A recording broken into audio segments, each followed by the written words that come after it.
adalah Indonesia, negeri yang dianugerahi tanah yang subur, dikelola oleh tangan-tangan anak bangsa.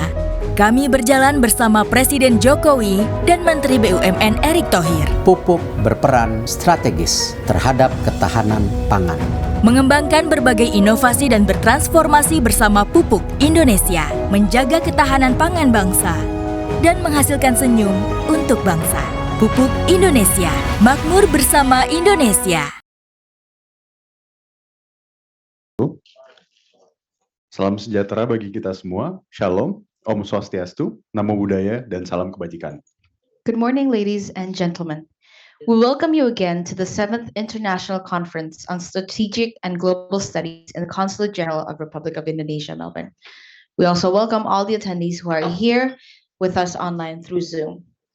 My name is Quincy, and my partner here is Auzan, and we will be the master of ceremony for today's events. Selamat datang kembali di acara The International Conference on Strategic and Global Studies ke-7 di Melbourne. Kami juga menyambut para hadirin yang hadir pada acara hari ini, baik secara langsung maupun secara daring. Nama saya Auzan, dan ini rekan saya Quincy yang akan menjadi pembawa acara pada hari ini. I begin today by acknowledging the traditional owners of the land in which we are gathered today, and I pay my respects to their elders past, present, and emerging. I extend that respect to Aboriginal and Torres Strait Islander people here today. Saya memulai hari ini dengan mengakui para pemilik tradisional tanah tempat kami berkumpul hari ini, dan saya memberikan penghormatan kepada sesepuh mereka, baik dulu, sekarang, dan seterusnya. Saya menyampaikan rasa hormat itu kepada orang-orang Aborigin dan Torres Islander di sini hari ini. Before we start, we would like to express our deepest gratitude to our sponsors and media partners, as without them, our event would not be this successful.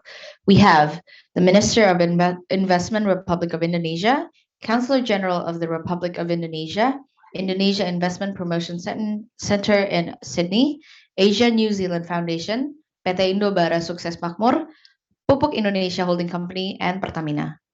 Sebelum kita memulai acara pada pagi ini, kami ingin mengucapkan terima kasih yang sebesar-besarnya kepada sponsor dan rekan media, karena tanpa mereka acara kami tidak akan sesukses ini, yakni Minister of Investment Republic of Indonesia, Consulate General of Republik Indonesia, Indonesia Investment Promotion Center in Sydney, Asia New Zealand Foundation, PT Indobara Sukses Makmur, Pupuk Indonesia Holding Company, dan Pertamina. Today's panel and presentation will discuss the digital culture, security concern, and geopolitical constellation in the post-pandemic age. Panel dan presentasi hari ini akan membawakan tema utama budaya digital, kekhawatiran keamanan, konstelasi geopolitik di era pasca pandemi. Let us resume our ongoing discussion with panel with the help of our respected moderator, Sumi Barton, PhD from Deakin University. Kami mengundang Bapak dan Ibu sekalian untuk bergabung pada diskusi panel yang dimoderasikan oleh Sumi Barton, PhD dari Deakin University. Good morning, everyone, and it's nice to see so many of you here after a lovely night last night with so much food, and I'm glad that just to see all of us here. And I just want to introduce you our speakers for today. We have 4 speakers. And the first who will be Associate Professor Sharon Davis from Monash University, and with Dr. Mia Siskawati from UI, and thirdly, Dr. Ravindo. He's the revolution. I couldn't pronounce the name Ravindo. He said Revolution of Indonesia. Just remember that. So thank you. And finally, we have Associate Professor Anthony Ware from Deakin University. I'd like to introduce the first speaker. Each speaker has tips, and the Q&A will be towards the end. So we keep the question, write down the notes, and we'll ask the question at the end of the session. So first speaker we have is Associate Professor Sharon Davis from Monash University. Sharon is currently a director of the Herd Faith Indonesian Engagement Center, and also she's associate professor in the School of languages, literature, cultures, and linguistics. Sharon received a PhD from University of Western Australia in anthropology and Asian studies, and she's very fluent in Indonesian language. And she might throw in a bit here and there during her presentation, some Indonesian, so we all could, follow. Anthony is catching up. Right, Anthony? And prior to her appointment at Monash, she was at Auckland University of Technology in New Zealand. Sharon held a lot of visiting fellows position. I was just talking to her just now. I said, this is a long list at Cambridge, at Yale, at Sydney, at Peking, at Alhambra University, and has been awarded as a Fulbright Leverhulme and Marston funding scholarship.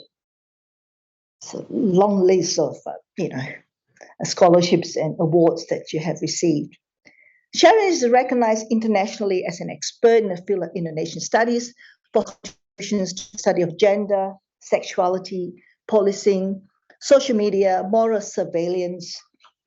Her contribution to education and research have earned her claim, including her co-edited book, which we were just talking about just before, the Sex, Sexuality in Contemporary Indonesia. That's a very provoking and very interesting book, which won the Ruth Bennett Prize for Outstanding Edited Collection awarded by the American Anthropology Association, and International Convention of Asian Scholars Award. And Sharon also a recipient of AUT VC Award for Research Impact, Research Excellence, and Excellence in Teaching. I can go on and on about Sharon, and I better leave her more time to present her paper. And I'd just like to call upon Sharon now to present. Otherwise, I'll be reading the whole list. Thank you, Sharon. Thank you. Very kind, very kind. Selamat pagi semua. Saya sekali datang ke sini hari ini. And today I'm going to talk a little bit about geopolitical security, education, and the digital economy.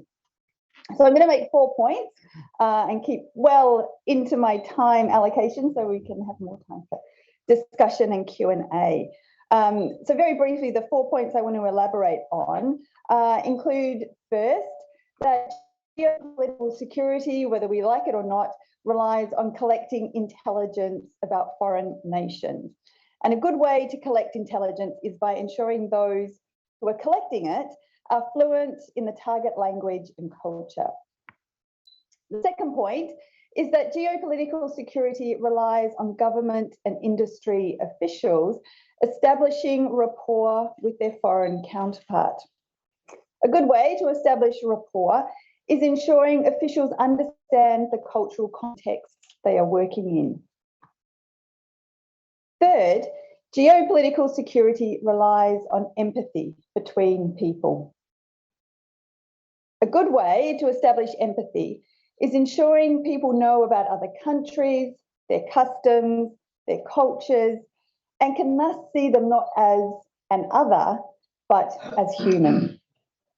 And fourth, digital affordances let us connect in ways that weren't possible prior to the COVID-19 pandemic. The right frameworks then can help us achieve these factors underlying geopolitical security. So I want to elaborate just a little bit on each of those 4 points. So first, where will all our spies come from? So I've recently been spending some quality time with my kids in the evenings. Quality time with them for me is great. For them, they probably think of it as some kind of human rights abuse and torture that I'm making them sit through things, but we try and find a middle road. We've gone through a whole lot of films, including all of Mission Impossible, and then we moved on to James Bond. For some reason, this is something we can all tolerate. And watching one of the James Bond movies, my daughter, who's 13, very astutely marveled that Russia was still the enemy. So looking way back then, Russia was, and Russia still is the enemy. I rather marvelled at the seamless transition the double agents made between being irrefutably British and then the very next moment, irrefutably Russian. So they had this skill to transition both language and culturally, so they could not be detected in terms of their citizenship. And sitting here in Australia and being an Australian, I was then wondering, where is Australia getting all of the agents and spies from? So unless we have a bunker at Russell that is full of Chinese, Russian, Indonesian nationals, we must be supporting an incredibly rich language program teaching the current crop of Australian spies. But we're not. So as a country, Australia is graduating less than 70 students per year university with any language skills. So I will repeat that. Each year in the whole of Australia, we have less than 70 students graduating with high-level Indonesian language skills. Most of these students are then absorbed into teaching, and often there cannot be found enough teachers. Indonesian high school programs are shutting because there literally is no one to take that position. They're going into NGO work, and most crucially of all, these Australians with Indonesian language skills are running yoga retreats in Bali. So where are our spies coming from? Watch the yoga teachers. Watch the yoga teachers, it could be. I'll have to go and join one of their courses for some, in-depth research. So maybe we don't need spies anymore. Maybe Google Translate has become so sophisticated that people are redundant. When you add ChatGPT into this mix, really, maybe everybody only ever needs one language and everything can be done through some kind of app. So I'm being slightly tongue-in-cheek there about not needing people with language skills. But even if we don't believe in spying, and even if Google Translate has put all of the spies out of a job, as James Bond well knew, the best intelligence is that collected by people with an intimate knowledge of cultural context. So first, geopolitical security needs an education system that encourages us and equips us to really know about our planet. And even the Pauline Hansons of this world would see value in this, even if for nothing more than national security. Second, we should all pitch it like Penny. So whatever your political persuasion, watching Australia's Foreign Minister Penny Wong greet an Indonesian audience in Indonesian, watching parliamentarian Sam Lim give his maiden speech alternatively in Chinese, Malay and English sends a clear message. Australia should no longer presume English is enough. The education system that Penny and Sam's cohort ploughed through likely didn't value multilingualism. The truth is, we as a nation, Australia, don't trust countries that don't speak English. The submarine debacle that saw us move away from France to join the Australia, UK, US AUKUS deal sniffs of fear of a country that doesn't speak English. The ramping up of the US airbase in Northern Australia also signals the tightening of the Anglophile Pact. There's never a travel warning about the US, but the smallest thing can trigger a travel warning for Indonesia. So second, geopolitical security needs an education system that encourages us and equips us to really know about our world, not just the English-speaking world. Third, knowing me, knowing you. The best woman at my wedding works in Mae Sot, a small town on the Thai-Burma border. For 3 decades, she has lived there doing what she can to support Burmese refugees. So my kids know a bit about the troubles there, which is why my daughter questioned recently why there are no Burmese refugees in her class, while there are 2 girls from Ukraine in her class. In trying to answer this, I said Australia much about Burma. As a country, we don't learn about it, the media doesn't cover it, and it's therefore hard to care. So third, geopolitical security needs an education system that encourages us and equips us to really know about our world. When we know and have personal connections, we care and we help. The right educational framework can thus help us achieve these factors underlying geopolitical security. And fourth, digital affordances let us connect in ways that were possible prior to the COVID-19 pandemic. We can connect in so many ways now through digital developments. This means we can develop rapport and understanding. One of the things I do with my Indonesian language students is find English language classes in Indonesia. And we have virtual classes where we spend 15 minutes on English, 15 minutes on Indonesian. Not only do the students learn language skills, but they also form friendships. So we know education is a key to geopolitical security, but we often don't recognise that it's not education per se, but rather it's the relationships that education allows us to build. So for me, the real challenge and the real opportunity for the world is how we build personal relationships that withstand geopolitical storms. 20 years in Aotearoa, New Zealand taught me many things, but actually it taught me the saying, he tangata, he tangata, he tangata. It must be about the people, the people, the people. So I'll end here with a push for all of us to keep doing the hard work of strengthening the Australia-Indonesia relationship. Terima kasih atas perhatian Anda.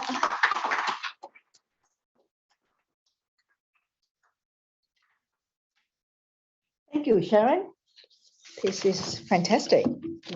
A lot of you have questions. Do note it down, because by the time we come to academic finish, we have all compile all the list of questions. So write down your questions in the next minute or so while I introduce the next speaker.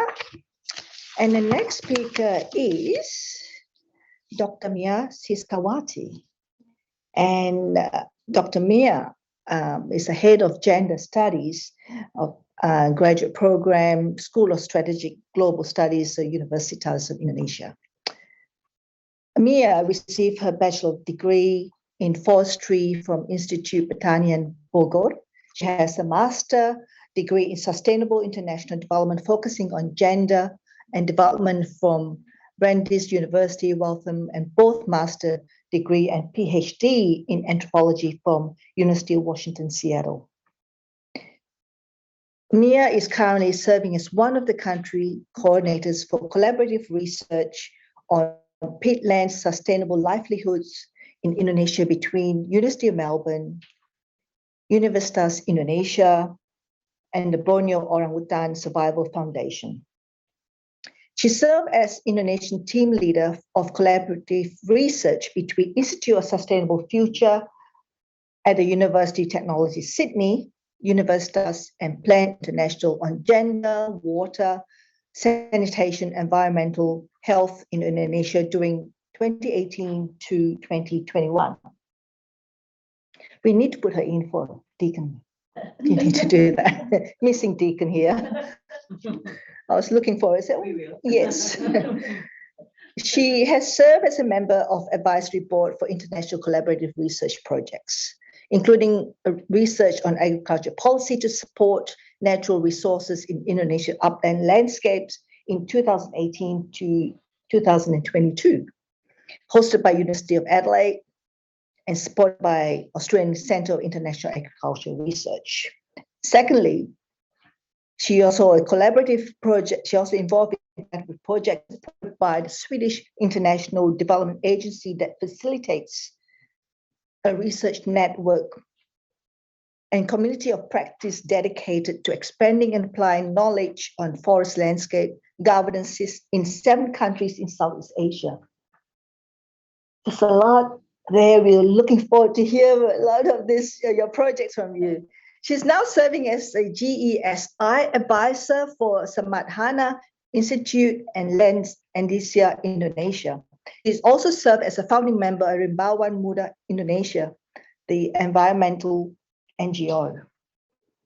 A member for expertise in Perempuan Aman, yeah, a member of advisory board in Kalia Mintara, and member of supervisory board for Institute of Kapal Perempuan from 2023, and another 3 more years, 2026.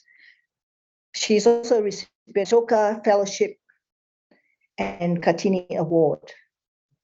And let's welcome Dr. Mia Siskawati.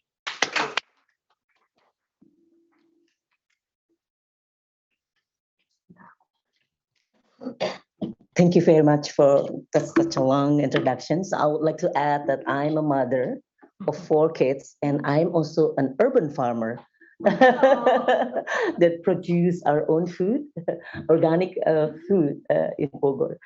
Anyway, so as you heard, that my background mostly on gender, natural resources, and environment, and I spent actually most of my time doing research in rural areas, including in the areas of what's so-called masyarakat adat or customary communities. And I'm so happy that I also got the opportunity to learn from Sharon when she visited Universitas Indonesia, and actually her book inspired my students that also doing research on sexuality, gender and sexuality in customary community. So I'm not going to talk about that, but I'm going to talk about the digital culture, digital inequalities and consequences, just because of my experience spending research time as well as spending the time helping as a volunteers for certain non-governmental organization working for rural women and the customary women. And what I have observed is the situation of what's so-called digital inequalities and consequences on gender inequalities as well as violence against women. Okay, so yeah.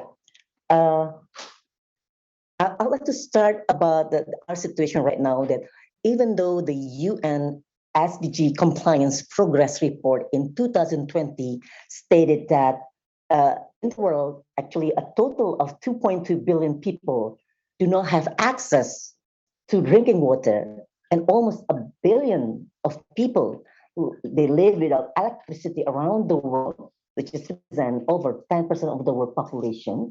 And if you talk about Indonesia, so not only in the remote areas, the district of Bogor that actually is part of the city of Bogor where I live, also still have a percentage of population that do not have access to drinking water and the electricity. However, in terms of communication infrastructure, actually more than half the population is connected, and almost everyone in the world in an area with mobile phone coverage, and even more than 95% have 2G as a minimum. And so if you travel to Indonesia, say to the remote areas, even to the outer islands, small islands, in the indigenous or customary communities, you will see almost everybody hold the cell phone. And yesterday you mentioned like the time of the Indonesian in average spending in the social media is almost hours. That include also the people in rural communities, and all, of course, that change the life. So daily life of many Indonesian people, including those who live in rural areas, or those who live in really like the outer islands, the remote areas, the customary communities. It's now the digital world is part of their world. Of course, then there's some risks, and I'll talk about that later. So also like many populations now connected in terms of the communication, but still we have still problem what so-called digital inequalities. So of course we know information and communication technologies offer many advantages. So it's great access to information. So for farmers, for example, for indigenous women who produce the clothes that I'm wearing now is the woven cloth.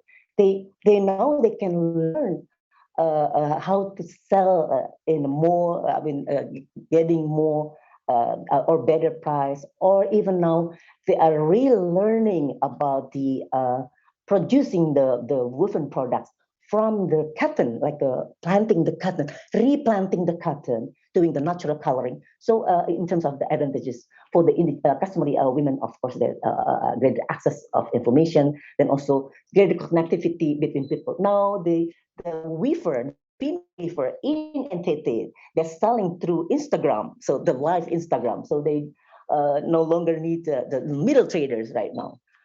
However, the digitalization is not happening, of course, in an equal way all over the world, including in Indonesia. So imbalance consists, this is known as the digital divide. My colleague, Dr. Revindo, will talk more about the digital divide and the consequences. So, for example, it's like in the world, the UN, one of the UN agency on the International Telecommunication Unions warned that at the end of 2021, almost half of the Earth inhabitants actually do not even have access to the internet. So if we assume digital culture is like now it's like everybody join, it's not real. And also inequality in access to the internet as well as the information and communication technology affects differently to women and men. So affects 52% of women and 42% of men worldwide in 2021. And this gap becomes wider when we talk about region. For example, in Africa, only 43% of its inhabitants have internet access compared to the 88.4% of Europeans, of course, more than 90% of American. And this is the picture of the internet world map that the digital inequalities exist.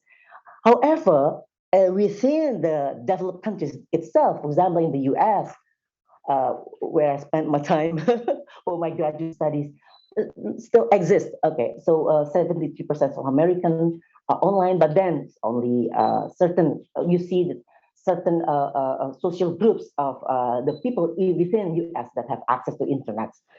And in Indonesia, actually this is like internet users in Indonesia in 2022 is like more than 200 million people, and this is quite a significant number.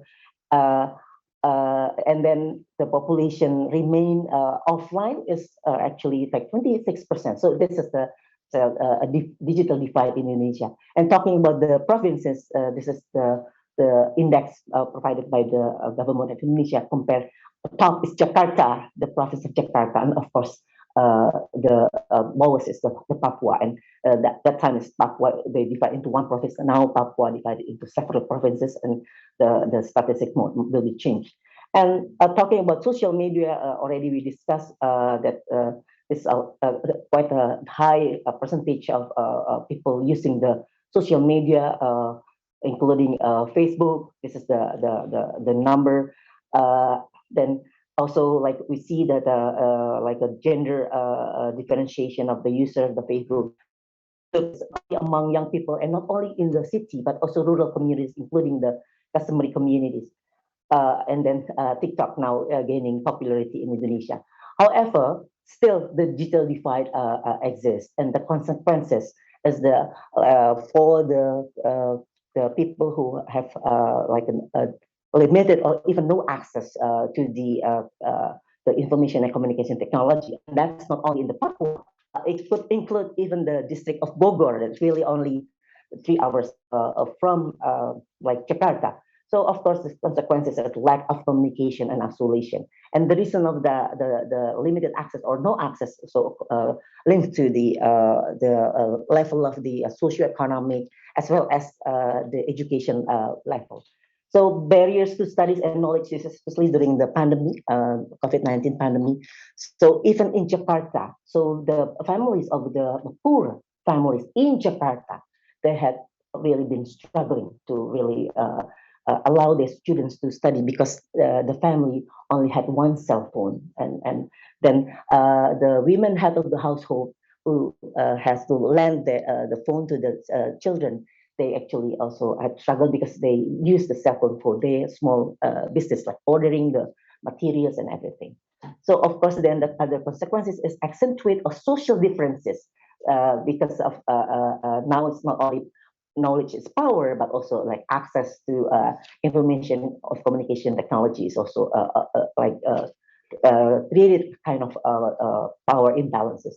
Another consequence is gender discrimination. So the percentage of the women who have access to the internet as well as other information and communication technology in Indonesia is also like lower than men. And then again, like especially for the families of the lower social background, the poor families, they usually they only have cell phone, and the men will hold the cell phone. Or if the women of the head of the household only one half, then the like the daughter will not get access, because that some women who head of the household that encourage the boys to get more access for the ICTs.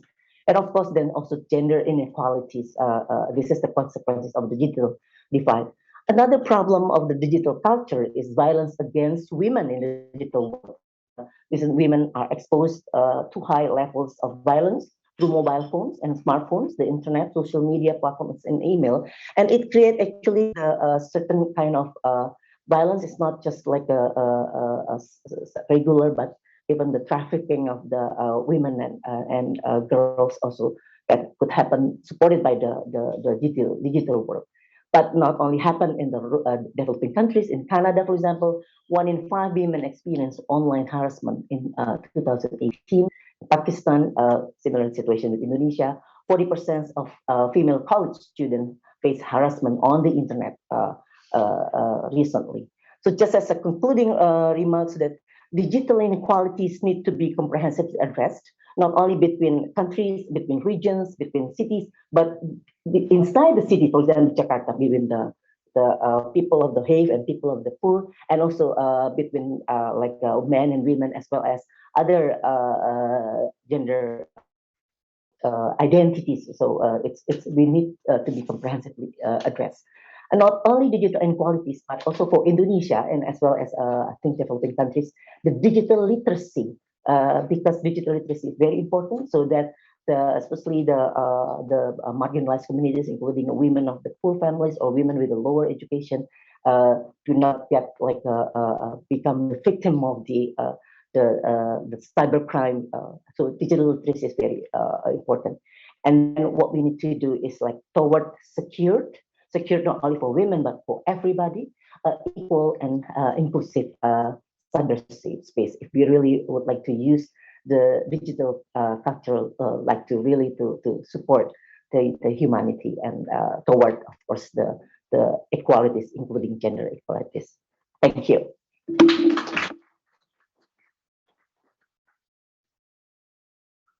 Thank you very much, Mia. There was a very good presentation. It's a lot of thought-provoking, a lot of information, and I think there'll be quite a few questions that slide up, and I'm very interested to find out more. Thank you again. And to continue on from the digital side of things, from Universitas Indonesia, we have Dr. Muhammad Dian Revindo. We call him Revindo. Right. And he's Associate Director for Education and Training at Universitas of Indonesia. And earned his PhD in economics from Lincoln University in New Zealand, and a recipient of New Zealand Asian Scholar Awards from 2013 to 2017. His PhD thesis is entitled Internationalization of Indonesian SME. He also holds a Master of Arts, MA in European Studies from KU Leuven, Belgium, and a Master of Science in Economics from KU Leuven, Belgium, and a BA in Economics Development Studies from University Indonesia. There's interesting, scope in lots of areas that you've been involved and specialized in. And we're looking forward to hear from you from the angle of, as you mentioned before, on the digital divide. Yeah. Dr.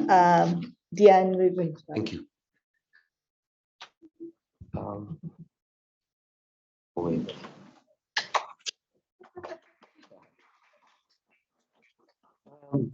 Give me some time to prepare this. Okay.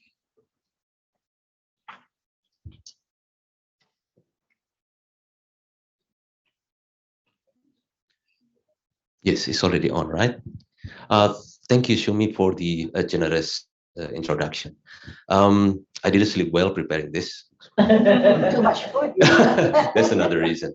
So allow me for the next 10 or 15 minutes to talk about whether the digital technology adoption can reduce the economic inequality, while at the same time we can argue the opposite, that it can create wider income inequality.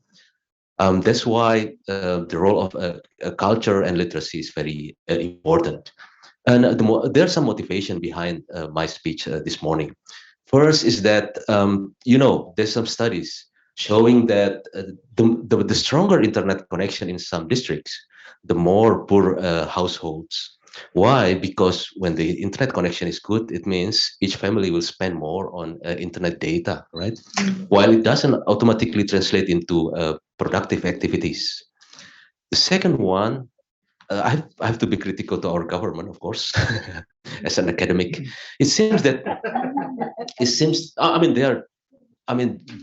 their aim is good, but it seems that they push everybody, all the small enterprise, into onboarding into the marketplace, e-commerce marketplace. While I will argue that each enterprise has different needs. For example, imagine that a farmer, right? We don't have to push them into a marketplace. If they download the weather forecast application into their, well, that's already a digitalization. Traditional market vendors, we don't have to push them into making e-catalog in e-commerce platform. That's too difficult. Give them the free Wi-Fi in the market, and then they will make video call with their customers. As simple as that. So digitalization means changing human language into machine language. It's as simple as that. And we cannot do one size fits all policy. Each enterprise needs a different intervention. That's the motivation behind this. Okay, let me carry on. All right. So this is how I structure my talk. I'm going to talk about the background a little bit, and then at global level, how the digital entrepreneurship can reshape the global business, and then on ASEAN level, because I know Australians are very keen to talk about ASEAN. And then I will touch upon the case of Indonesia, draw the reference of the case of MSMEs in Indonesia. And then I will propose some way forward. All right. I will start from this. You like it or not, trade has been the engine of growth for the last four decades or 3 decades, right? Bearing the COVID-19 pandemic, the Russia-Ukraine war, and also the China and US trade war. But even after the pandemic, trade has fostered again. So we start to believe again in trade, right? But there is new form of international trade. We call it global value chains. Global value chains means, a line of production is distributors. They're looking for the cheapest for each stage. And how is it possible? Because there is digital technology revolution, so that the planning and the execution of production can be controlled from distance with high accuracy, right?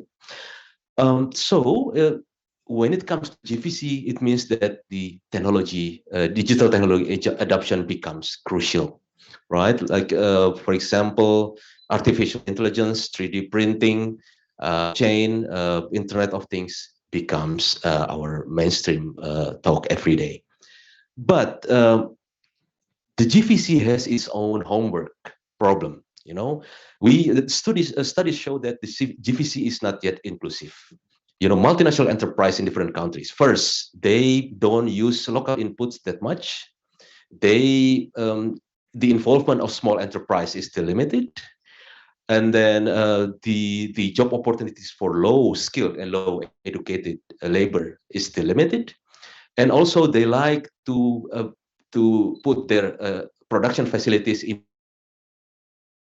less developed provinces, so it creates more concentration in developing countries. And also, the distribution among the value chain should be more equal. Like, for example, The coffee farmers, they're happy because their product is purchased by a trader and exported to New York. But who enjoy more margin, more benefit? Of course, as we go downstream, they enjoy more margin. So we need more equal distribution. So the GVC has its own problem, challenge, and homework. Oh, sorry. Yeah. And then the digital technology comes into picture. Is that the digital technology, from the point of view of developing countries, create more tension and more competition. Why? Because of the automation. Then developing countries compete against other developing countries in order to global factory. Like Indonesia compete with Thailand, with Vietnam for the crumbs, for the crumbs. Because if you see the smile curve here, the production stage has, while to the upstream, the R&D, the design, it has higher value added, and the downstream, the marketing, the services, again, they enjoy the high value added. While in the middle, in the production stage, we compete each other and try to automate our production. So it has a big problem. The more we are digitalized, the more we compete against each other. Among the developing countries. So we need a change. We need to build ecosystem and the digital requirements for this. Wait. Okay. Sorry. First, we have to develop the culture, and informal institution in developing countries is very important. And then the formal regulation and strong regulation. And then the market, the infrastructure of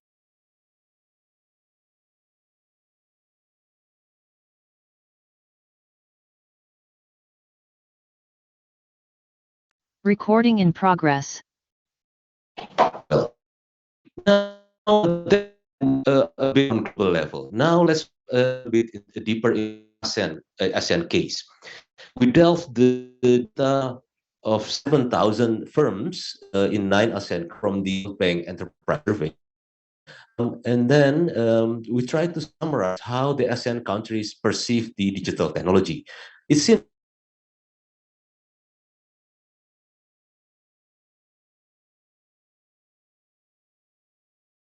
I cannot memorize it. So in Indonesia, we are confident that our internal market is large. So we see digital technology as an opportunity to capitalize the domestic market here.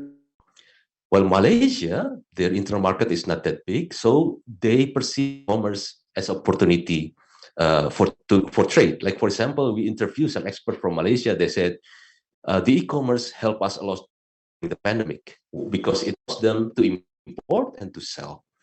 The Philippines, they insist, they require their government to provide more education on ICT, and they require they request to their government to build more equal digital infrastructure across provinces because so many islands there. Singapore perceives digital technology as an opportunity to reduce labor demand, right? And at the same time they see it as there's potential to engage with wider customers, and also to expand the business across borders. While Thailand, many of these small business digital technology adopt as an opportunity in the and part-time workers. So we perceive it differently. Now let's go the case of MSMEs in Indonesia. Let's go deeper into the firm level. So again, I'm not against e-commerce.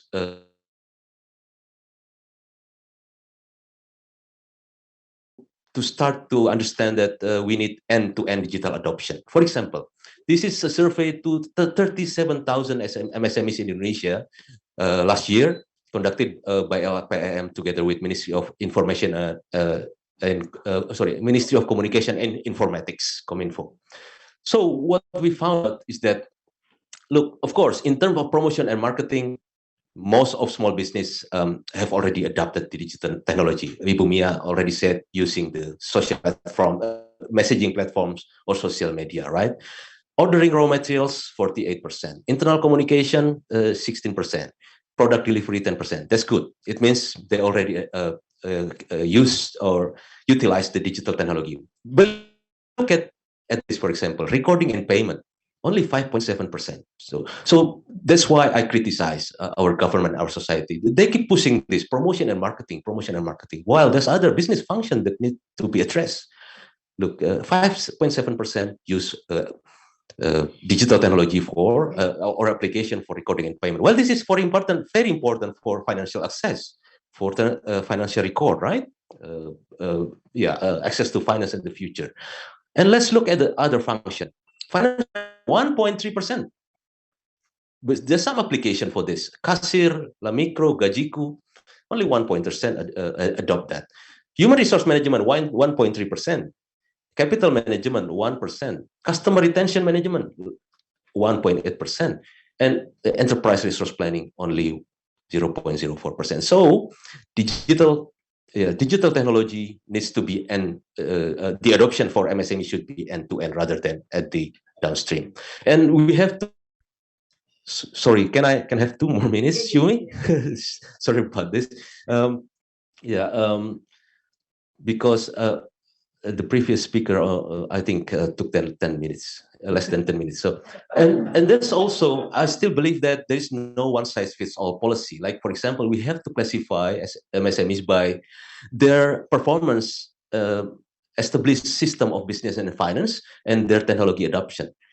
For low business and finance performance and low technology, the government needs basic access push. For those high business performance and low technology, we need digital push. And then for low business and finance performance and high technology, we need business push. So this is like Ministry of Industry, Ministry of Cooperative and SMEs tasked to strengthen their business rather than pushing them using technology because they already adopt technology, right? And then, okay, having said that, I'll try to wrap it up. If I may, to propose some way forward. First, I believe that ASEAN's economic potential as the epicenter of growth because we have the political stability, we have the internal market size, and we have the security. As long as we can address the digital divide between member states and digital divide within each member states. And we propose that we build digital literacy and culture and end-to-end digital technology adoption and harmonize the regulation, and then get more favorable business competition climate in ICT sector to invite new players. And we have to ensure security of personal data and online transaction because the MSMEs, the small business, they're not sure how to do the online transaction because they're not sure with the security of the data.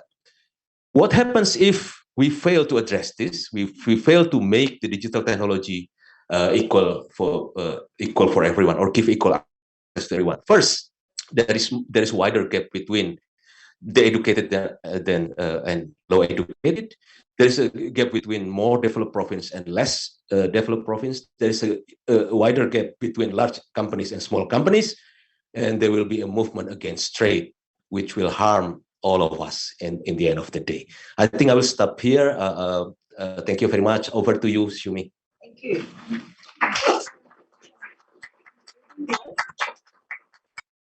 Thanks very much, Ravinder. This is really excellent. There's a lot to take in. No problem. There's a lot to take in, and we're very interested in the topic on technology adoption and a lot, I'd like to have the slides if that's okay. Copy of the slides. Thank you. And now we come to our fourth presenter, Associate Professor Anthony Ware from Deakin University. Anthony is Associate Professor of International and Community Development, convener of Deakin Development Humanitarian Research Group. He was a director of Australia Myanmar Institute for the period of time, 2013 to 2017. And he is also a Secretary for Development Studies Association of Australia and thematic editor of Development in Practice Journal. He lectured at the University of Melbourne, a regular reviewer of journal articles. If you look at, Anthony's bio, he has a whole list of his publication, and I won't read it all out to you. He has published 4 books and 50 academic chapters, and he's the lead author of highly regarded Myanmar Rohingya conflict. And also he recently, his research focused on humanitarian international development approaches to conflict-affected situation, particularly in the interest of conflict sensitivity, do no harm, everyday peace, and peace building, and counter-violent hateful extremism via community-led programming. So his major field of research has been on Myanmar conflict. So you'll hear a lot now in his presentation on his research and his coverage. Over to you. Thank you. Thank you, Sumi.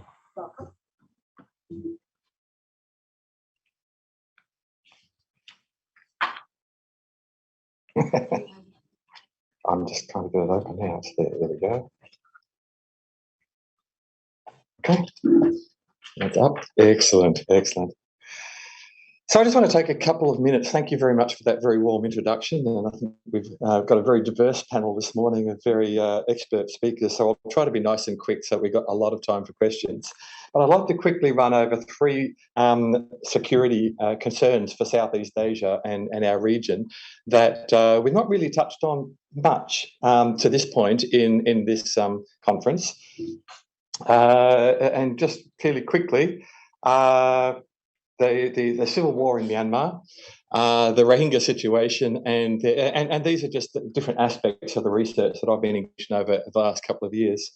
So the civil war in Myanmar, the Rohingya situation, and then our current project is looking at violent and hateful extremism and the ongoing dangers that these present in Southeast Asia society.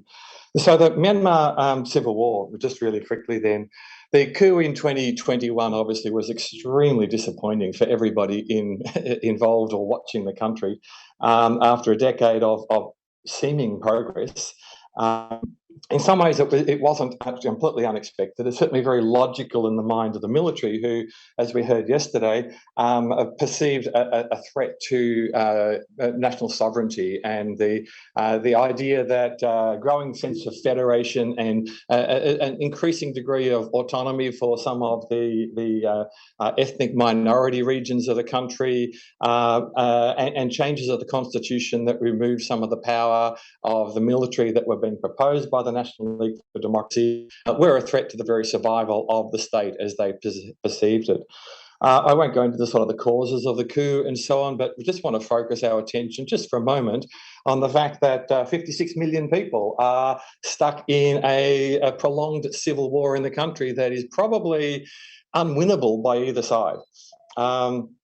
The military have demonstrated that they don't have the capacity to put down the rebellion that has erupted across the country. If you have a look at the map that I've put up there, those pinky regions are areas that the military does seem to have control.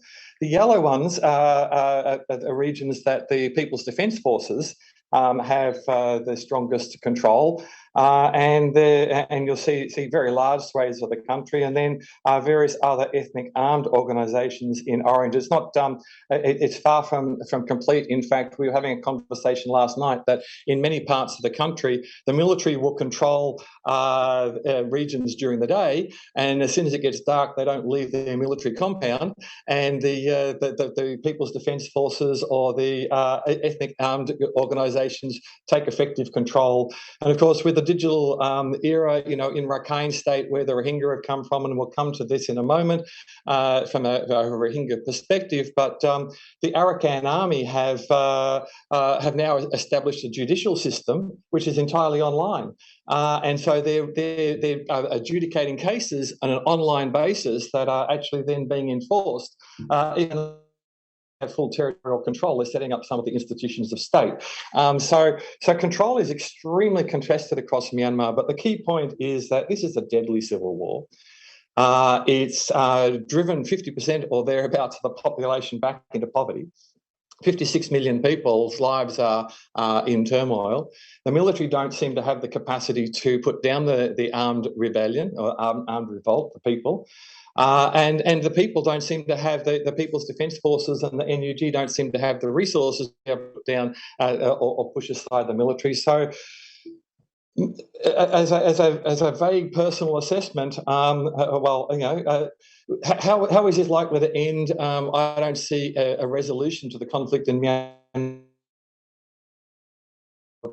Internal military, both of which are fairly depressing, in the sense that a very large part of the regional economy, or at least potential regional economy, but a very large number of people that are increasingly in humanitarian crisis, and sooner or later this will have cross-border impacts across the entire region, and there's no particular end in sight. So another, so implications, how and when will it end? Sorry, I've just jumped ahead on my slides. Yeah, so I don't see it ending short of either an internal coup or a state collapse in which the military is no longer able to pay its soldiers. Either would be quite devastating. The second key security concern in the region that I'd like to highlight that we really haven't touched on to this point, I don't think, in this conference, is the Rohingya. And I don't need to go into all of the details, I don't think, to this audience. I think the Indonesian people have shown really strong solidarity with Myanmar and with the Rohingya situation and Rohingya people. I'm sure everybody is familiar. The intercommunal violence, photos here of the intercommunal violence in 2012, the racing of the ships really to travel, particularly to Malaysia and Indonesia as target destinations, and some hoping to get to Australia from 2014. The ethnic cleansing in 2017, massive influx across the border into Bangladesh, so that now 1 million Rohingya sitting in refugee camps in Bangladesh. Just last year, or this year's funding requirements, so all of the NGOs, UNHCR led, looking at the needs to support this population, and thus far this year only 32% of those financial needs have been committed by donors. So the food allocation and the payment to refugees who are not allowed to work legally and are confined to camps in an ongoing form of detention have been cut by approximately 50% of their purchasing value just this year alone. What are the solutions, or where is this heading? Well, the only possible options would be repatriation, but are they really going to voluntarily go back and be sent back to a country that is now led by the very perpetrators of the violence that sent them across the border? Relocate? Well, Australia and America are not lining up to take large numbers of Rohingya refugees, so where would they relocate to? Resettle. Relocate, you'll see the map there, the idea that of relocating them to islands. Islands like this that are very flat and flood prone out in the middle of the Bay of Bengal as just an alternate location really for their indefinite detention. Integrate into into Bangladeshi society. Well, the Bangladeshis and local politics, they've been very hospitable in compared to just about any country on earth. But 1 million people is very hard to absorb, and there's growing political backlash. There's no political will to allow them to roam freely around the country. To the point where the foreign minister of Bangladesh jokingly was territory and let the UN administrate it because it's too much of a nightmare for Bangladesh. Or the alternative is just keep them locked up indefinitely. Well, you keep 1 million people locked up indefinitely with no future, with young people who are finishing school and are going to go where to do what. They with the ambitions to become teachers or to contribute to their society, but there's no opportunities for training. The growing risk of violence, and of course the community who are feeling the pinch of job opportunities, land, etc. Drugs, human trafficking, kidnappings, insurgency is all on the rise, and I would be very surprised if there's not a growing push for an increasing number of people to get on boats to travel to again targeting Malaysia and Indonesia in particular. And then finally, one more security concern that really hasn't gone away. We've made very significant progress. Indonesia in particular has led the way on making major progress in reducing violent extremism. And there's been a significant decrease in violent incidents. But the problem's not going away. Regionally and beyond, the problem really isn't going away. It's impossible to police what people believe. And so it's impossible to stamp out extremism per se. But the moment behaviours move into an intolerance of diversity, a lack of respect, misogyny and gender discriminatory behaviour is the point at which intervention is needed. And there's still a long way to go in Australia, in Indonesia and right across the region and the world. Just wanted to point to that. We've done some interesting research in Indonesia, but then also in the Philippines.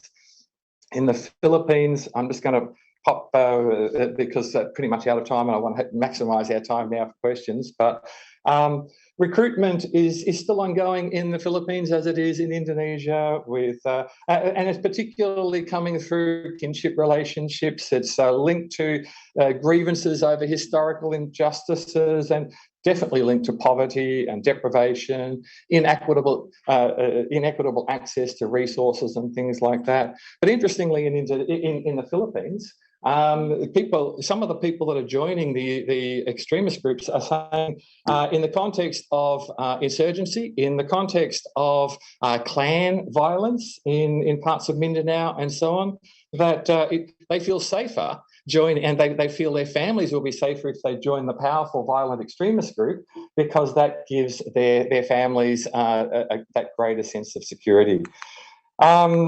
So just a final point to say that ISIS and other insurgent groups may have lost ground in the caliphate in the Middle East and so on, but of course the Taliban taking control of Afghanistan raises new risks, and ISIS are looking for new opportunities, and we need to remain vigilant because some of those driving factors have not really been well addressed yet.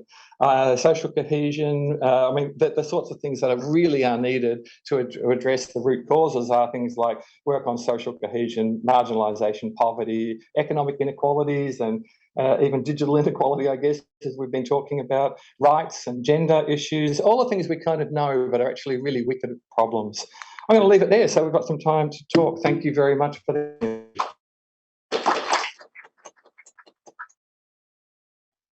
Thank you very much, Anthony, and thank you the other speakers too, the 4 speakers. And now I'm going to throw this to the floor for questions. We have some time for questions. Yes, we have a microphone. Okay, thank you. I would like to address my question to Professor Anthony about the situation in Myanmar. As you know, that the conflict is quite prolonged up until now, which civilian troops, civilian army is also growing stronger, and we, as a society of the ASEAN, quite hopeless to see the ASEAN to give an interference, since ASEAN already adopted the non-interference principle. So I would like to ask you about the possibility to settle this problem, which kind of anti-climax due to the both sides, the junta militaries cannot be easily defeated, while the civilian also doesn't have any decisive act because they don't really have any stronger backup to do the game changing for this matter. Would it be possible there's some changes in the next 5 years or even faster than that? Thank you so much. That's an incredibly difficult question to ask, and I think to answer. And I think my short answer is I'm extremely pessimistic. I think Indonesia, in its role in ASEAN, has taken a very powerful lead and taken some great initiative. Of course, ASEAN as a bloc, and of course, I mean, Australia's policy is to let's see what ASEAN does and try to get behind that. And we don't have any other policy, unfortunately. But ASEAN created in any response because of the situation in Thailand and the government and situation in Cambodia in particular. And so even if we put aside the principle of non-interference, which isn't actually absolute, and there has been a good deal of engagement in other countries, and we could point back to the cyclone relief in 2007 in Myanmar for Cyclone Nargis as a good example of ASEAN deliberately engaging. I think ASEAN is very much weakened by that, and Indonesia's hand is very much weakened. If we look at Ukraine, Ukraine's in some ways a similar situation, although it's an external power. But short of massive military aid and intervention and support, even there, the Ukrainians are struggling to inch back control of territory.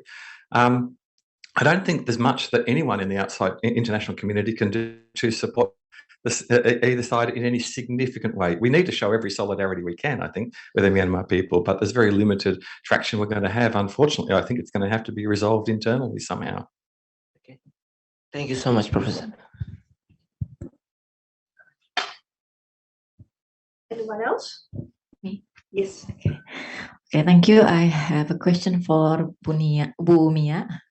Yeah, I found a confusion about how to elaborate digital equality and education.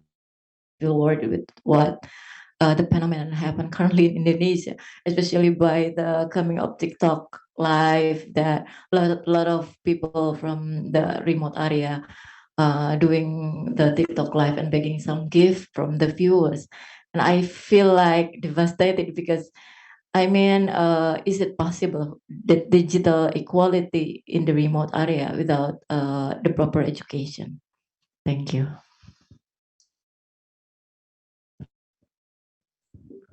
Yeah. So the problem of digital inequalities actually not only the access, but also the literacy. So if we address the digital inequality, so make it more equal and accessible, but if we don't pay attention on the digital literacy, then that's what going on is like people in the rural areas, the young generation of the rural areas, they do not to continue farming, but at the same time they can access now. So certain a group in the rural areas, both young men and women, they also create a kind of organic farming, learning from YouTube actually. So again, the digital literacy, and you're right, because the average education level of Indonesia in 2022 is like not graduating from junior high school. So we are Indonesian. Me, Dr. Revindo, were a member of the privilege because it's like way beyond the average. So again, and I'm not talking about the remote area. So again, the province of West Java, for example, same. So the average is not graduating, so almost graduating from junior high school. So imagine if that level of education not then following with the digital literacy, then they could be addicted, just like addicted to smoking. And that's a problem because now, like Dr. Revindo said, now they become more poor because they prefer to buy data, and then the men buy tobacco. So I'm waiting now for the research. I'm not doing that research, but really waiting for the research on the connection between stunting and that digital addiction. in rural areas because they prefer to buy tobacco. There's already research on the consumption of the tobacco mostly by the men with the stunting. There's a very close correlation.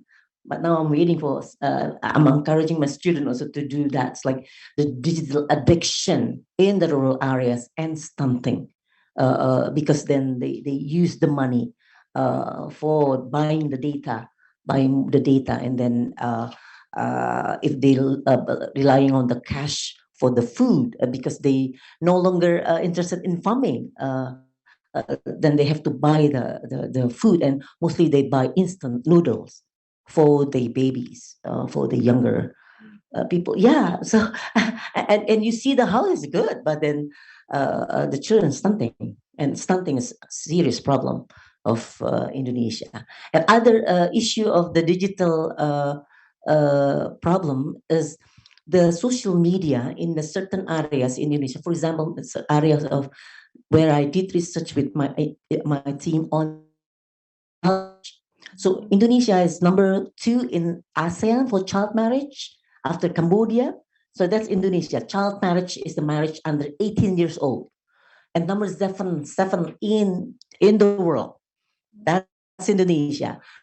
And digital world contribute in certain areas in Lombok. So because of the lower education and because their parents, the children live with the grandmother or even with the neighbors, and then they interact with strangers mostly through Facebook. And at the age of say 13, fell in love with the stranger man through Facebook, and that stranger man proposed to get married. And the reason they want to marry is just they want to get out from their grandparents' house. Just why? Because in that grandparents' house, especially the female, they have to do the all domestic chores for everybody who live there, and other young people there who also like left behind by their migrant parents. So that's the simple reason. And of course, then they married that man. They become another person doing domestic chores in their parents-in-law house. Anyway, but that's the another phase of the digitalization or digital culture. If like really like because of the level of education and lack of digital literacy. So, thank you. Thank you. I think I have a question. Oh, you have a question? You go. Okay. Awesome. Thank you so much, panelists, for the informative presentations. But allow me to explain the premise of my question, because I'm trying to ask all of you guys the same question. So I hope I'm clear enough as I put 2 and 2. So what I'm getting from today's discussion is that 3 of our panelists, Dr. Rafindo, Dr. Mia, and Dr. Sharon, you guys have the same difficulty in introducing a new language. And for me and Dr. Rafindo, it's digital literacy. And for Dr. Sharon, you're proposing new ways, or you're finding new methods to actually teach Indonesian language to the locals here. And the funny thing is that Australians are not really facing difficulties in teaching digital literacy, and of course not Indonesians for Indonesian society. And we know that the factors and motivations for each language learning is very different. And it might not be as similar as it seems, but is it possible that we introduce these 2 languages in similar ways? Do we have a middle ground as to how any language, both physical and digital, to be introduced to the general public, even if there is a metric for different classes of society? Because I know that Dr. Ravindo said it, it's not a one-size-fits-all. This is the question for Dr. Anthony. How can we ensure that these methods do maximize the use of each languages, especially in preventing exploitations, like the child marriage through Facebook, and political threats from spreading within the society?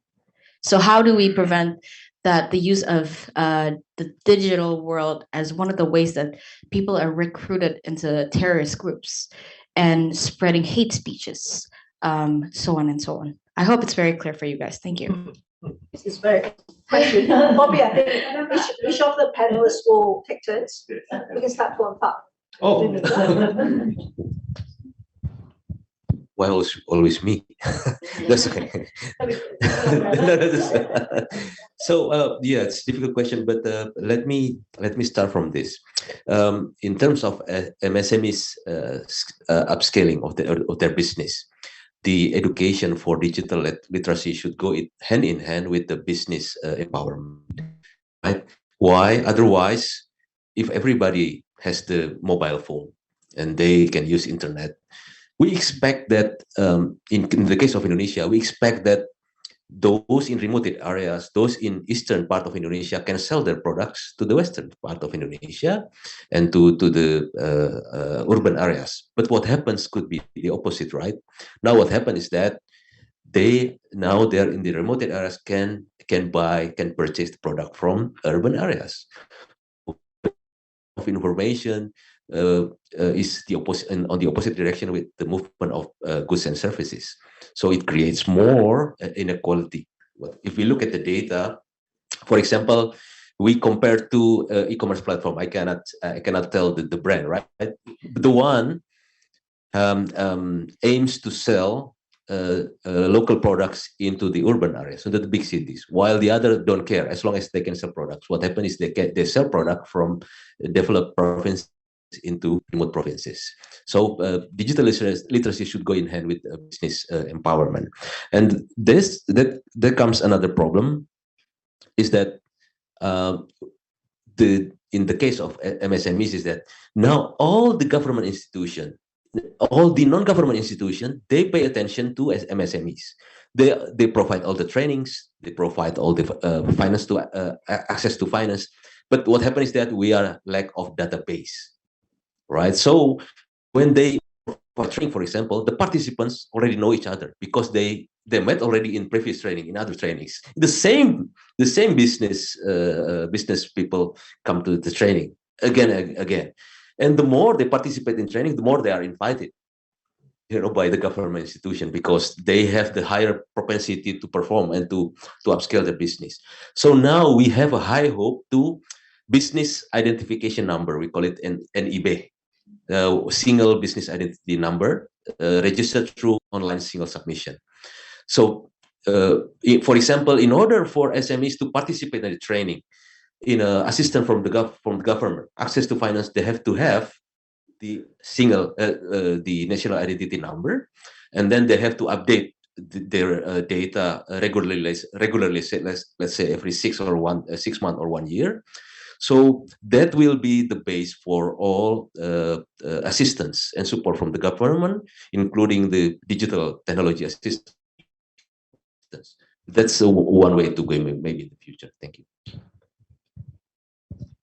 Okay, so I'd like to first talk about the advantage of the digital culture linked with language. This is the, maybe the example is the so-called movement of, in Indonesia call it masyarakat adat, gerakan masyarakat adat. So customary communities, which is not small in terms of the population, especially those who live in claimed by the state as forest zones.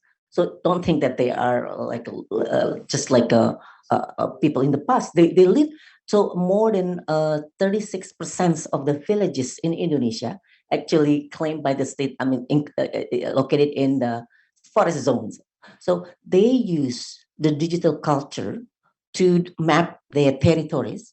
So they do participatory mapping. So they learn GIS actually in a simple way through they learn not only from the activists who came to their village, but also through Zoom. And then discussing with Zoom discussion for them is not only learning about the digital technology or digital work, they learn about language. Because usually the discussion is using Bahasa Indonesia, which is Bahasa Indonesia. Of course, it's not their language. And interestingly, it's like within the one customer community, there are, of course, subgroups and they have different languages. So also they with their dominant language in the community, and then so it's interesting, like the use of the language. Of course, there's also another phase of that dominant language, because it's not easy. But it is interesting because even the activists themselves, they understand that the use of the Bahasa Indonesia language to discuss about the mapping, the participatory mapping. So and then into even the digital map is like a challenge. And also the challenge is usually then the women of the groups do not involve, because mostly the men who involve in the participatory mapping, again because of the digital inequalities between themselves, and well, because also they not only digital inequalities, but also because in certain contexts in the public space, so there is a limitation of the involvement of the women.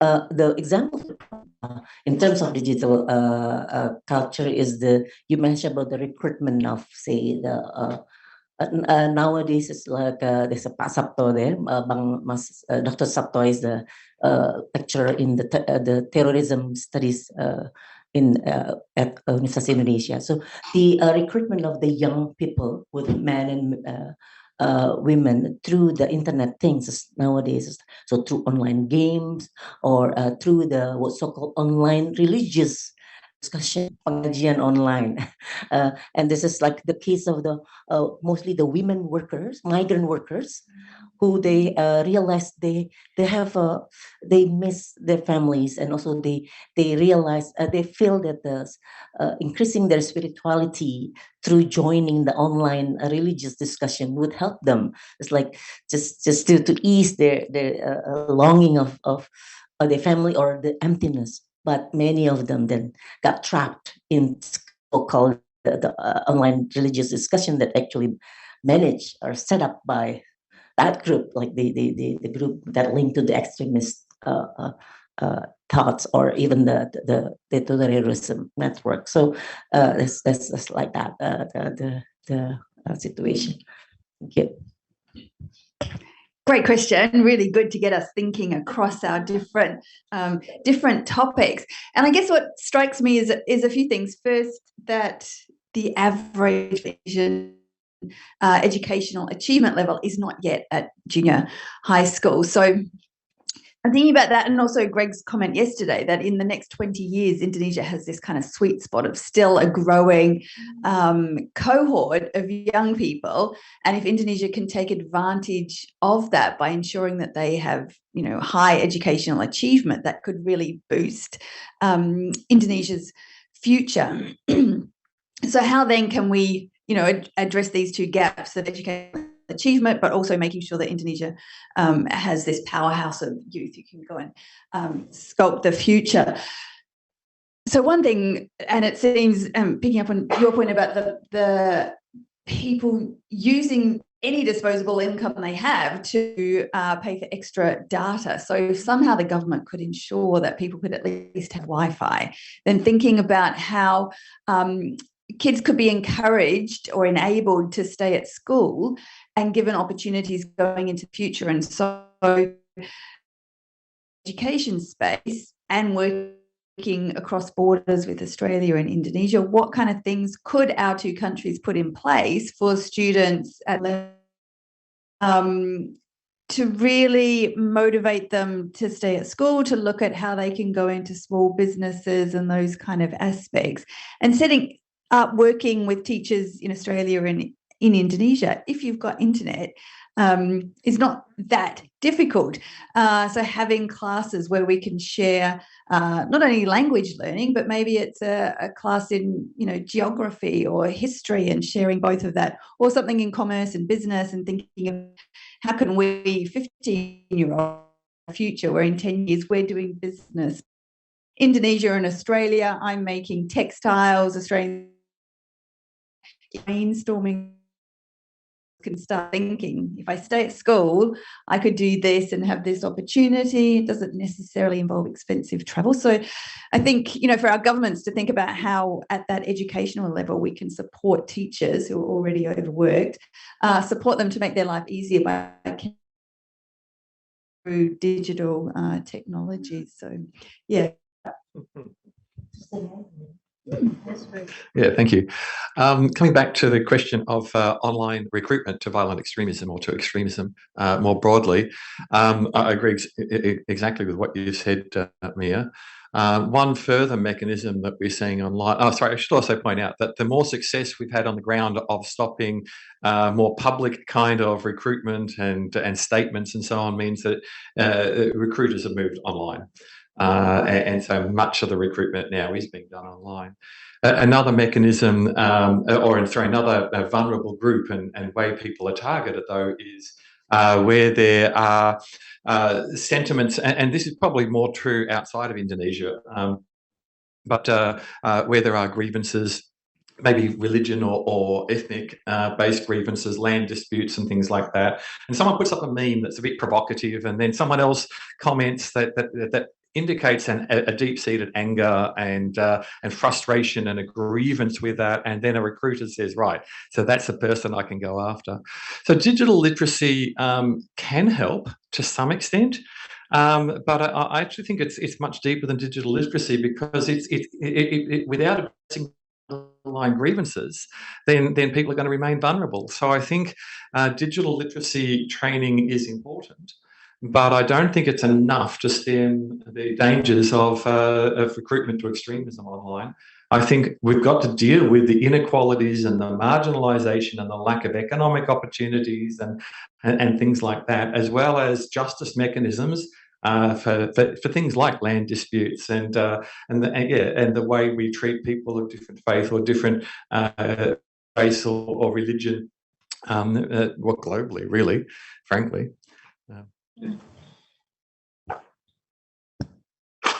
Any others who have questions? I have one. I mean, we talk about digital literacy and educating, those in the rural area, but also disadvantaged, illiterate, and so forth. We're here in the last 2 days collecting ideas and listening to different research and so forth. How do we then compile this and provide, what's the best means? Yes, we've been telling the government this is what you do, more Wi-Fi, more, bandwidth and so on and so forth. But we people, how do we provide training that Anthony mentioned? How do we get in there? That's, I've been thinking through the last 2 days to perhaps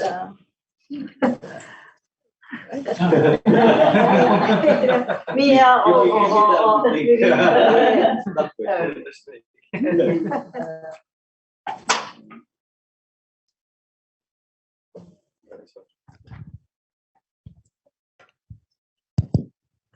So this is probably, I think it's probably in Australia too, but in Indonesia, we have a tradition that in addition to the educational mandate that are responsibility to the students, then also the mandate or obligation to do research, we have one more thing, is called community service. So the community service is a must for us, and many of us, including myself. So usually we work together with either with the NGO or either with the different kinds of community groups, women's group, or the farmers group, or migrant workers group, or other let's say the survivals of the domestic violence groups. So any groups that we could then like process the results of the research, to work together with them and just like do a kind of piloting interventions, or facilitating the development of the capacity building, so they identify. So not only just giving them, not just educating them, but I myself like prefer the role of facilitating them to identify the problems they face and also identify the potential they have in order to address their problems, as well as to facilitate the capacity building of this is for the customary women or the rural women, the ability to articulate their problems to the layers of power they are encountering. So within their family, maybe with their spouse or with their other like male members of the family, with the community leaders or members of the community, and then this at the same time, like they need to be able to articulate their problems, their needs at the village governance system. Because nowadays in Indonesia, while talking about democracy, there's a space for the involvement of the so-called in the formally marginalized groups in the village based like village development planning processes, not only development planning, but also they could articulate their problems. So for example, the problems of the child marriage. So nowadays, not only the advocacy of the, say, the academicians or the activists at the national level, but nowadays in certain villages, so the women themselves, like facilitated by the NGOs as well as supported by academicians like me and my other fellow academics, that really then they have the ability to articulate. And again, they use the access to the digital world is really to help them. So and then they teach their daughters, their sons, and their community to really like to be smart. And but I really agree with you that the main problems of inequality, the main problem of injustices, they need to identify. And in my opinion, is like better if we do bottom up, and they themselves could identify the problems, and they could identify their potentials, and they could identify, okay, this is what government need to do, this is what we need to do, this is what the village head need to do. And nowadays, in although very small numbers still, 10% of the village head in Indonesia is like women. So yeah, so maybe that's what we could do. I mean, as academics, in those who we are from academic world. So. Oh, thank you. Okay, thank you, Shumi. I will echo what Dr. Mia said. So we have to be willing to go into details. We have to sit down and we draw a matrix showing the list of what to do and then who does what, right? For example, let's say infrastructure, what should be done by the state-owned enterprise. The literacy should be done by the family and by the government. And then doing business online, whose responsibility is that? And then preventing harmful content for our kids, whose responsibility is that? And then I imagine on the column side, we have government, which ministries, which institution, and then civil society, and then foreign parties, foreign help, maybe foreign assistance, maybe. Only by doing so, we will be able to address all the issues, and we split the tasks, right? Because I don't think any single party can answer all the issues. And I'm open for that kind of workshops, maybe next month in Melbourne. Other invitation, thanks. Yeah, thank you. Thank you. Good question. How can we actually bring about some impact? And I think that's something we all think about, and I particularly struggle with. So one of the things I've been noticing is the richness of ground up approach and having lived experience and feeding that up into policy. And then I see that coming back down. So I'm just thinking of a couple of projects that I'm involved in at the moment. And the catchword at the moment is co-design and co-creation. And this came very explicitly about from, people like us on the ground telling government and funders that, anything we do has to involve co-design and co-creation with the people we're working with. We need to listen to what they want and then do that. And government has taken that up. And so now you have to almost say that you will do co-creation and co-design. So we've put that into all of our research applications because it's a very good thing to do. But what government hasn't changed is any kind of time frame to do that. So one very large project we have now has to be all done within 12 months. And, and they want us to do this co-creation. And it is just unrealistic. Well, yes, we will do that. We will absolutely achieve that. So speaking hypothetically, one of the challenges then of doing that is therefore finding the time to authentically do that co-creation. You do that in an hour and say, okay, what do you want? So often then the result is just going to be what was done before, because there's not affordances given to the actual time frame that you need to do that. So I can see really the value of making sure that things come up, but from the ground up and impact policy. But now the challenge is when it's in the policy, how can we then ensure that is given the authentic space to enable that to be done? So I have no answers to that question other than it is extraordinarily difficult. And I feel as individuals, we're kind of always pushing away, but without some kind of systemic umbrella to enable that, then it's a really difficult challenge. I guess that each of us we can take away and put together what is there, a matrix, as to what to provide. One person can't do everything, so we are as a team. What Vivinder has proposed, that's might be a good way to approach. Thank you for that, and perhaps one last two questions. Any more questions? One or two more? We still have about 8 minutes. Yes.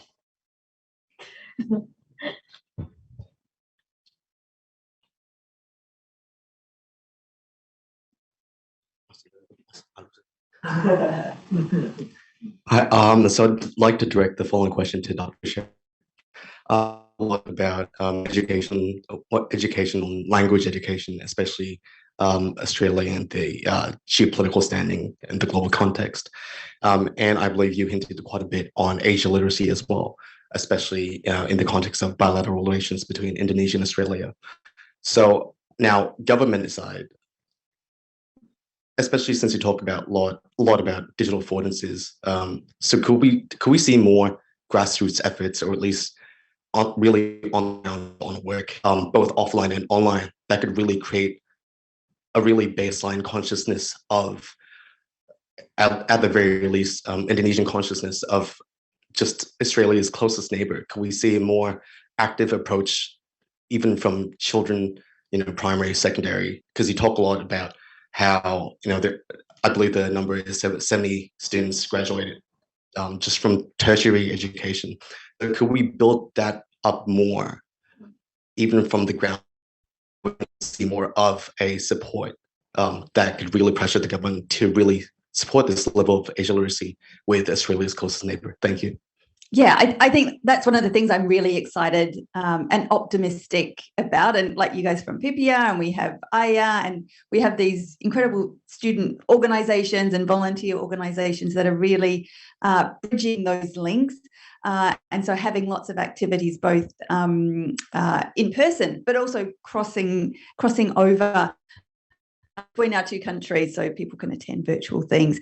And I think the more that we do that, the more those options are open for even primary schools. Like there's organisations here, Jari, who work with primary schools in Indonesia, and they have a lot of virtual classrooms together. They're looking at marine science projects. So the kids from here are going down to the water and collecting, what they can see in the ocean here, and then the schools in Indonesia are going down to their local waterway and collecting. And so it's a really great science class that has been done in 2 different countries.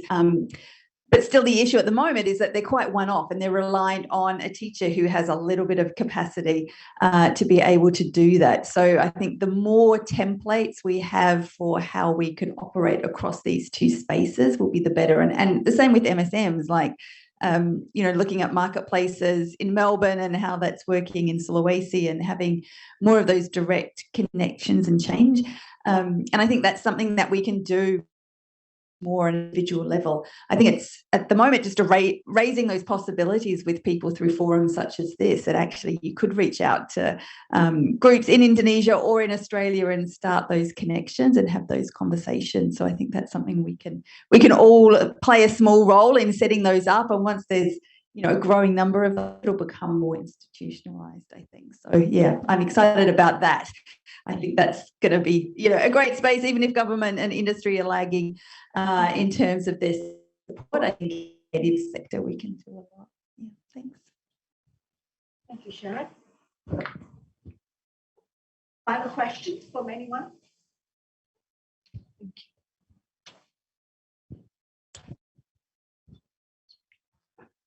Thank you for the opportunity. I would like to questioning for Dr. Anthony. What's your opinion about whether there is influence or interest of some major powers like China or US in the Myanmar conflicts? Thank you.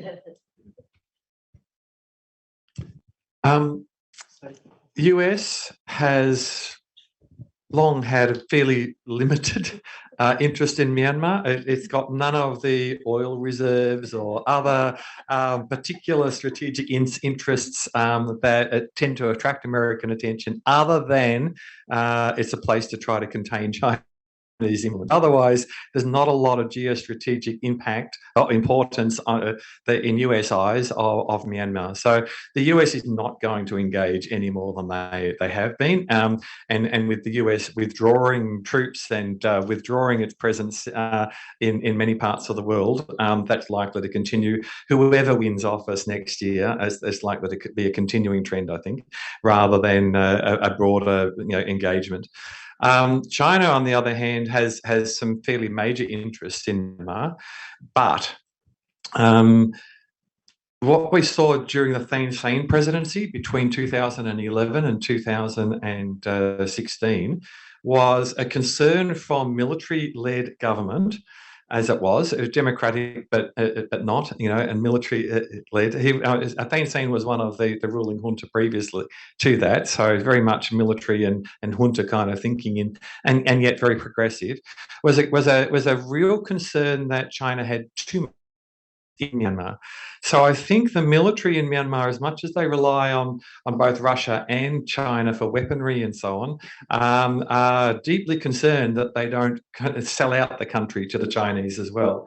And in that sense, they continue to look for opportunities to push back and to restrict China's influence, even though they are highly dependent upon China at this point in time.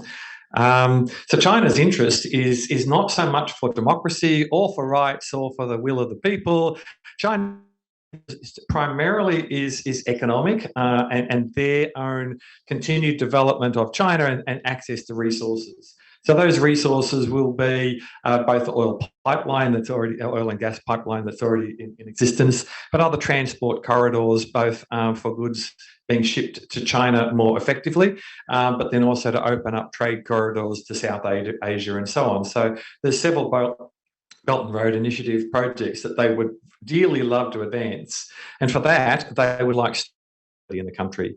Interestingly, China signed more contracts with Myanmar under the NLD government of Aung San Suu Kyi than they did under Thein Sein. And so after the coup, they were cautiously and fairly quietly, but did seem to be pushing for a restoration of democratic government, not because of democratic ideals, but because for them, democratic government actually facilitated projects better than military-led governments. But the longer this dispute or this conflict and civil war is raging in Myanmar, the more they're sort of inching back towards supporting the military. But again, they've got a really cautious road because they don't want whoever they support, they don't want to foment further dissent in some of the regional areas and ethnic minority areas of China and so on. They've got their own domestic concerns. So they want stability. They don't necessarily care whether it's democratic or military rule. They just want stability in an environment that they can advance that Belt and Road kind of agenda.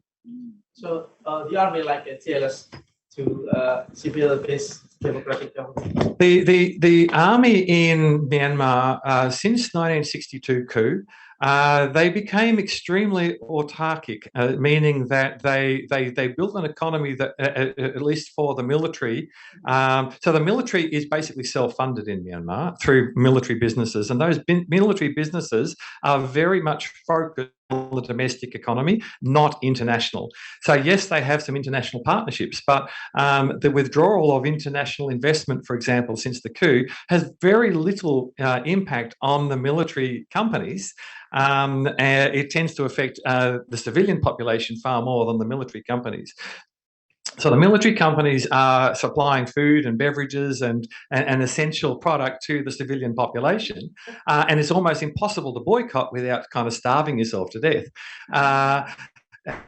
And those companies are so the biggest threat to the military companies is actually the military's actions that are impoverishing the masses. So the masses are buying less, so their companies are making less money. So what it does mean though is that the military ideology and economically have kind of firewalled themselves, and they've been doing this for 60 years. They're good at it. So short of the population running out of money, what China does or anyone else does, there's no particular economic incentives.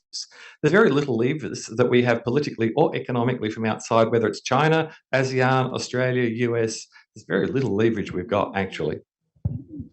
Thank you. Thank you, panel.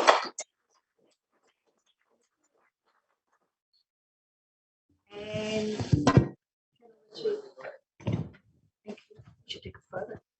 I'm gonna take a photo.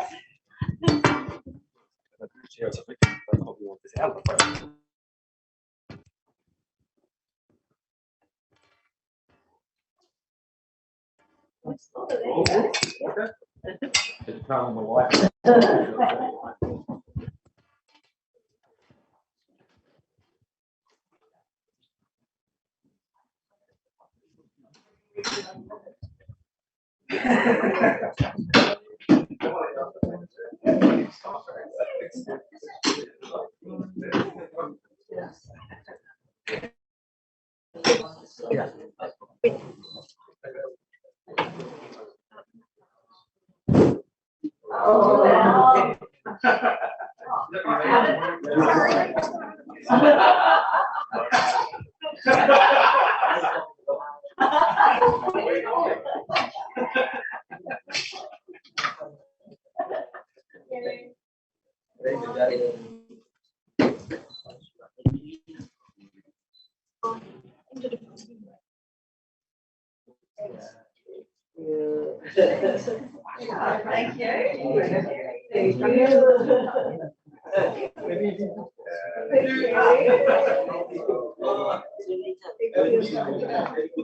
Once again, thank you to our speakers and to all the participants who have been attentively listening. Now we're inviting Dr. Hanif from the Sekolah Kajian of Strategic and Global Studies of UI to award the speakers for their wonderful discussions as a thank you gift and as a reminder of the collaboration for today. Terima kasih kepada para panelis, moderator, dan semua partisipan dari diskusi ini.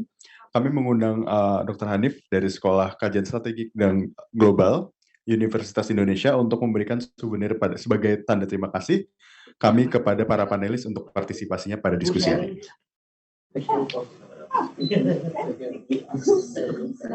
One, two, and three.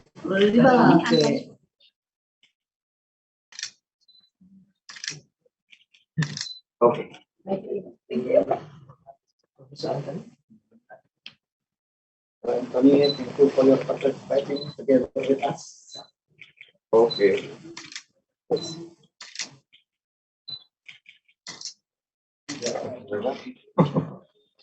Yes. Oh. Thank you, Pak.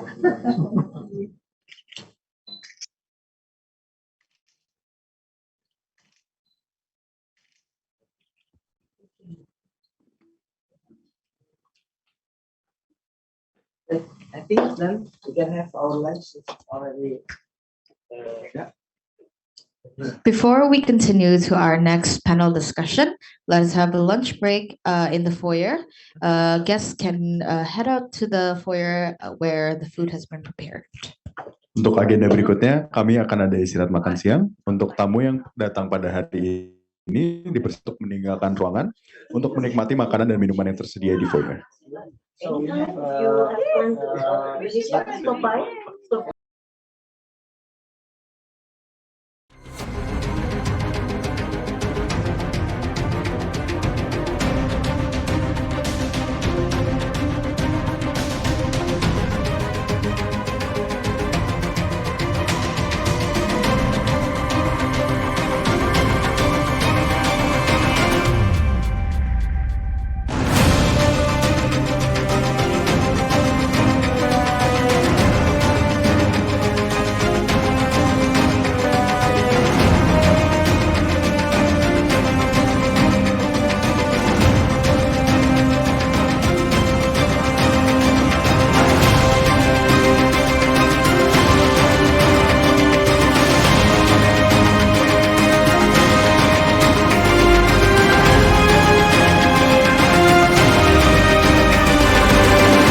Ini adalah Indonesia, negeri yang dianugerahi tanah yang subur, dikelola oleh tangan-tangan anak bangsa. Kami berjalan bersama Presiden Jokowi dan Menteri BUMN Erick Thohir. Pupuk berperan strategis terhadap ketahanan pangan. Mengembangkan berbagai inovasi dan bertransformasi bersama Pupuk Indonesia, menjaga ketahanan pangan bangsa, dan menghasilkan senyum untuk bangsa. Pupuk Indonesia, makmur bersama Indonesia.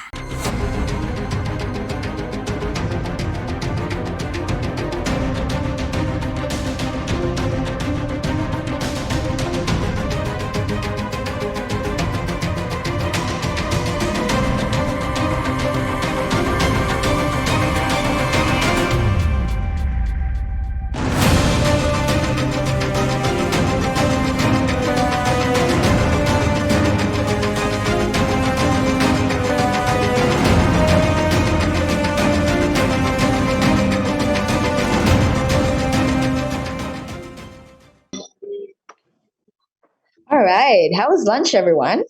Good? Delicious. Awesome. So let us resume today's discussion by inviting Mr. Jelang Ramadan to the stage as the moderator for our next session. Untuk melanjutkan proses acara pada hari ini, kami mengundang Bapak Jelang Ramadan untuk mengambil alih sebagai moderator untuk sesi berikutnya. Silakan, Pak. Terima kasih. Terima kasih semuanya. Alright, it's my turn to become moderator for this session. So I think even though there are maybe some people or panelists still outside, so we can proceed for the second panel session for today, since we already have 7 papers to be presented in this session. I might invite Pak Dwi Rahmatullah to come to the stage and have a seat. And then Ibu Astri Nurdiana to take the second seat as well. The third, Pak Dias Odi. The fourth, Pak Muhammad Ibrahim Suyuti. Is he coming or not? He's still outside. The fifth will be Ibu Raden Roro Mega Utami di belakang. Sorry. The sixth is Ibu Nina Sapti Triaswati. And the seventh will be Pak Hanif Sahagafur. Before we start, I would like to cross-check first maybe someone who knows Pak Muhammad Ibrahim Suyuti or Pak Yogi Andriansyah, whether they will come or not to present their paper. Please attend for him. Mar, boleh cekin nggak? Okay, so we already have 1, 2, 3, 4, 6 presenter for today's paper. So I would like to remind you that each panelist or each presenter will have 10 minutes to present their paper. I was also expecting that everyone's already have their presentation file in the laptop. And I remind you that each panelist again have 10 minutes. Then after all the presenters presented their papers, we will have panel discussion first, and then we will open the question and answer to the audience, whether it's online or offline. So I would like to encourage friends or colleagues who attend in the Zoom can say their questions maybe or drop their questions in the chat box. Okay, let us start with Pak Dwi Rahmatullah, who will present the geospatial intelligence in supporting security stability for Indonesian general election pemilu in 2024. I would like to invite you to come to this podium and present your paper. You have 10 minutes, Pak. From the what do you say? Okay, good afternoon, ladies and gentlemen. I'm Dwi Rahmatullah, and my friend Raden Roro Mega Utami as a second author. I'm from Indonesian Army of and she's from Universitas Indonesia. Let me explain my research about geospatial intelligence in supporting security stability for Indonesian general election or pemilu in 2024.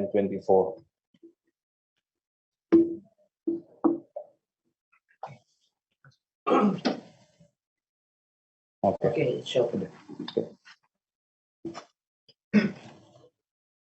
Indonesia, as a Southern Asian archipelago, is the world's fourth most populous nation with a constitutional democracy. Its political framework involves direct, periodic elections at various levels facilitated by the General Election Commission. However, previous elections have faced significant security challenges, lead to substantial casualties and damage. The 2024 election may utilize geospatial intelligence or GEOIN to analyze security and decision-making, bolstering the electoral process's integrity, thereby contributing to Indonesia's continued political stability. This tool promises a fresh approach to addressing the complex challenges associated with organizing secure elections in a country as vast as populous as Indonesia. This is 5 results and discussion. Firstly, the disruption during general election in Indonesia, and secondly, the incident during the previous general election, and the GEOIN implementation in foreign countries, and then the GEOIN support in 2024 general election in Indonesia, and the last, geospatial intelligence as a security system technology. Firstly, the security stability disruptions during general election in Indonesia. Like a political conflict, competition between political parties and candidates in election can trigger conflict. both at the local and nation levels. These conflicts can take the form of demonstrations, intimidation, or acts of violence that can threaten security and stability during election. And of terrorism, the terrorists or extremist groups may try to take advantage of the election situation to launch attacks or threaten security. The objectives can range from creating fear among the public and thwarting the holding of elections to creating political instability. And then the vote forgery and electoral fraud, the technological glitches, like the failure of the technological systems as of vote counting systems or electoral information systems, can lead to distrust and doubt about the integrity of elections. It can also be the target of cyber attacks aimed at disrupting the electoral process. And then identity issue and social disunity, hoaxes and negative campaigns. For example,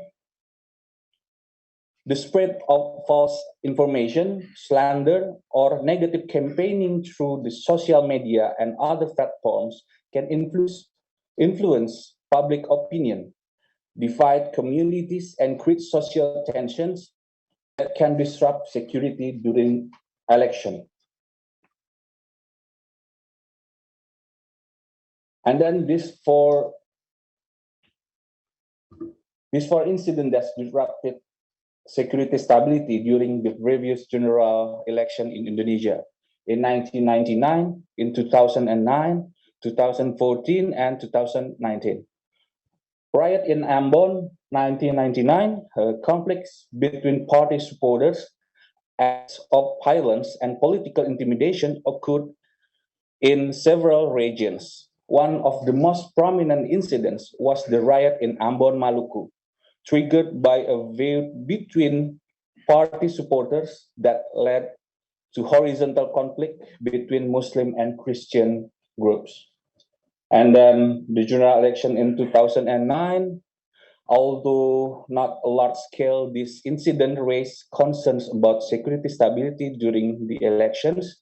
2014, although the election was fairly peaceful, there were several incidents of political violence and intimidation that occurred in various regions. After the announcement of the election result, Prabowo's supporters protested and challenged to resort to the constitutional court, although the challenge was eventually rejected. And then in the last 2019, this riot resulted in casualties and considerable material losses. And this is the system that geospatial intelligence as a security system technology. There are three parts. Number one is global positioning system, and geographical information system, and remote sensing. The remote sensing is the technique of collecting data about the Earth and its surface a distance, usually via satellite and airplane. Remote sensing is used to collect geospatial information in the form of satellite images, aerial photographs, and LiDAR data. And then the three of them become one spatial analysis. The spatial analysis is a method that used to understand patterns, relationships, and trends in geospatial data. Spatial analysis technique include buffering, overlay, interpolation, and classification, as well as network and path analysis. And then after the spatial analysis, it's become geoin information or geospatial intelligent information. And then take a look at the another foreign countries that use geospatial intelligence, that implementing the geospatial intelligence in their countries like USA, UK, and Netherlands. The USA have a national Geospatial Intelligence Agency, or NGA, manage U.S. geospatial intelligence, supporting military missions, monitoring national threats, aiding humanitarian efforts, and contributing to maritime security and environmental surveillance to information policy making. And the UK leverage geospatial intelligence that use ordnance survey collects this data, aiding the disaster management, national security, infrastructure planning. And the Netherlands, they have Cadastre, a Dutch agency, manage geospatial data and national security efforts, demonstrating the versatile application of geospatial intelligence in the Netherlands. And then this is the geospatial intelligence support for the 2024 general election in Indonesia. Firstly, mapping for voting locations. Geospatial intelligence aids in mapping polling stations and efficiently allocating security resources for the Indonesian 2024 election.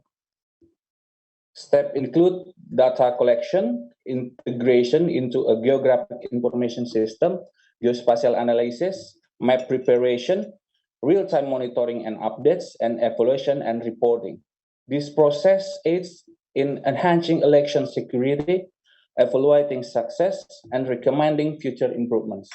And the mass movement detection, geospatial intelligence can assist in monitoring mass movement to identify potential vulnerabilities during Indonesian 2024 elections.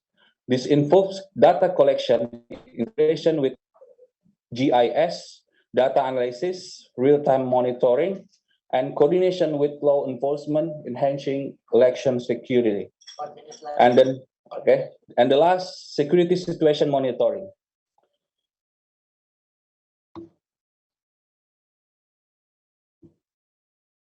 Conclusion: geospatial intelligence technology will play a crucial role in ensuring the security stability of Indonesian 2004 elections.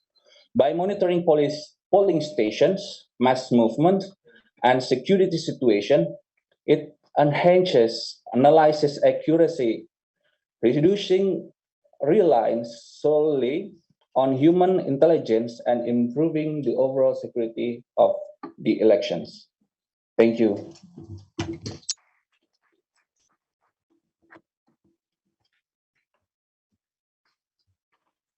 Thank you, Pak Dwi Rahmatullah, presentation. We will proceed to the second presenters. I would like to invite Bu Astrid Nurdiana to present her paper about the strategic implementation of stunting policy year 2021 among pregnant women exploratory study in Indonesia. Okay, good afternoon, everyone, distinguished guest speakers, and also the committee from Universitas Indonesia and also Deakin University. My name is Astrid Nurdiana. I'm from School of Strategic and Global Studies. So I'm coming up with the issue about stunting, which is very crucial in Indonesia. So this is a systematic review about strategic implementation of stunting policy year 2021. Among pregnant women in Indonesia. But before, this is a brief description about what is stunting. So stunting is when a child has a low height for their age. So we measure around 0 to 59 months, which is under 5 years. In the short term, stunting will affect to the impaired brain development and also lower IQ and weaken immune system. In the long term, stunting will affect the productivity, healthcare costs, smaller stature, and premature death, and greater risk of diabetes and cancer. So the background of this study, the first is the SDGs number 3, which say that ensure healthy lives and promote well-being for all, at all age. And also the regulation of the President of the Republic of Indonesia number 72, which says that about stunting reduction acceleration, and also the National Priority Program number 3, which say that enhancing qualified and competitive human resources become the priority program for Indonesian government. So currently there are 149 million children under 5 are affected by stunting, which majority are in Asia and also African country, but a bit in North America. And here is stunting in Indonesia for the last 5 years. It shows that a slightly decline every year, around 3 to 4%. And the Indonesian government set 14% prevalence in 2024. It means that Indonesian government supposed to reduce the stunting prevalence around 6 to 8% from 2023 this year's. Okay, so the research question is, what are the potential causes of stunting in general and during pregnancy, and also how is the possibility to reduce stunting prevalence in 2024 to 14%? So for this review, I searched the articles from the online libraries such as EBSCO, PubMed, Science Direct, and Scopus for the last 10 years, and the literature about pregnancy and also malnutrition. The population of in this article were pregnant women, and also the intervention about stunting prevention during pregnancy, and also exposure during pregnancy or condition affecting the outcome, which is baby. And the outcome is pregnancy outcome. So the review process is circumscribed to article written in English, which is from international with pregnant woman as subject and newborn as outcomes, but the countries involved are unrestricted. So this review focused on the health of mother prior to and during pregnancy. And then the article was screened based on the title and abstract, which were subsequently screened based on the full text to ensure that it met the eligibility requirement. Of course, when we review some articles, there is the risk of bias. So the assessment for the risk of bias, I use the tool from SIGN, Scottish Intercollegiate Guideline Network. And here is Prisma diagram. So initially there are around more than 2,000 articles. And then after several screenings, finally, I got 172 articles that met the eligibility criteria. And the finding, the finding of the review, I saw still the same spread of the stunting around Asia, Africa, and also a little bit in North America. But I found that the unique characteristic in each continent. For Asia and Africa, there were the similarity in the problem of the malnutrition caused by age, education, and also the access to the healthcare. And but in Africa, there is the additional problem about water and sanitation and hygiene. In Asia, in China, the stunting problem caused by caused by the metal exposure. As we all know that China, there are a lot of industry there. And in North America, most of the a lot of pregnant women there exposed by alcohol, smoke, and also marijuana. So the stunting in North America caused by that issue. So after several reviews, I found that this chart flow, so stunting is caused by several factors such as biological factors, environmental factors, socioeconomic factor, and also interaction between a lot of factors. Biological factors such as inadequate nutrition and also infectious disease, maternal and maternal factors. The environmental factors such as poor sanitation and hygiene, unsafe living condition, and environmental pollution and toxins. Socioeconomic factors, there are poverty and inequality, limited access to healthcare, inadequate education and awareness, security and limited access to nutritious food, cultural and behavioral practice affecting feeding and childcare. And the last factor is the combination between all factors. Something couldn't be solved but single policy, for example, health policy alone, but the policy that involve in stunting case, there are health policies, nutrition policies, waste policies, social protection policies, education policies, agricultural and food security policies, and early childhood development policies. When I look at closer to the pregnancy, so I found out the upstream and the downstream. So stunting actually is a downstream, and then this one is the upstream. What are the upstream? The upstream factors such as age, education, socioeconomic, occupation, and also maternal health, and also household and lifestyle. I know this is very small chart, yeah, but I want to show you that one another is linked, yeah. So it couldn't split between one factor to another because we have to see the comprehensive relationship between one factor to another factor.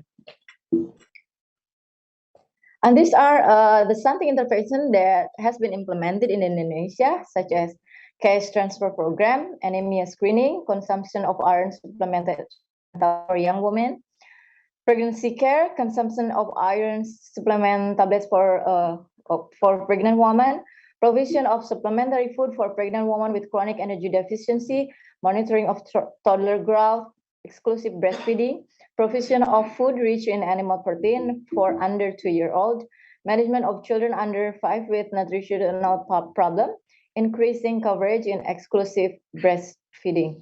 So the question is it the right intervention in Indonesia? If I go back to this chart, so this intervention is not the right solution to solve the stunting problem in Indonesia, because most of the intervention are not solving the upstream area. So it's too late. For example, supplementation tablet for young women or pregnant women. So it's not the solution because the upstream area. So there are another factors such as age, education, socioeconomic. So what the government is supposed to do is focus on the upstream area. You have 1 minute. 1 minute? Okay. So the conclusion, stunting is caused by a variety of interrelated complex factors. Therefore, a simultaneous solution is required for its effective management. What we have to do is a collaboration between media, government, community, academia, and also business. And also comprehensive improvement in various fields. Upstream area. Education is not only about affordability. So actually, the education in Indonesia right now is affordable because it is free, but also about quality. In PISA review survey, I found out that Indonesia ranks 72nd out of 77 countries regarding the education quality. Age restriction for marriage, Indonesia ranked 8th globally and 2nd in Asia for the greatest number of child marriage. Age restriction not only for marriage but also for pregnancy. According to BKKBN survey, the rate of unintended pregnancy in Indonesia is 17.5%. Time is up. Okay, last one, equality in quality health service accessibility. So not only accessibility in health service, but also quality health service. And also the last, improve policies that benefit the health and wealth of women. Okay, thank you. Thank you, Ibu Asti Nurdiana, for the presentation. There's such massive things to be explained and a lot of information that's so precious which to be shared to us, but we can continue the discussion after all the presenters already present the paper. Okay, I would like to next to our presenter, which the third is from Pak Dias Oldi, the paper entitled Implication of the Use of Yuan by BRICS Nations Against the United States Dominations. You have 10 minutes, Pak, once you start. Okay, you may start. Thank you. Bismillahirrahmanirrahim. Assalamualaikum warahmatullahi wabarakatuh. Good afternoon, ladies and gentlemen. First of all, I would like to express my gratitude to be able to stand here with great people in front of me. Thanks for having me. Today, by the way, my name is Dias Oldi. I'm an army officer of the Indonesian Armed Forces. Today, I will bring the recent issue of geopolitics. It is the implication of the use of yuan by BRICS nations against the United States domination. So here is the authors. I'm the first authors, helped by my another authors, Mr. Sharoni, as my mentor and my partner and the expert of economy, Lisa. And the last one is Mirza. He is not be able to be here because he's now in the United States. So the outline is going to be the introduction, the background, and I will share how the rise of China and the use of yuan, about the literature review, the findings and discussion, and then finally the conclusion and the future projections. So in this research, the geopolitics theory of war leadership by Modelsky, so we will elaborate more in this, is used as the axis of analysis alongside the global economic trends as the corridor of the study, using the qualitative method research. So the emphasis of this topic is in the geopolitical terms, but you will see a lot of data about the global economic conditions. So let's get inside. First is USD and BRICS. In 1944, the Bretton Woods Agreement marks the first era of US dollar global usage. And after that, the Cold War era rising, it marks the era of the US dollar peak of economical hegemony. And after that, the millennium era, the 2000s and so on, we are facing several of crises, the pandemics, 2023, the recession, 2008 crisis in the United States, and etc. So the graphic is in this last 100 years is like the theory of Modelsky that we will elaborate more in the end of this speech. Well, you can see the petrodollar rises in 1970, and then the global domination of US dollar itself poses the paradox of domination for USD. The USD's dominance poses the challenge to the economy of US itself, such as the trade imbalances, currency fluctuations, and the potential risk associated with the excessive reliance on foreign capital. And then itself founded in 2000. The letter S joined, representing the South Africa in 2010. And in 2014, the New Development Bank marked the first strategic move by the BRICS in economic terms. So Vladimir Putin itself, the Russian president, has said that BRICS is about to use another currency in their economical system that is reliant to the US dollar. So here's why the Putin have to do that. So we see in recent days that the war in Ukraine is emerging. And as the response, the United States, NATO, and G7 countries punish Russia for the invasion to Ukraine by doing some economic sanctions. Therefore, Mr. Putin forced to do something to save for the sake of Russia. And then Putin and Xi Jinping works together to talk about this. And finally, in May 2023, they are about to abandon USD by the breach of BRICS. So here is why we say that China is the #1 threat to the USD hegemony. Now, United States is at the top in the nominal in GDP of PPP. So both share 41.8% for the USA and 34.75% for China in the entire world's GDP, while US sit in the fifth or the richest country in the world, whereas China comes at 63rd. This is due to the vast population of China, which is more 4 times more than the United States. That is why, as per today, only these two is compete to become the #1 in hegemony. Here is the sum of the data. You can see USA is only in 7% of average economic growth, while China is,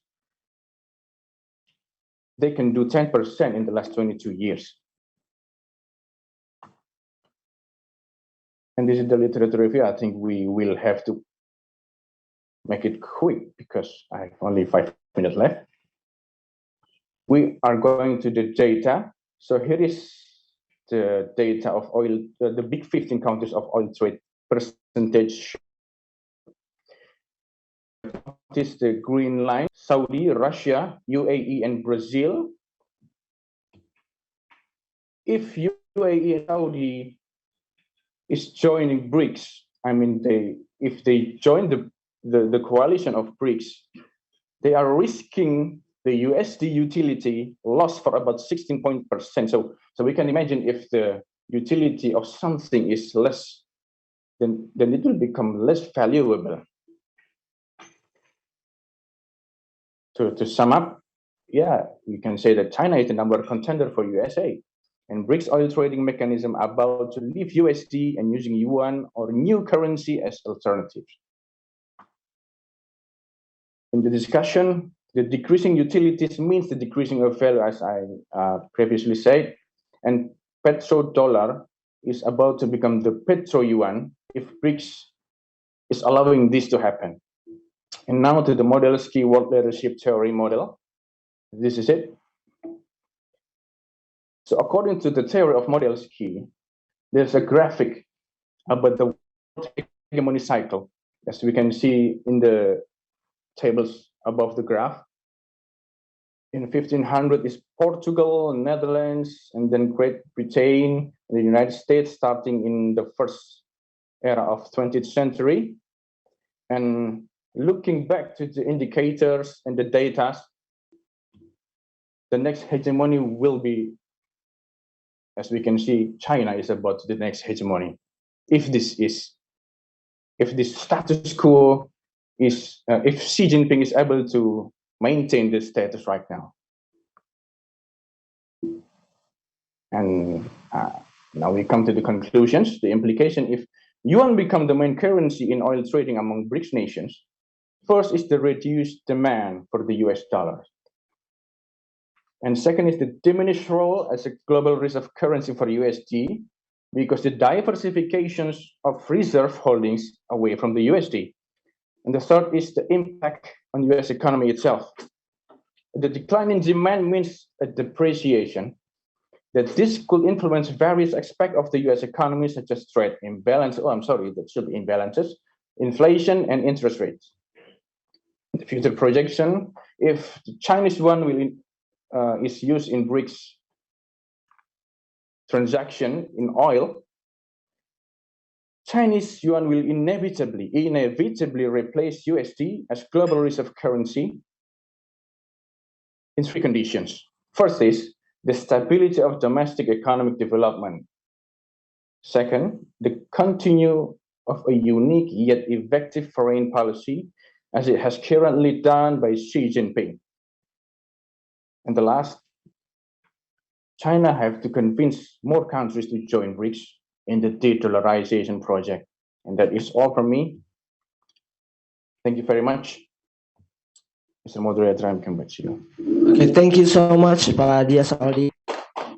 Very precise, and you have actually 1 minute left, and we will save the minutes for another presentations. Since we don't know whether the Pak Ibrahim Suyuti already here or not, so we would like to move to the 4th presenter, Ibu Romego Tami, to present her paper about the bioterrorism preparedness in Indonesia, building resilience for the future. Good afternoon, ladies and gentlemen. Thank you very much for this rewarding opportunity. I'm grateful and honored to be presenting my paper in this important conference. Now, let's take a look at the picture. Wait for a second. Yeah.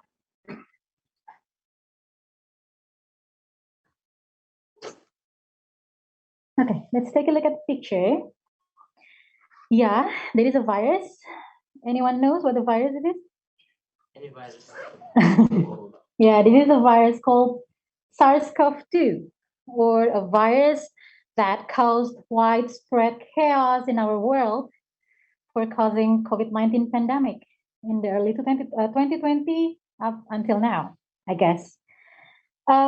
This virus has been our worst enemy, our worst nightmare. But can you see that? Is the virus large? Or is this virus standing tall, holding a weapon? Or is this virus as big as an atomic bomb or nuclear bomb? By the next picture, this picture shows that the coronavirus, the one that I showed, is only 0.1 to 0.5 micrometers. 100 bigger than this virus. So how come this teeny tiny little thing cause an earth-shattering effect on our world, on almost every country in this world, even superpower ones? Now, we must all think in the beginning of the pandemic era, is COVID-19 a bioterrorism? Or is COVID-19 a product of gain-of-function research? Or is it an impact of dual use of research concern? Or is SARS-CoV-2 virus intentionally released by the laboratory in Wuhan, China?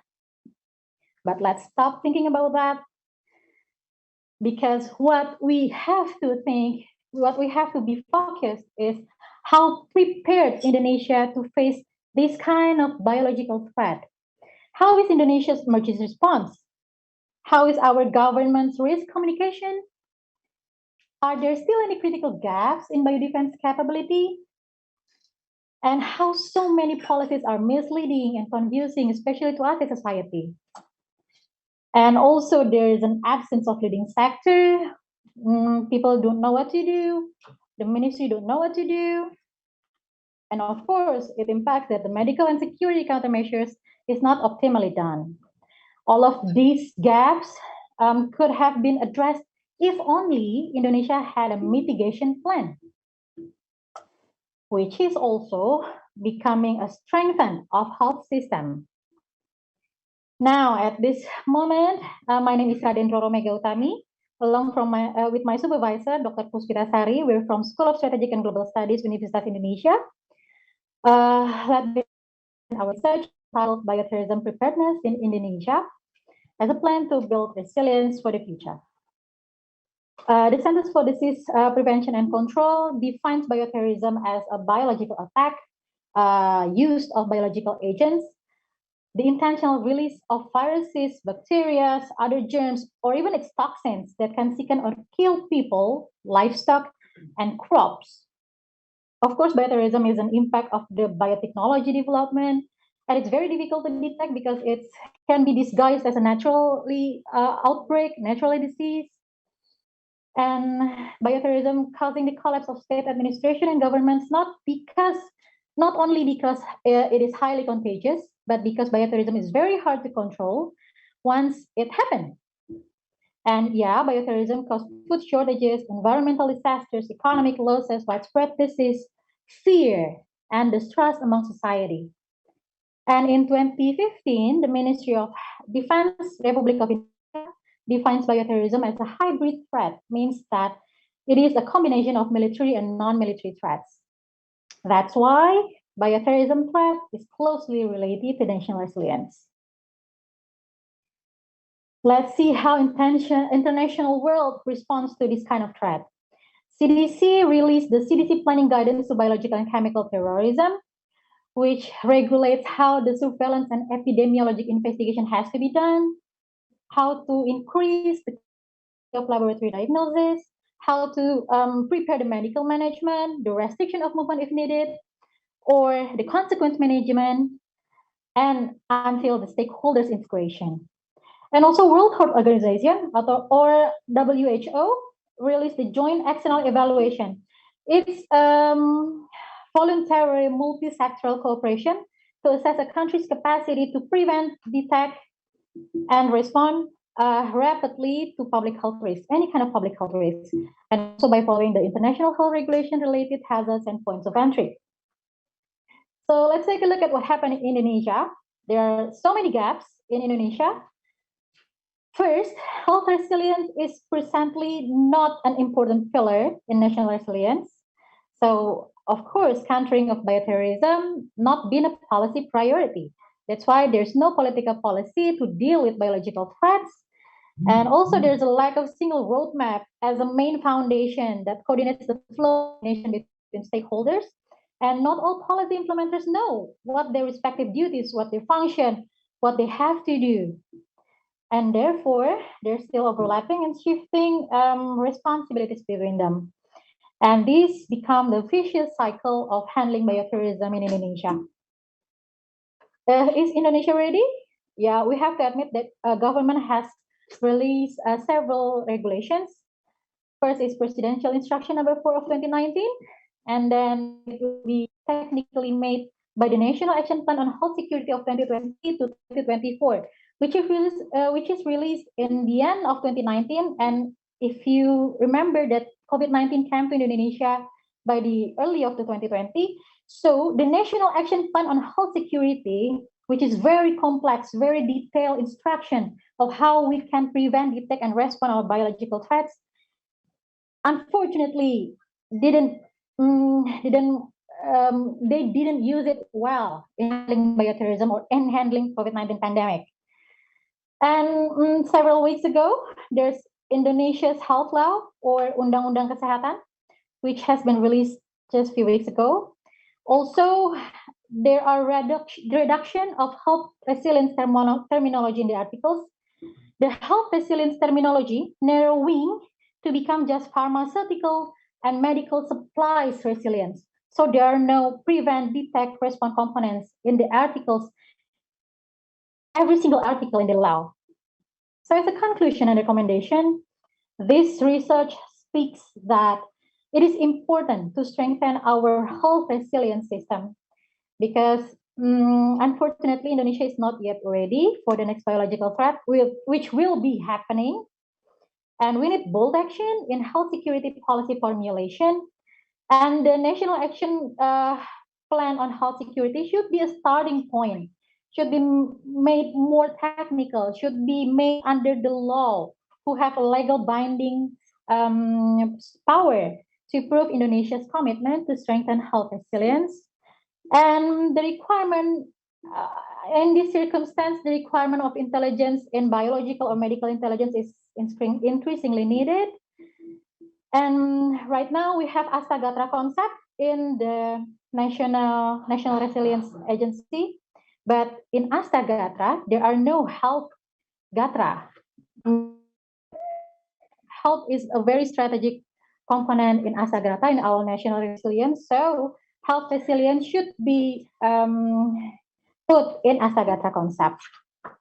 I will conclude this presentation today by reading a quote from Mr. Vladimir Nabokov. He said that bioterrorism is not just an imagination, it could be a devastating reality. So basically it depends on us now, whether we want to be prepared so we can handle bioterrorism or biological attack appropriately, or we can just sit back and relax and repeat our mistakes by handling COVID-19 pandemic recklessly. Thank you. Thank you so much.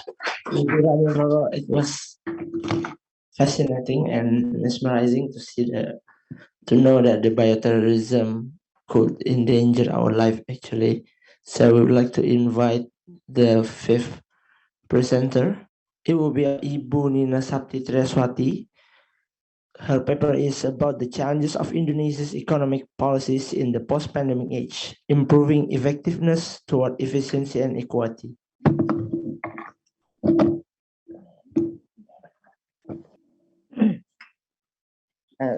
Thank you very much. My name is Nina Sapti Triaswati. I'm really honored to be here as a presenter in the such a important forum. The title that I have here is actually Challenges of Indonesia's Economic Policies in the Post-Pandemic Age, Improving Effectiveness Toward Efficiency and Equity. One is about the story. I mean, this is the statistic, yeah, talking about Indonesian, that the main challenge is actually how to get out from the middle income trap. And we do some institutional economic reforms, yeah, in the high level policy and the low. And this is in the 5 areas: employment, fiscal, industry, new growth center, and monetary and finance. And at the end, actually, we face that at the implementation level, we find out that at the time of pandemic COVID, we have social health policies, yeah, which exactly a trade-off, yeah, with the Indonesian economic performance. And at the end, the summary and some recommendation.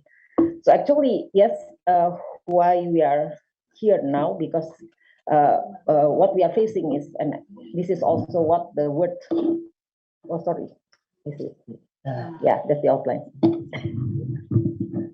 Okay, yeah, that's the outline, and then this is,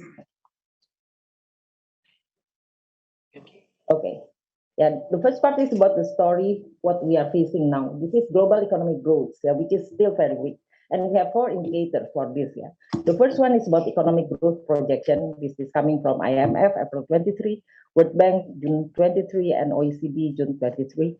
Actually, this is all of them showing that we are still in the uncertainty conditions. And in 2023, let's say World Bank is the lowest projection, about 2.1 only.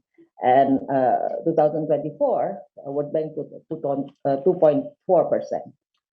Then actually we can also check the global trade projection by IMF, and this is also declining. I mean, actually we are in the uncertainty, and we are facing the 2024 might be better, yeah. But again, we can compare, yeah, what we are facing exactly is about the inflation. Yeah, when there are uncertainty and people do not want really work hard, yeah, towards the new normal situation after the pandemic. Yeah, there is some many 2020, and then we can see here inflation in very high 2022 at the top of Ukraine and Russian war, and now it's like slightly declining, but the world still 7%. Developing countries is about 8%, yeah, and US 4%. Now the core inflation, what we are facing here is very important one, because usually economists make a difference, yeah, between the average inflation and core inflation, which is the one that managed by the central bank. And we can see here that actually Indonesia not very bad, 2.58, while the other countries, yeah, like let's say here the highest one is India, 5%, yeah, and at the developed countries we can see European Union, which basically after the Russian war with Ukraine, very high, 8%. Yeah, so we can see we are okay, but not very good. Still not very good because we have other challenges. Yeah, this is Indonesian economic challenges. How to get out from the middle income trap. The story here actually we have a medium-term plan, and in the medium-term plan, 2020-2024, we already aware that we are in the middle income trap situation. Sorry. Yeah, that's the core inflation. Okay, this is the challenges, yeah, the middle income trap. The story starts here. Yeah, we make a plan in 2020, exactly at the beginning of the pandemic. So at that time, we feel, let's say, very optimistic that we can get out from this situation. Yeah, we make a picture like this. At that time, government published, yeah, through Bappenas, Minister of Planning, showing that in 2036 we will get out from the middle income, which is not true. Yeah, after, yeah, of course I will show first. Yeah, what happens after we make the plan? We make exactly 3-level plan, yeah, from the higher level until the implementation. But this is the highest one. After that, implementation level at the ministry's level. So the mission saying that, yes, we will improve Indonesian human resource quality, blah, blah, blah, that's mission. And then the arahan, the direction is about first, human resource development, the highest one. Second one, infrastructure development. The third one, regulatory simplification. The fourth one, bureaucratic simplification. And the fifth one, economic transformation. And the agenda, we put very high here, actually the highest one, strengthening economic defense. This is human resource. Okay, this is strengthening economic defense for quality and equitable growth. We put the highest level, yeah, here for economic growth, which is quality and equitable, yeah, efficiency and equity in our regular term. And the second one, develop areas to inequality and ensure equity. Again, we strengthen this first level. And the third one, improve qualified and competitive human resources, blah, blah, blah. And we can see after that, the sixth one, the very important one, building environment, increasing disaster resilience, and climate change, yeah. Or basically, number 1 until 7, we put everything there. And the highest one, of course, human resource, yeah. And then in 2023, this year, just last June, we announced a long-term plan and showing that now we shift a little bit from the mid-term plan. And what happens here, here the story, that okay, we realize that after pandemic, we find out that now we cannot make it 2036, but now we will move a little bit to 2038 or 2041. The red color showing if we have the average growth, economic growth, 6%, but the green, the yellow one there, 7%. So we make two scenarios basically. If it is high economic growth scenario, we can reach it 2038, but if it is low scenario, 6%. Now what happens? This is a story. Yes, we hope it can be reached now, but we can see now, is it 5% or 5.7%? And we saw that each stages, yeah, the first stages, let's say 2025, 2029, this is between 5.7 and 5.9%, very high. Basically, if we ask the regular economists, they think, wow, that's a very high target. And we discussed several times. Yeah. It's almost impossible we can reach that target. Even it seems like only about 7%. Yeah, 5.7% is very high. And this is the dream. Yeah, if we can reach this in 2024, if it is 7%, the highest one, we can be the number 5th highest PDB. Yeah, on the corner there. Sorry. Yeah, on the corner there, PDB 5th highest in the world. Yeah, terbesar ini, the highest word, the 5th highest, meaning actually the best 5 in the world. But of course, if our economic growth is 7%, and it's rather difficult, yeah, basically, of course, I'm just saying as a academician, I should show, okay, this is the plan, but you can ask whether you can reach the plan or not, and we should be very optimistic about that. Of course, we should work hard if we want to reach this. Yeah, then this is the reform that we have until now. Yeah, the first part is employment, the second fiscal, industrialization, number 3, and number 4 growth center, which is Ibu Kota Negara, the 5th monetary and finance. So for the first one, we have job creation law, omnibus law. Yeah, and omnibus law is basically we already passed it, but unfortunately.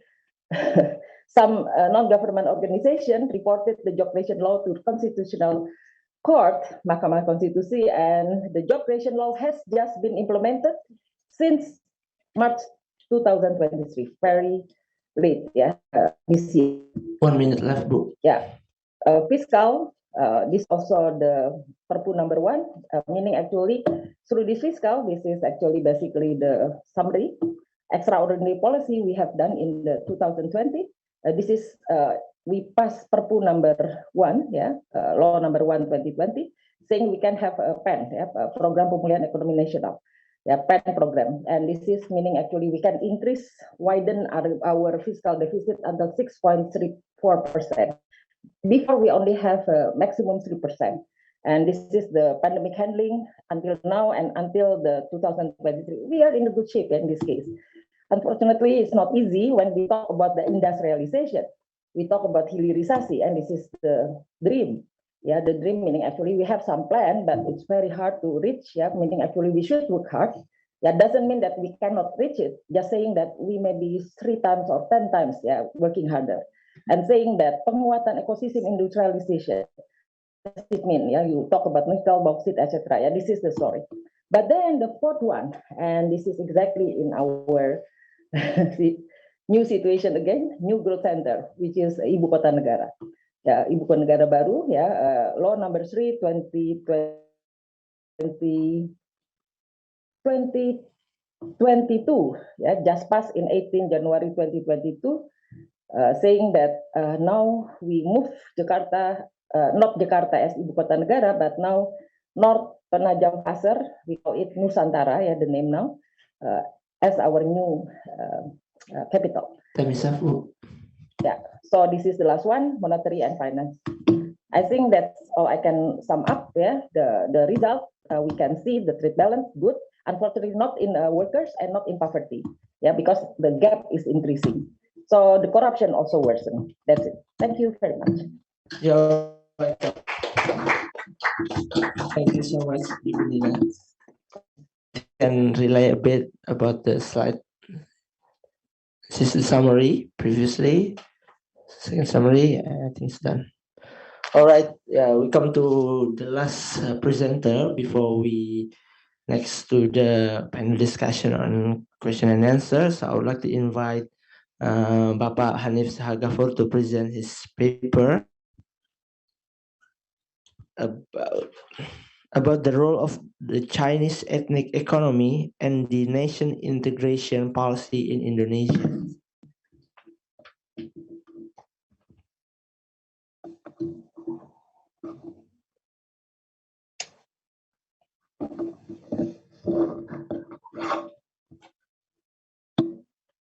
You have 10 minutes, Pak, to present your paper. Thank you for all of you, and I would like to give presentation about the theme, the Chinese ethnic economy and the nation integration policy in Indonesia. I wrote this paper together with my partner here, Ibu Nina Sapti Triaswati, from Faculty of Economics and Business, Universitas Indonesia. The theme, yeah. Oh.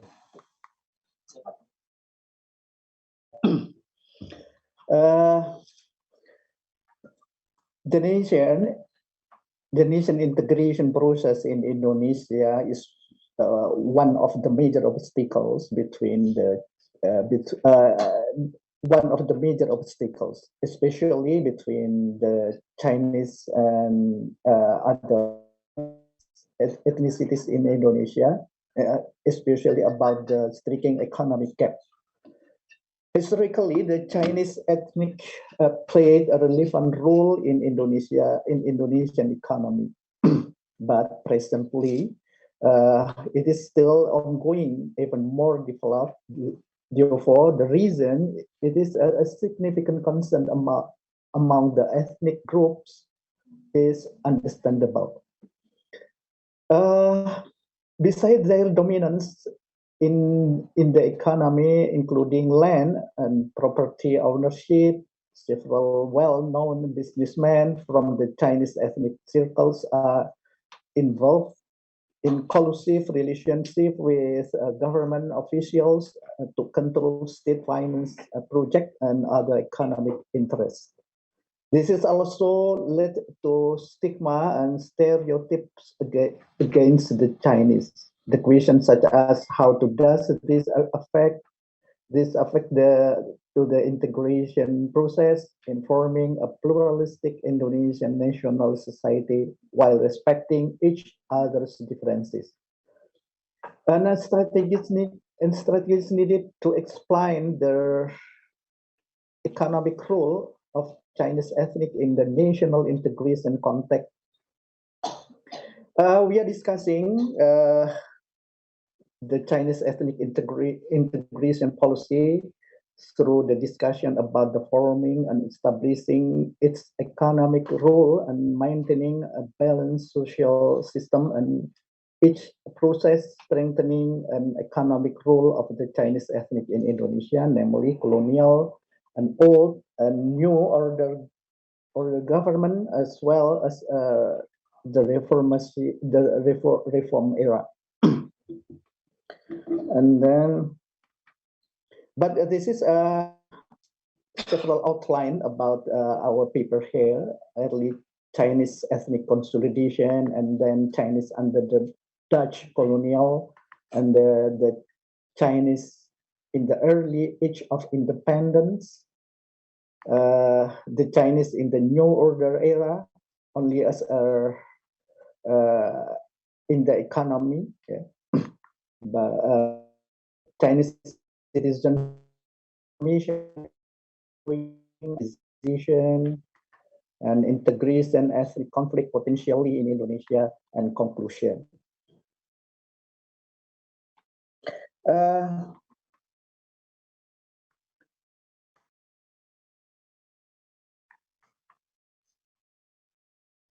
Chinese under the Dutch colonial, maybe this is the consolidation of ethnic Chinese, the role of Chinese ethnic economy. The other socialist segregation, the Dutch colonial also implemented at their agrarian law, and several policies established foreigners, including China, from engaging in agriculture. The Dutch colonial implemented several policies. This includes restriction on Chinese movement and in the Dutch East Indies, especially that were weakened stelsel policy, promulgated and enacted occasionally in several years, in which they were restricted to their village and discoveries in all cities, which is come to be known as Pecinan and Chinatown, and therefore permit was required when crossing Chinese territories in different cities. The segregation system that hindered in the physical movement of the Chinese ended in 1905. Chinese in the Dutch colonial age placed in a dominant position as intermediary traders between the Dutch and indigenous people. The position was further strengthened by the cultivation system, culture stelsel. In introduction since beginning, the Chinese were involved in forced cultivation activities, for example, in sugar industry, plantation, and others. The term of sugar cane processing, the private sector usually employed in the Chinese based on government contract. The Dutch capitalized on the Chinese role intermediary traders and the supervisor to exploit the nation.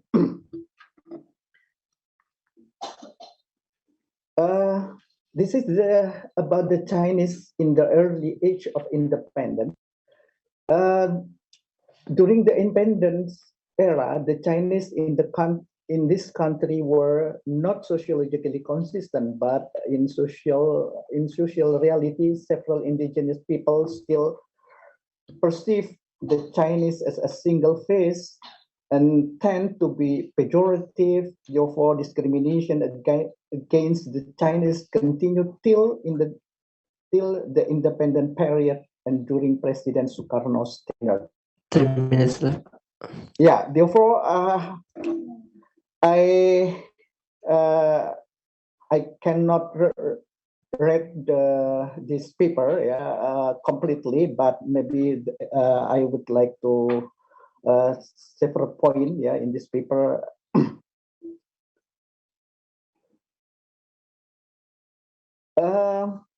Chinese citizens in the Reformation era enjoying openness and democratization. As Indonesia in general, the Chinese ethnic citizen also celebrate the beginning of the political reform era after the collapse of the New Order regime. The openness replaced the authorization seeks to freedom and democratization movement. The Chinese had equal rights and opportunities to other citizens. There were not more ethnic-based restriction and discrimination for any reason.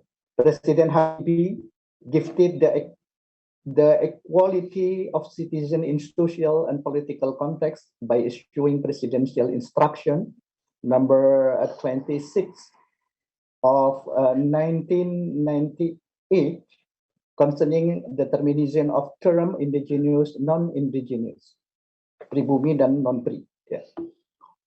All state apparatus were organized to this term, which was initially used to distinguish between Chinese and Indonesian citizens in general. The regulation the regulation was followed by President Abdurrahman Wahid's policy related to presidential regulation number 6 of the 2000, which reformed presidential instruction number 14 of the 1967, the legacy of the discrimination New Order. Moreover, by the revocation of the president's instruction, Chinese ethnic citizens freely carried out their religious activities, beliefs, and customs. 1 minute left. Yeah. The President Megawati Soekarno Putri issued presidential decree number 19 of the 2002 to recognize inauguration Chinese New Year and a national holiday taking effect from February 2003.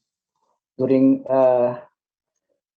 Susilo Bambang Yudhoyono administration, there are 2 laws in the context of Indonesian citizenship were issued.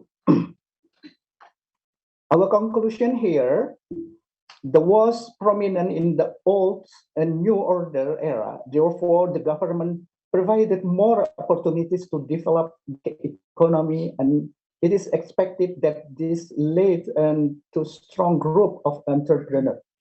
However, it led to the occurrence of a quasi-coalition between Chinese businessmen and indigenous political elites, Alibaba. But in the reality, it is not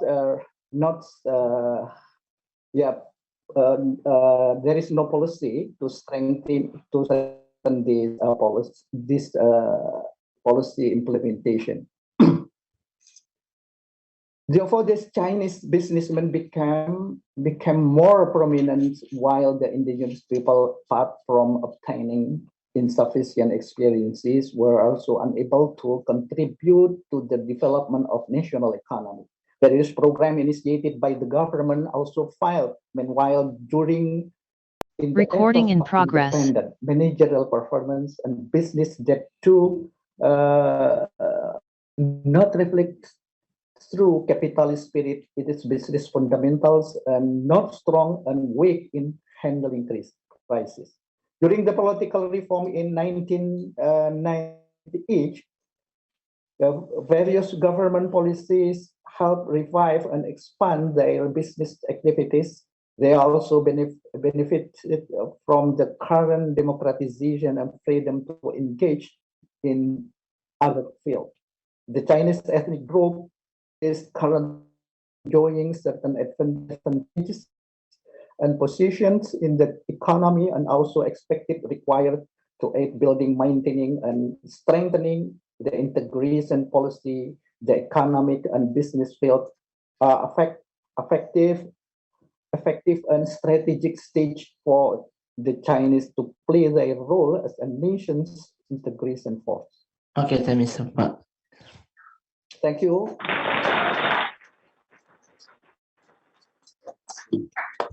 So much for the last presentation. Now we can proceed to the panel discussion and also question and answers. So before I throw this opportunity to our audience to maybe have a question and answer, I would like to discuss all these titles with all of our panelists today, because this panel is quite diverse in terms of the discourses, and also attract our wider public to see and to know better about the issues which been brought to this international conference as well.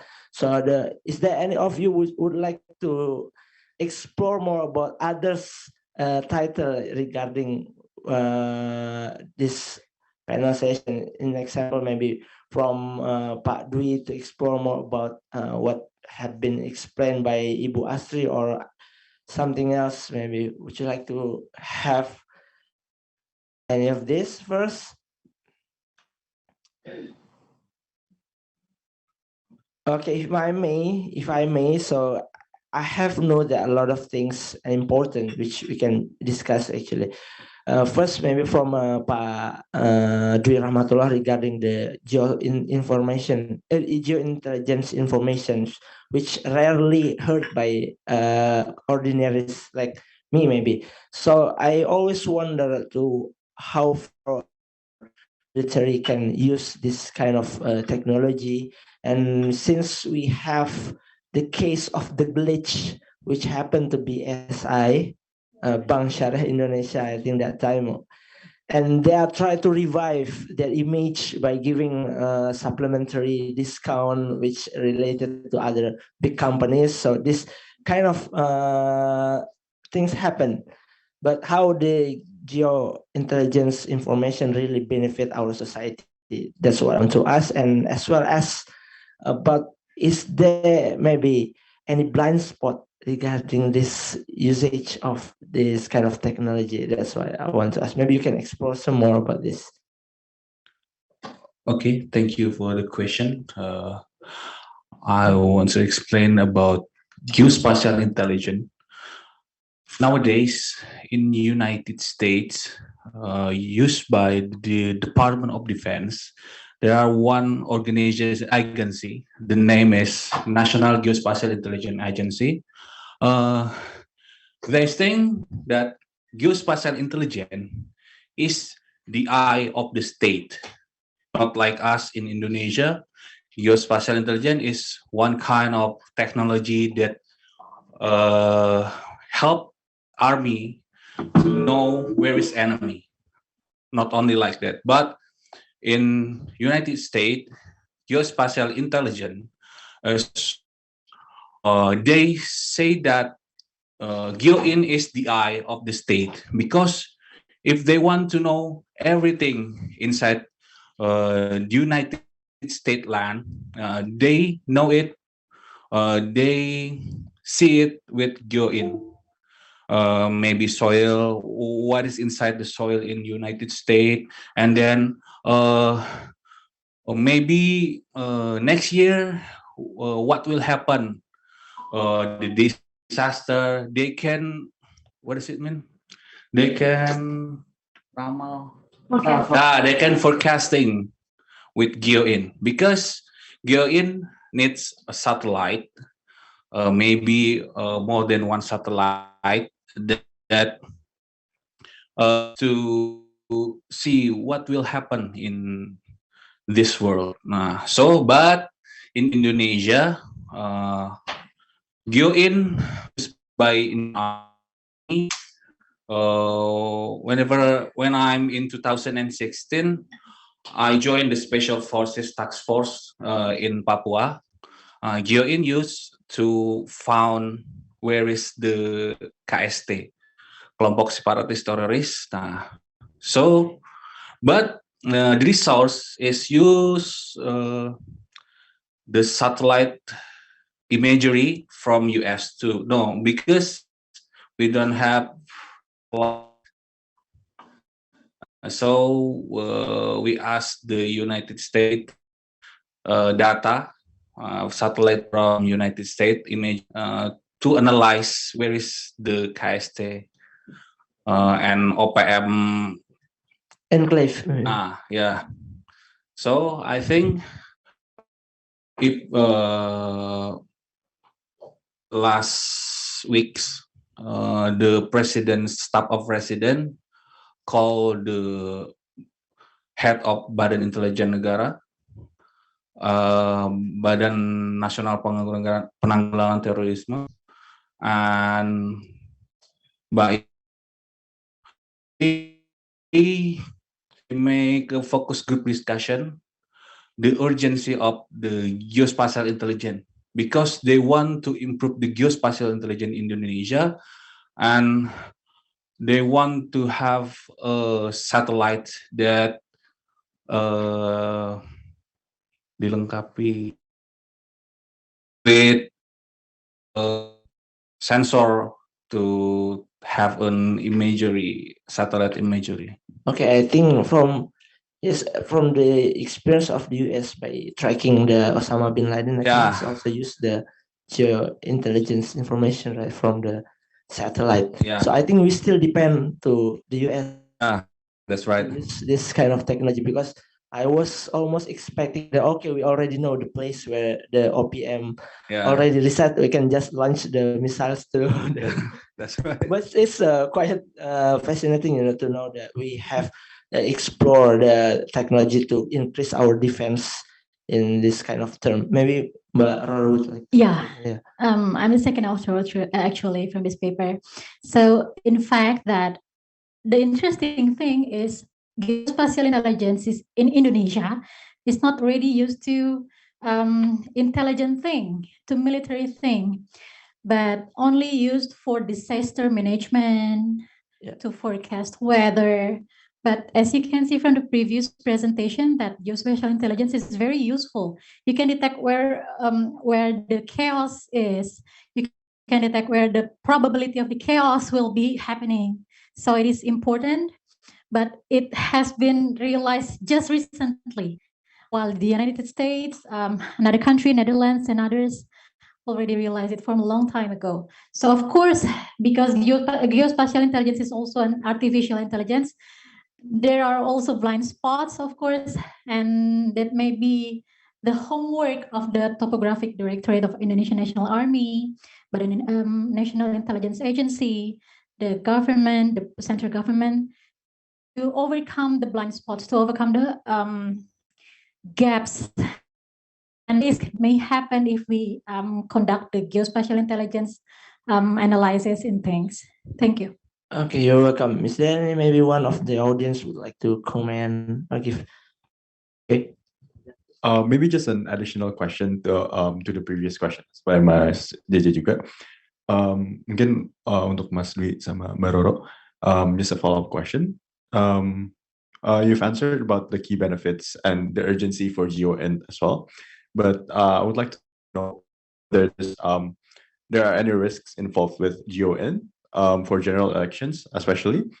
And also, are there any privacy concerns or possibility of data breaches if we are going to use GeoInt for the next election? Thank you. You may directly answer about this. Thank you very much for the good question. Actually, that's not on our paper yet, but thank you for the suggestion. We will comprehend it later. But as I said before, that geospatial intelligence is an artificial intelligence. Of course, there's dangers. For example, the satellite that's been used for the geospatial intelligence, the technology, the data saving, and others. Maybe Mr. Dwi can explain it more comprehensive. But of course, there are risks. But what are the risks? Well, we haven't listed it yet. Maybe we can comprehend it later in our paper. Thank you. Would you?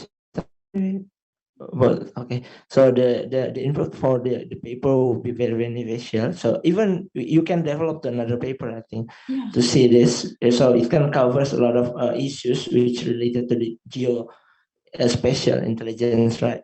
Is there any maybe you would like to leave a comment or maybe some ideas to be shared? Fali, yes, please. Okay, thank you. I interested on geospatial intelligence. Yeah. That's why geospatial intelligence is not maximizing in Indonesian defense. This is because of the absence of regulations, or maybe there is no regulation, specific regulation that regulate how to use geospatial intelligence properly and effectively. Thank you. I was almost asking the same, which related to the comparative technology that can maybe compare to the geospatial intelligence. Okay. So you can answer. Okay, thank you for the question. Firstly, geospatial intelligence contains three elements. Firstly, imagery. Imagery is come from satellite. And secondly, imagery intelligence, the analysis used by artificial intelligence to analyze the satellite imagery. And then third, spatial information. Indonesia has Badan Informasi Geospasial to provide the data for geospatial information. And then we didn't have these two things for imagery and imagery intelligence. Imagery, LAPAN, until this day, they use Sentinel. It's from the foreign country satellites, and then the imagery intelligence, we still didn't have yet the imagery intelligence. So today, like in my office, Director Topography of Indonesian Army, we analyze the data manually, not with the artificial intelligence, because we didn't have that system. Manual intelligence. Manual intelligence, not artificial intelligence. So I think we must have one satellite, maybe, to analyze with artificial intelligence. So the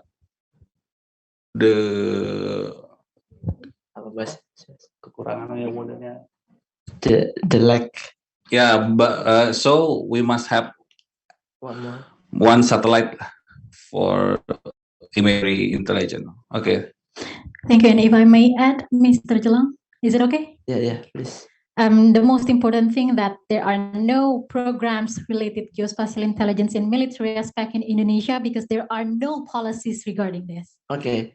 So yeah. Yeah, that's very basic actually. It's very basic. Policy, yeah. There are no policies, no programs, no leading sectors, There's nothing. no funding as well. No funding, of course. That's very essential actually. Because the realization, the awareness of geospatial intelligence importance has Yeah, I think it's quite sophisticated to use this technology, and it's related to the financial concerns as well from Indonesian government. Indeed. So let's move to other papers which regarding to the stunting, because the stunting is always linked in our national plan.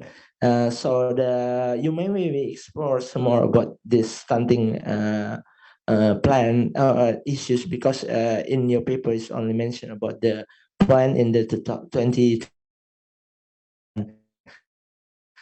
A decade after, we have a very ambitious in 2025. So what do you can say in the next decade? Yeah. So what I would like to deliver today also, because I have time limitation before. So actually, the Indonesian government policy about stunting, it's not in prevention aspect, but in curative aspect. So I don't think the stunting could be solved if the government mindset still about giving supplementation and additional nutrition for baby. It's because it's too late. What the people have to realize that the most important thing is age restriction for marriage and also for pregnancy. So if so the government has the rule about the age restriction for marriage, which is 19 years old, but it's not implemented optimally yet because some yeah there is a case unwanted pregnant 19-year-old and the family supposed to marry the couple before 19-year-old, so the Departemen Agama will agree by the letter. So it's something that not enforce the regulation strictly, it will affect next to the stunting because teenage then it will leading to the teenage pregnancy and then the malnutrition and all the unready of in education. Yeah, so many things.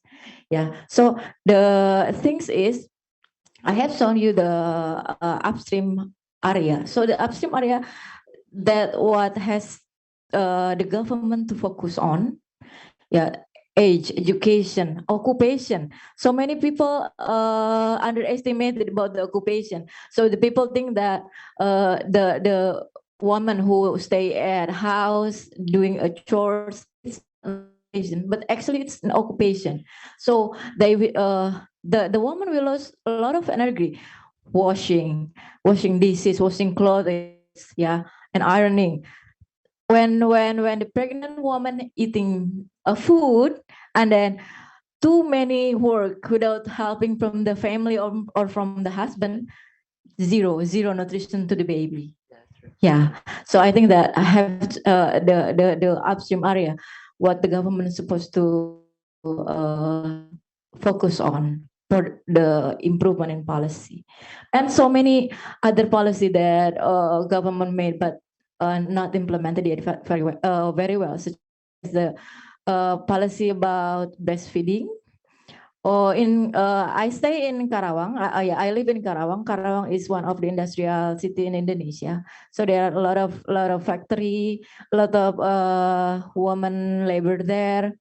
So the industry, it is mandatory to have a lactation room for the women, but then it never been used because they have too many job to do. Yeah, it's related to the production of the shoes, of the clothes that are targeted by the company. So the woman who work at the factory, so better to use the artificial milk than breastfeed their baby by themselves. And another most important thing also, Indonesia known as fatherless country, probably in the future motherless country. Oh, okay. Yeah, so it's so dangerous. Yes. Because we call our land is motherland. Ibu Pertiwi, isn't it? I don't think Ibu Pertiwi have the. Yeah. I think. You like to ask something, right? Halo, Bu Heni ya, bener ya? Astri. Oh, Bu Astri. Maaf. Okay, I have a few questions. I have one question leading up to another. And you've mentioned a lot about the women in general, how our policies aren't strong enough to uphold the current stunting issue. But for me, I'm seeing it from another perspective, and I hope that this can be a discussion between us. First and foremost is that can we actually see sex education solution to this problem? Because what you've been discussing right now is how the ongoing stunting can be resolved, but there has been no discussion with preventing at a very early age. So should children learn about nutrition and pregnancy through school education, which we both know is not part of our curriculum, at least in public schools, maybe in private schools, but those are reserved for very privileged children. And so, if you think that sex education is one of those solutions that we can provide, or the government can provide, what do you think are the cultural obstacles? And how early should we start this program, considering how low the average education level is in several remote areas where stunting is most probably happening right now? Thank you. Okay, interesting. So this is what I really feel devastating about about education in Indonesia. Also, I cannot talk about the sex education. Sex education is one the more important thing, of course, but the education itself not yet. I mean, too many homework to do for Indonesian human resources and education. Why? Because yeah, it is affordable in Indonesia for the state school. It is free right now, but with limited quality. Not even discussing about sex education, about the basic education. But the basic education also, the people couldn't access in an effective way, I say. Yeah, why? Because again, when I see the phenomena that happen in Indonesia right now, by zonasi, yeah, the school capacity is very limited, but they have to receive too many students at school, and also the human resources. It's related to the teachers' quality, how they deliver the lesson to the students. So I think this what we have to review also, why the education in Indonesia, so many students do not feel interest, and then they have to, okay, I don't want to finish until high school. Okay, it's enough until junior high school. Maybe it's too exhausted. What the sex education is important, but the culture mindset about you have to be clever in math, in maybe English language. Maybe you have the kindergarten, you have to read early, you have to count. The mindset of the people that we have to change, it's very difficult. So it's become one of the obstacles. So behavior change is not something easy, because the behavior of people can change consistently doing the program, and for the parent in Indonesia, not all the parents in Indonesia understand about how to educate their children very well. So they only rely on the school, while in the school they cannot get good quality education. So it becomes, I mean, when in 2024 the government set the target to 14% for the stunting prevalence. I don't think the goal could be achieved, because you cannot only do iron supplementation, anemia screening, no, but all the upstream problem are still very complicated. Okay, if I may add you, because since we are talking about the educations and sex educations just previously, so if I may share as well, that maybe pesantren way quite advanced regarding the sex educations, because as a santri before, I also added that in pesantren we have male female based sex educations anyway. Yeah. So there is actually like the ustads share about the old book which which explain about the sex functions and how it can be done and what's the consequences and any other stuff and so on. But it again relate to our culture, which our society is quite shy and shame. If we talk about this in the public sphere, you can feel maybe some of us maybe it's quite taboo to talk about this, especially maybe in the family, right? So it's such a there can be a good and we can see maybe about the stunting will it also happen to the area, because if the sex educations could affect the better condition to the stunting, maybe we can also explore this the research to the pesantren area, because the pesantren often affect whole neighborhoods and the areas around where they develop also not only the santri but also as well as the society. Yeah. But concept is quite good, but again about affordability, it's not all the people community affordable to pay for the private school. Yeah, if we talk in general, I mean it's the government task to solve the problem about education, quality education. So I think the problem solving supposed to equal for all the people, for all the community. But the pesantren, one of the solution. Yes, thank you so much. All right. Oh, so we have 5 minutes more. Okay, let's jump to other paper. I think one of the interesting papers, I think from Bunina, which actually related to the economic growth, is such a macro discourses about this, since the stunting also I think related to the economic growth. And so as Indonesian, we expect 2045 as a big plan. So for the conditions right now, is it really an achievable dream into 2045 we can be like a developed nations by tackling the by sustaining the economic growth?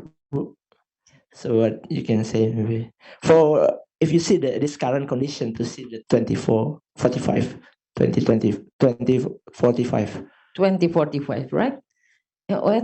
That's about 20 years from now. Yes. And we already have a road map. Actually, basically, RPJN, the long-term plan, is a roadmap for us. So is it a map? But it's just a map.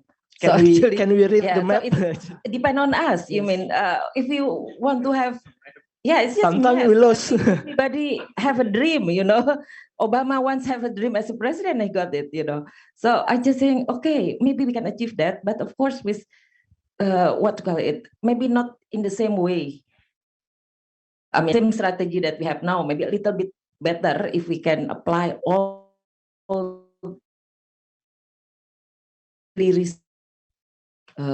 what you call it, industrialization. Every country actually doing the same path of industrialization. The difference is the situation, the environment. Indonesia actually start in the industrialization already since Pak Harto invited Habibie back to Indonesia. We have 10 strategic industries. The dream at that time is leapfrogging, I remember, because at that time we have Wijoyonomics versus Habibinomics, if you remember, the ones is technological development, the other ones through stages of economic growth. Rosto started with agriculture until we are going 5 years until 1990. At that time, we're supposed to have lepas landas, we call it. And at that time, Habibie already have aircraft, as remember, Gatot Kaca, whatever the name, and 1, 2, 3. Then we have at that time. But unfortunately, what we forget is not just a target, but it is about you.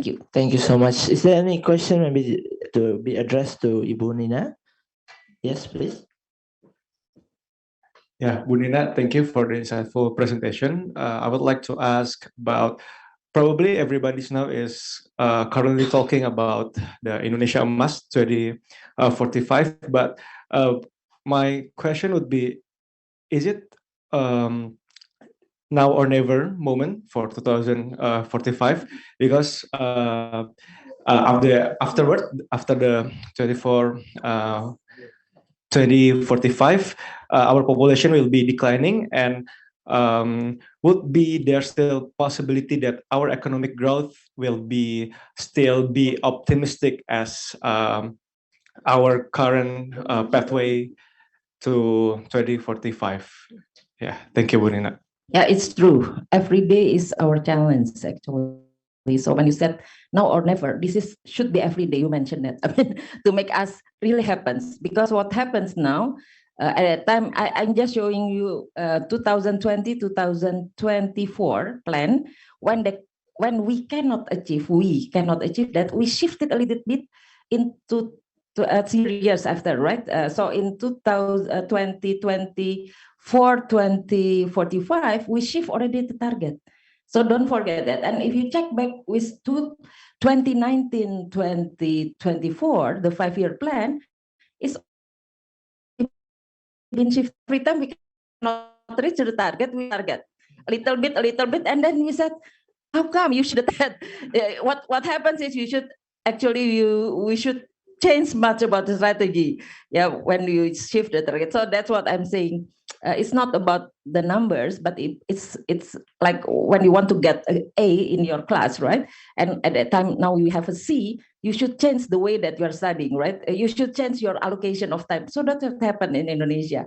When we know that we cannot achieve the target, we should change a little bit about the way that we face the problem. Maybe we are in wrong. Maybe we should shift it. Okay, hilirisasi is okay because it is the right one, but we should learn from the past what happens when Pak Harto have these 10 strategic industries, and at that time, I really hope Indonesia have that, aircraft industry, national car. Every country dream that, and that's why Indonesia now is very strategic. We have 10 strategic industries, yeah. But we can check back what happens with our tentara Indonesia. Yeah, the plan that we have at that time, we have our own national airplanes. Never in our mind at that time we will import our airline industry, for example, right? That's the way every country doing. When they have this strategic industry, they will, let's say the Department of Security and Hankam will buy that. Yeah, basically, the allocation should be strategically put our industry so that it can develop. But unfortunately, what we have now, every time we said, oh, our import, our aircraft, our others, cars. So then in my dream, isn't it 1970 that we have that dream 50 years ago? 50 years ago, at that time, Habibie is the most talented, great man in this Indonesian, He is very smart, but unfortunately, maybe the situation at that time not really good. So that's what I'm saying, So it is true, it is now or never, but again, we should know that maybe we should ask, is it the right strategy, or the right way that we go for that purpose? Yeah, the plan is not changed much. If you check 5 years plan, every time, not change much. It is about what you call it, MIT, middle income track. That's the keywords. Okay, thank you. Okay, thank you, Ibu Nina. Okay, the committees already warned me that we actually has time is up, but I think there's something interesting. This will be the last, I promise. So this is something that I get interest about the paper from Pak Hanif, which actually draw off the Chinese ethnic economy, and Quincy also whispered to me this is one of the interesting issue which related to national integrations. So I think Quincy would like to. Pak Hanif, terima kasih waktunya. Komite maaf ya, sebentar. Pak Hanif, saya mau nanya dulu. I know very well about the Chinese social and economic disparity.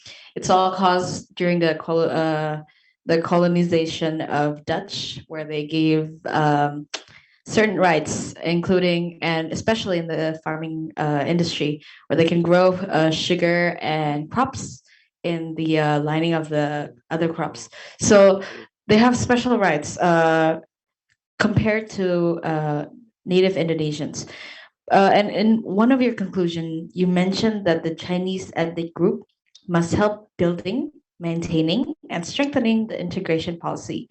My question is this not a bias to the reality and to the fact that Chinese ethnic group is often rejected in government bodies and regarded as greedy wealthy holders by society? Your comments, sir? Langsung mau argue. Yeah, please, Pak. Thank you for your question. Maybe in the long history of Java, especially and Sumatra also,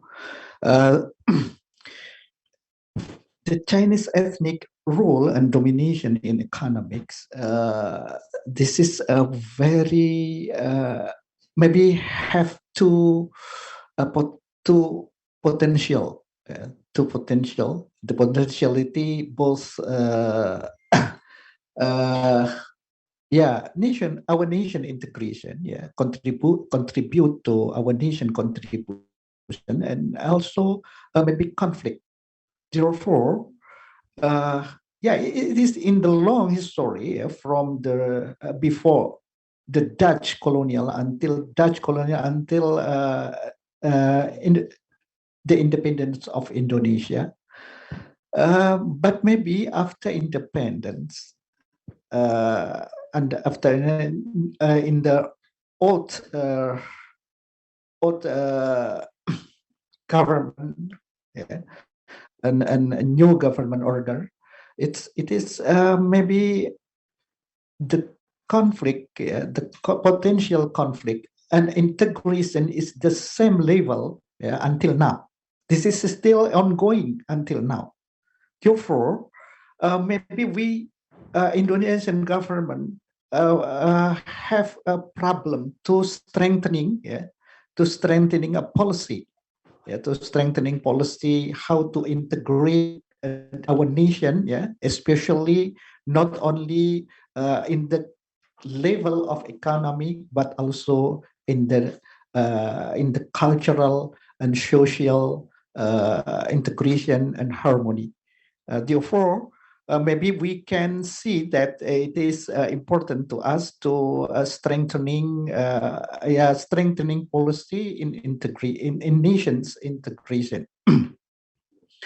Until now, there are several point of policy that it is maybe a problem to us to discussing about how to express Chinese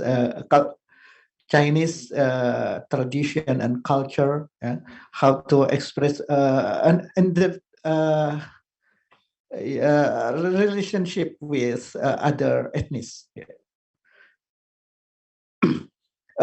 Maybe we know that Indonesia. We know that Indonesia have several ideologies like Pancasila, but maybe very poor implementation. And then we have an institution to implement the Pancasila as Pancasila's value, but maybe very poor in implementation. We know that BPIP is there before, we know that P4. Apa lembaganya P4 itu? Pendidikan Pancasila itu. No.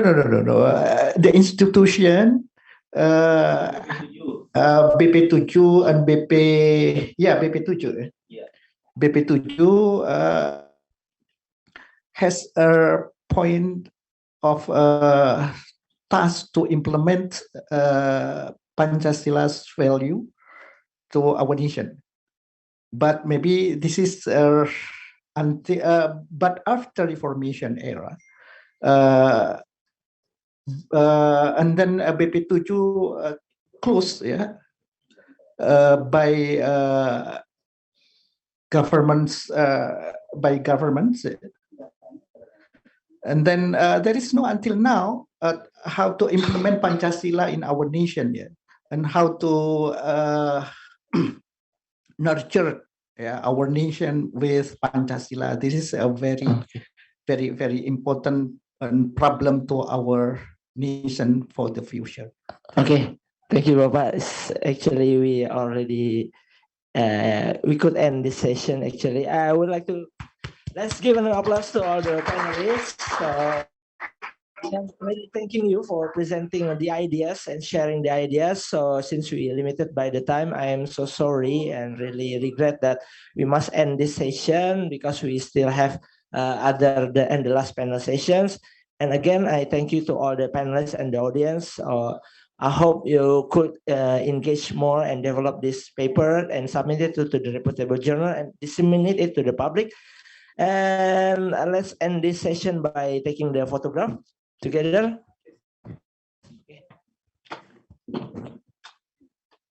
Which side? Oh, kita ke sana.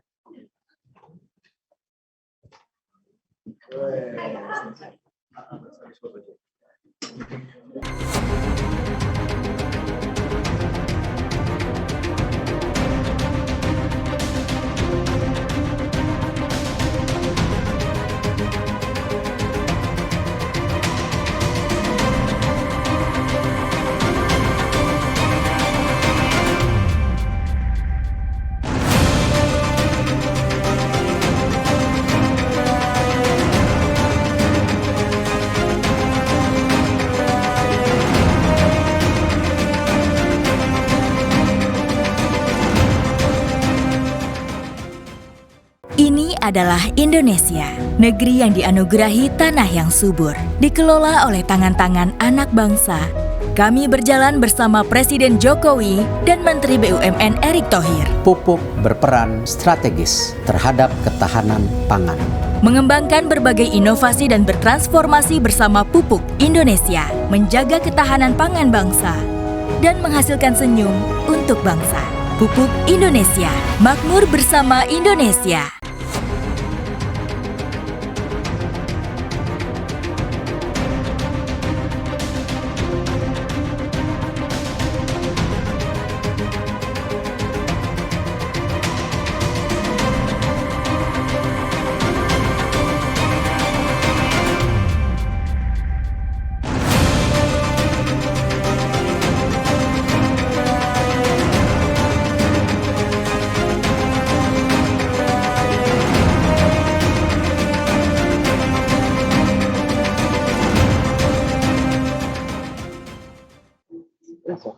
Okay, good afternoon, everyone, distinguished guests, esteemed scholars, ladies and gentlemen. Welcome to today's research paper presentation on the Strategic and Global Studies, Session 3, which is the final session of the day, and I believe the final session offline of the day as well. It's me again. I hope kamu tidak bosan ya melihat saya.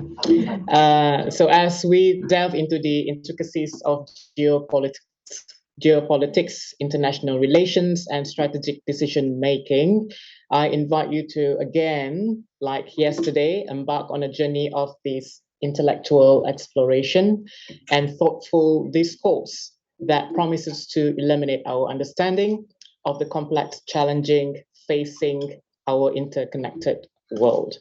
And I did mention as well yesterday, let's us embrace this diversity of thought and rigorous debates that foster a deeper appreciation of the intricacies within the realm of global studies. A very quick housekeeping reminder to all presenters. You are allocated with a 10-minute presentation and followed by a 5-minute Q&A session or discussion. All right, so we shall follow that time allocation, and you will be notified when you only have about 5 minutes left by this beautiful like that to end your presentation, and then we can start with the Q&A session. If they don't have any questions from the floors, I will have a question for you. So. Most of our presenters, ladies and gentlemen, are from University of Indonesia, if I'm not mistaken, except for one person that is Mr. Ali Maksum, which is from Universitas Muhammadiyah, Yogyakarta. Am I right? Yes, and the rest of you are from UI. Yeah, great. So I also encourage everyone in this room to actively participate with some insightful questions, or you can offer some constructive feedback to our presenters, because they work hard for their research and the papers. So we shall support them. Without further ado, let me introduce the first presenter of the day, which is Mr. Radin Roro Mega Utami.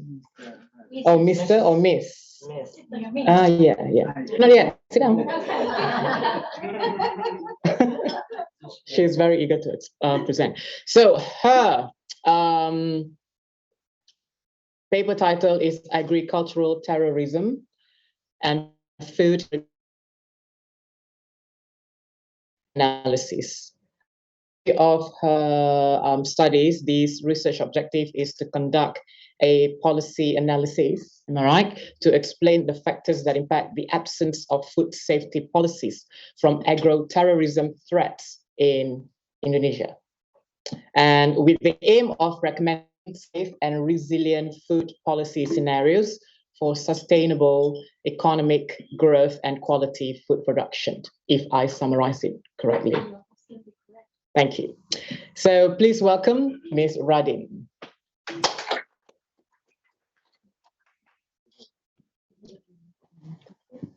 Iya, bisa.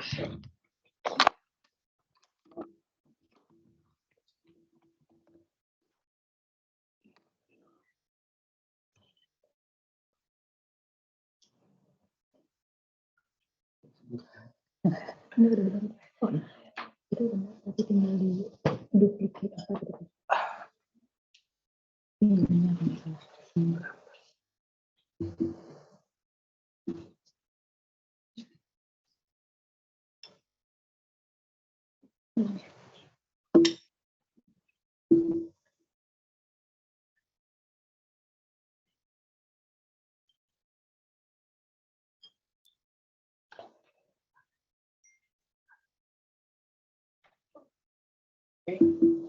Not yet. Mas Pras,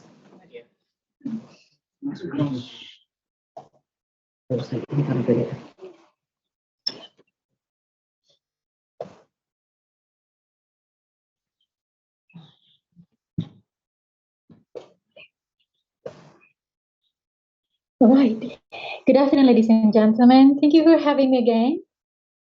My name is Radin Roro Mega Utami, and I'm with my supervisor, Dr. Puspita Sari.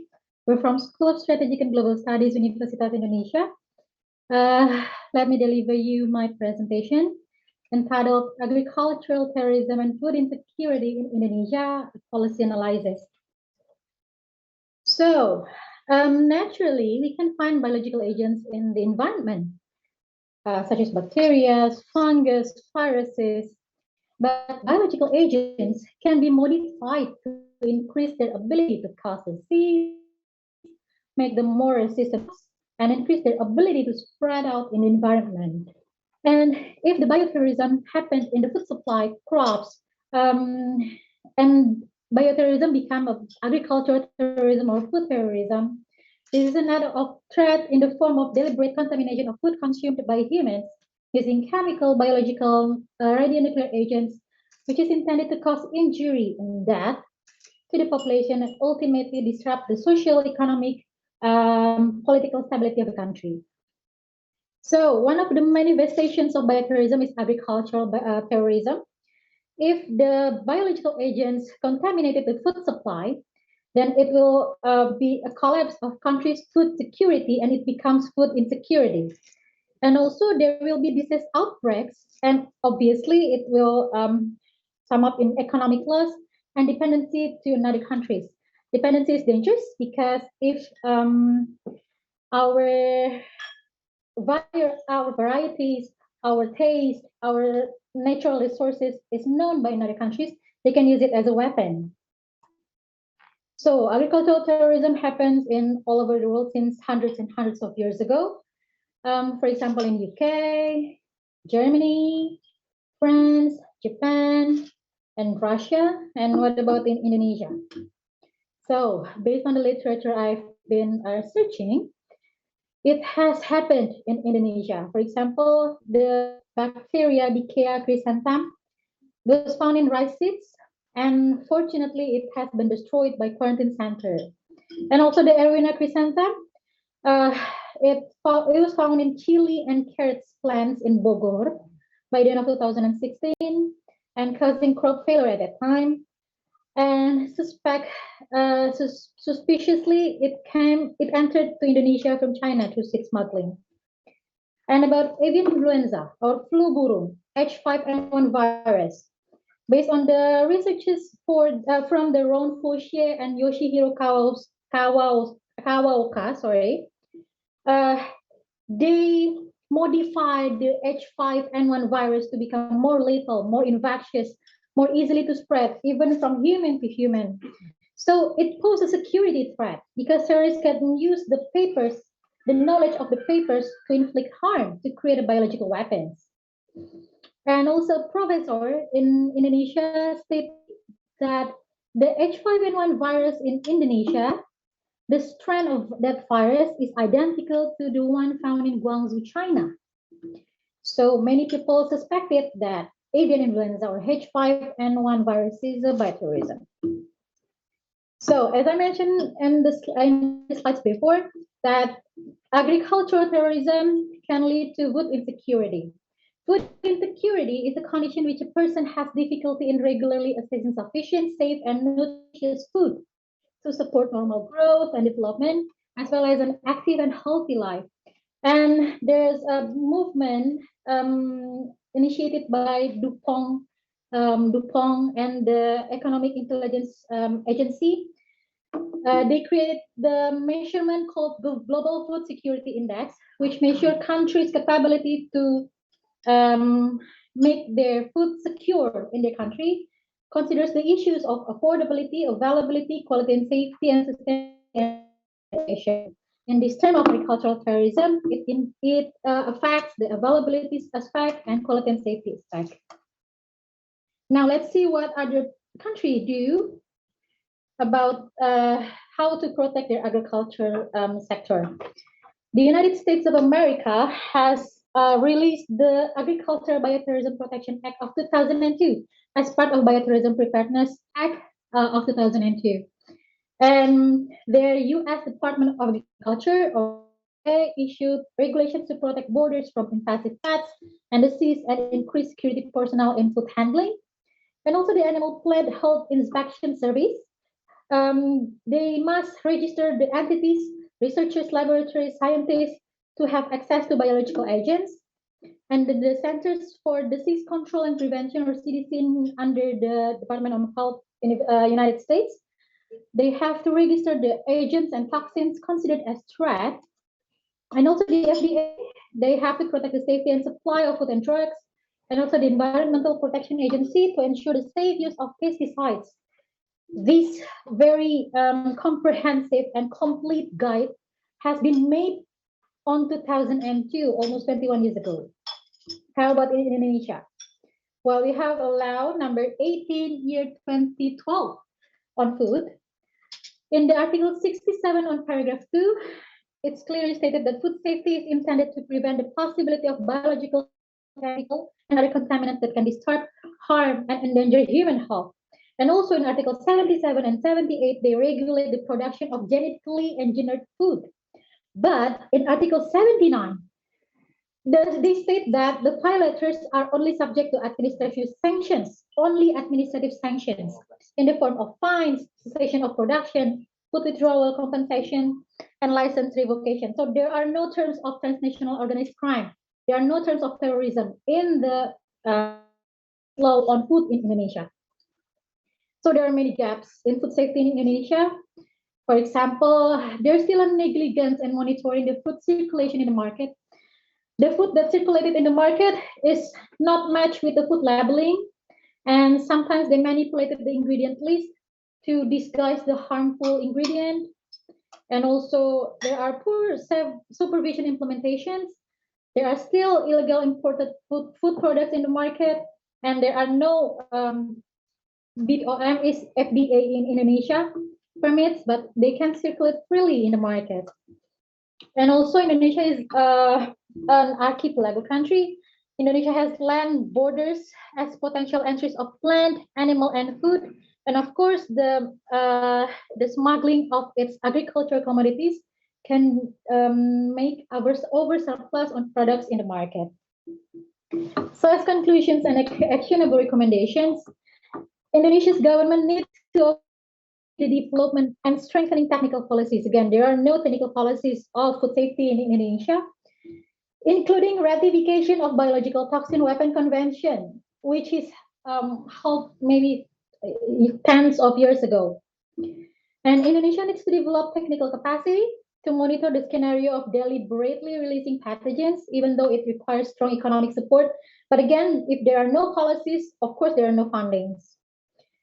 And also stakeholders, including the Ministry of Agriculture and all other stakeholders, ministries, institutions, need to ensure and make technical derivative policies under the command of the main component, which of course need to be established in advance to avoid overlap. So there are no shifting or overlapping responsibilities.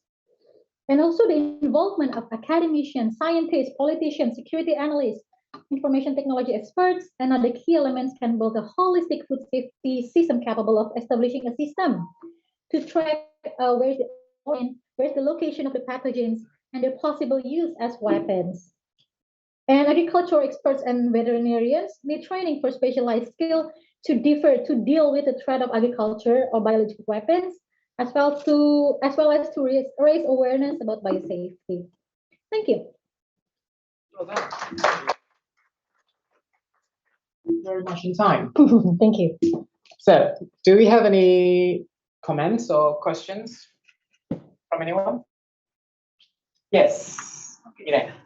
Yes.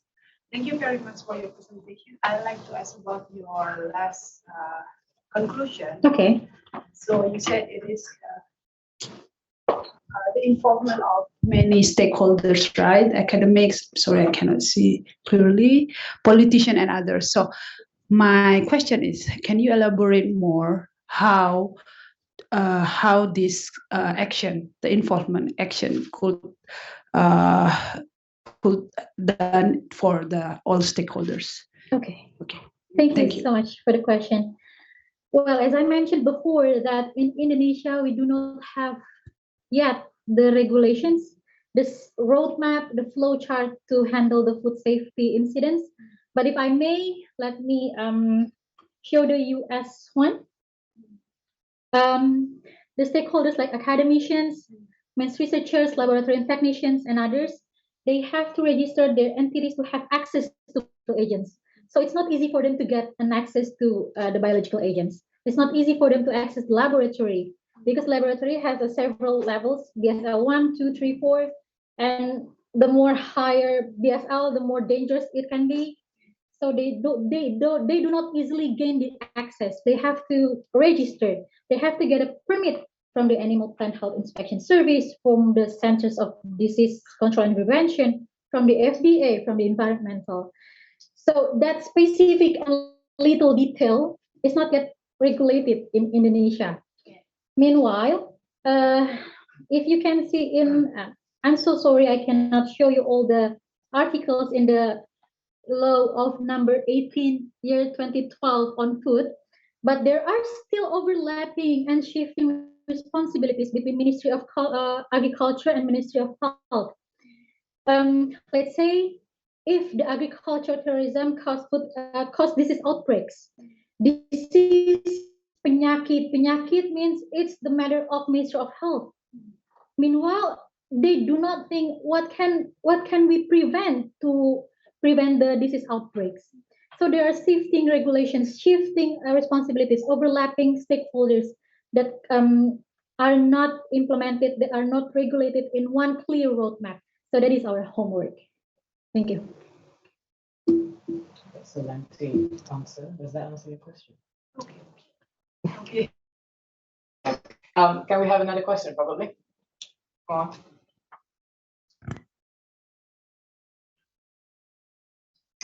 Well, I know that your research sounds very scientific. Okay, I'm not Sorry. sure whether have you ever thought about another dimension or perspective or construct that you want to further investigate? Because when I look at this, I can't help myself to think about some management that could, be affected by the bio Agricultural tourism, yeah. Yes.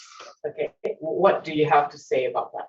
Agricultural tourism can affect in every step of the supply chain management, from the production to the distribution, even for the transportation. So it's our homework, it's our duty to push the government to make it in a clear roadmap so that in a very early phase of supply chain, it can be prevented. Okay. So because I do know the scenario in Australia, because we are very, very, Australian government are very, very great at biosafety regulations. Yes. And if something is wrong with the agriculture, the fresh produce, all right, and then it will affect supplies to our main retailers, and and it will cause people not having enough food or fresh produce in their house, into their fridges. Yeah. So I do not know, probably if you want to explain this, if you have any literature that you have read before in whatever happened in Indonesia and also compared to another country, for example Australia, or you did mention in the UK and the US. Yeah. If that makes sense. I don't know what I'm asking. It does make sense. Exactly. I have no courage to put Australian biosafety regulations in my paper because it is beyond our capability. Biosafety regulations in Australia is very strict, very strong, and very protecting its society. Yeah. For example, when we arrive in Australian airport, they will screen us, each of us, if we bring rendang or if we bring nasi. So it is so strict that I can't even imagine it happening in Indonesia. So Indonesia has very many land borders, many airports. So I think it's a big homework to us to regulate it. Actually, we have a kantor kesehatan pelabuhan. It's like a quarantine port in every airport, in every seaport. But the implementation of its regulation is not effectively implemented. So thank you for the suggestion. I will comprehend it later in my paper. You didn't bring nasi, do you? No. Of course I don't. All right. Is there any other questions? Yes.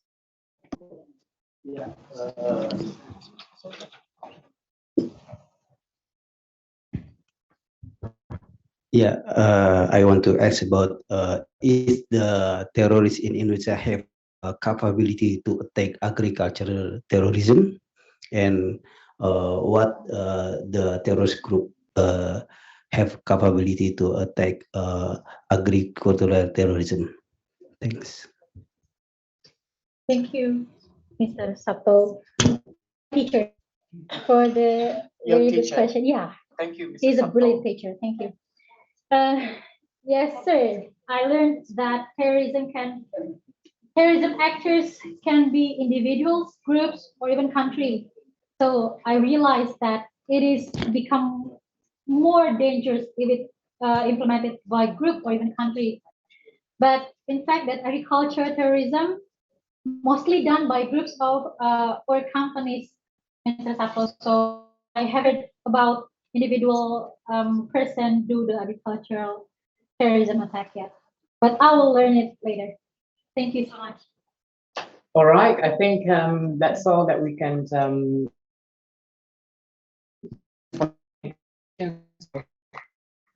Thank you. Research and presentation. Well done.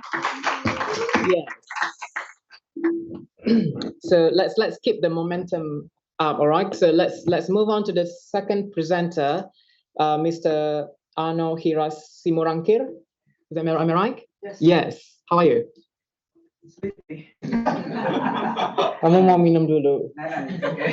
His paper title is Culture and Society of Cyber Resilience in Indonesia, and Adaptation of the Capacity Maturity Model, CMM, approach. Yes.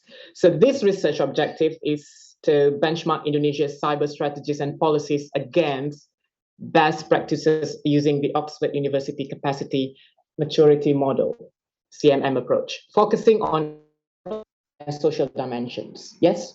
And to provide, recommendations to bridge the gap between the policy strategy and the CMM framework to achieve the established level of cyber resilience. If I summarize it correctly. Correct. Okay, would you like to come over?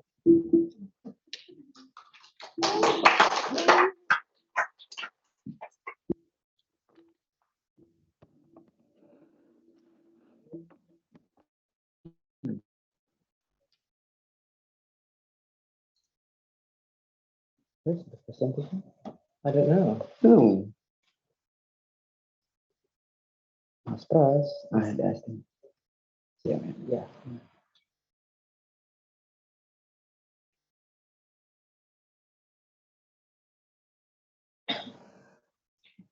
Okay. Okay.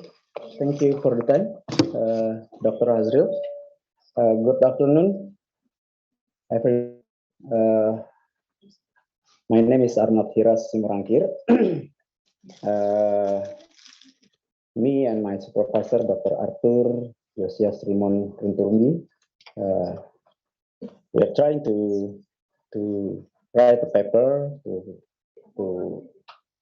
focus on cyber resilience as my thesis also. This is the hardest time because as a speaker is hardest time to present the time, but the best time for the audience to take a nap. Okay, we start from the abstract. Indonesia has been ranked among the top in the data leakage in the world in recent years, according to a study by Dutch cybersecurity firms. This paper discusses benchmarking Indonesian cybersecurity strategies and policies against best practices using Oxford University Capacity Maturity Model, as like Dr. Hasril mentioned. This provides also recommendation on the gap between the policy strategy, and the study uses a qualitative method with literature study approach. Data collection involved through key information interview with cyber policy holders in Indonesia. And this writing recommends that collaboration between the government and the private sector, which is the structure and supported of good cyber governance. I divide in three. The first one is introduction. You can see Indonesia listed as one of the countries with the largest number of interest users in the world.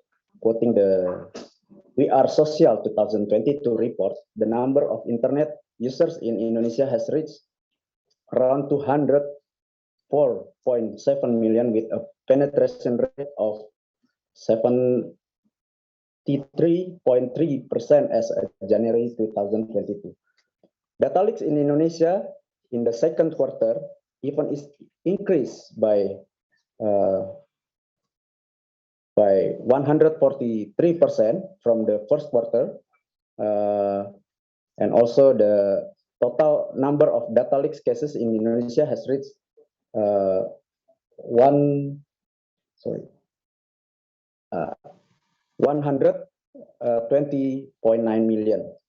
Meanwhile, accounts that experienced data leaks in the second quarter of 2022 rose 2% globally to 459 accounts is being breached per minute, compared to the previous quarter for 550 accounts per minute. According to data from the National Cybersecurity Index, Indonesia's cybersecurity is ranked 6th in Southeast Asia and 83rd out of a total of 160 countries in the world. Indonesia's cybersecurity scores is only 38.96 out of 100 as of August 2022. Okay, Next,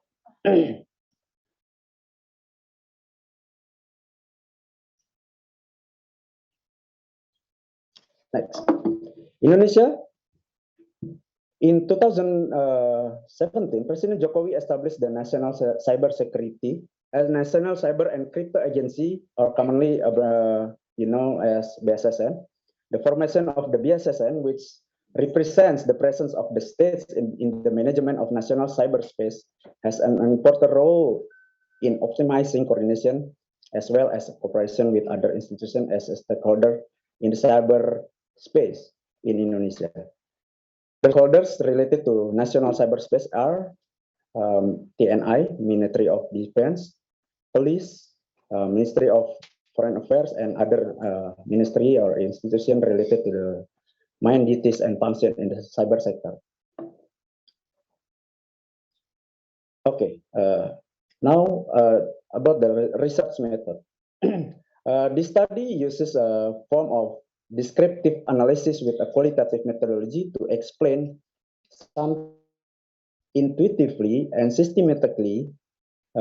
This research is qualitative in nature, where qualitative researchers seek meaning, understanding, definition, or phenomenon, and even through direct or indirect involvement in the object under study.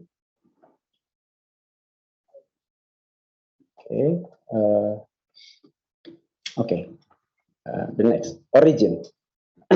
For decades, approaches based on maturity models have been used and extensively in the enterprise IT and technology sector, as well as public procurement, starting with defense to assess organization, readiness and ability to deliver high-quality products and services on demand. On the other hand, organizations, communities, and countries must live and comply with an ever-increasing number of regulations, standards, requirements. To overcome all that and yet meet the specific business objective of the organization. Maturity models and assessment methods have turned out to be the most efficient and effective way for both larger and smaller organizations. Okay, there are three types of model maturity. The first one is progression maturity models, often illustrated by journey, represent a simple development or scaling of attributes, characteristics, indicators, patterns, where movement up the maturity level indicates the development of attribute maturity. Level describes the next higher status of achievement, advancement, or step in evolution and provide a clear transformative roadmap.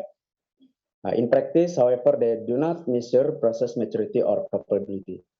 The second is capability maturity models. The dimension evaluated represent organizational capabilities around a set of characteristics, indicators, or patterns, which are often expressed as practices, usually referred to as a process model. Typical level of CMM models are named around process maturity.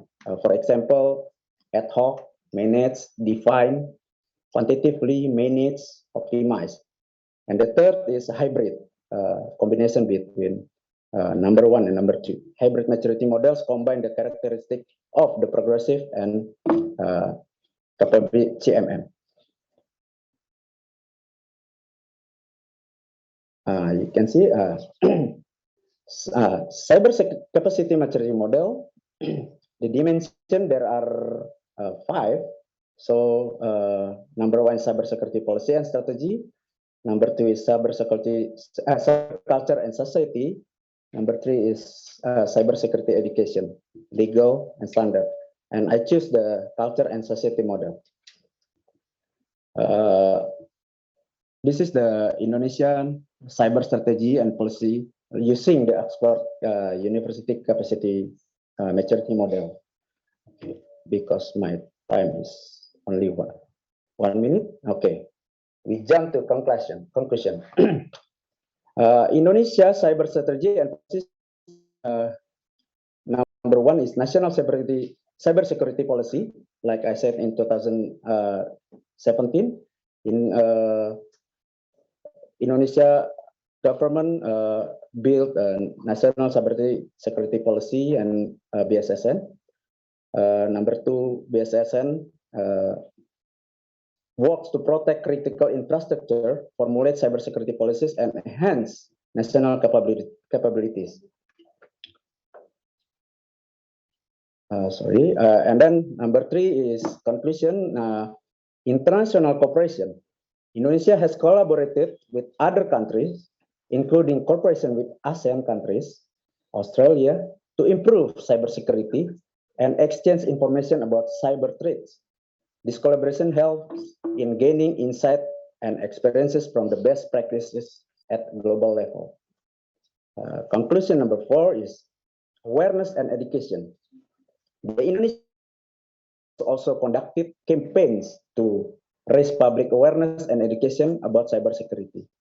This includes cyber awareness program and for the general public, cybersecurity training for IT professionals, and cybersecurity related curriculum development in tertiary institutions.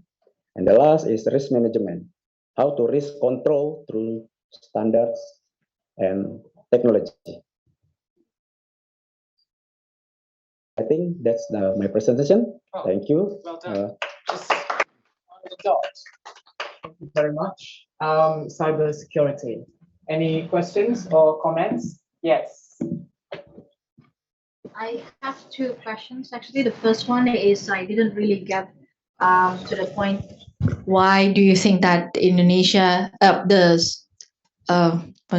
the capacity maturity model is the most effective, efficient way to be implemented for cybersecurity in Indonesia? And the second one, do you think that that is the best model to be implemented, especially that we are going to have the general election next year? So that is the two questions. Thank you. Why I choose CMM? Because it is more comprehensive with existing dimension. Like I present the 5 dimension, and more effective objective assessment to assess cyber maturity. Question number 2, sorry. Do you think that will be effective to be implemented, this kind of model for our next election? It depending on the priority, because maturity is strongly influenced by the mindset of user for cybersecurity. Like attitude and behavior will form a strong cyber culture in Indonesia. So therefore, awareness and culture are very important dimension and are supported by technology, governance also, and regulation. So it is related, but once again, it depends on culture and society in Indonesia, especially for election. You know. Does that answer your question? Is there any other question? Just a very quick methodological question from me. I could see that you have you're using secondary data, secondary, and also some interviews. I understand why you have these secondary data from case studies, data collection, etc. But that interview, what sort of information that you gathered, and who are the people that you interviewed? Okay.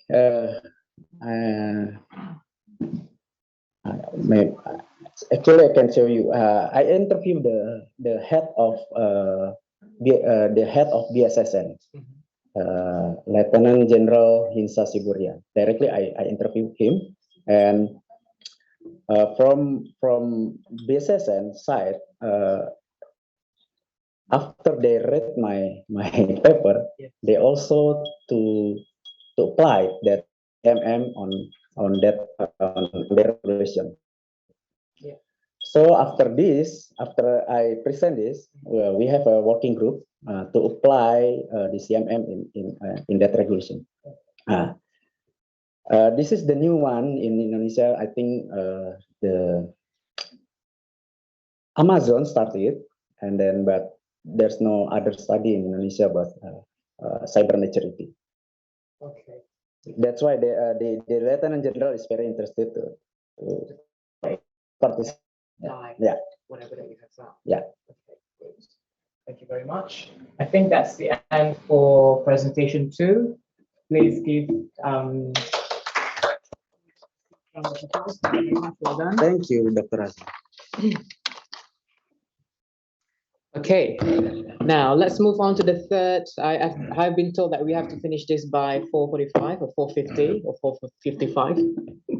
So let's move on to the next paper. The top of this paper is Religious Moderation Campaign in Indonesia and Saudi Arabia. I guess this is a comparison study, an analysis on Jokowi's and King Salman's policies and strategy, Bapak Presiden, by Mullah Warman Hanasi. And this, am I right? Which one are you? Okay. So this research objective is to analyze the strategies and characteristics of counter-radicalism in Indonesia and Saudi Arabia, exploring the historical background, political, cultural, and religious context, and evaluating the effectiveness of government policies and counter-narrative efforts in both Indonesia and Saudi Arabia. Okay, please join me here, and let me see if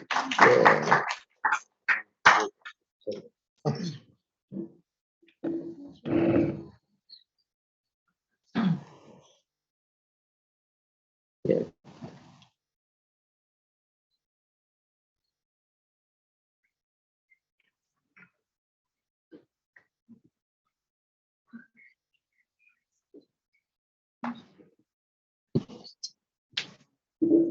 Okay, thank you very much. Good afternoon. Assalamualaikum warahmatullahi wabarakatuh. Thank you for the participants, ladies and gentlemen. I would like to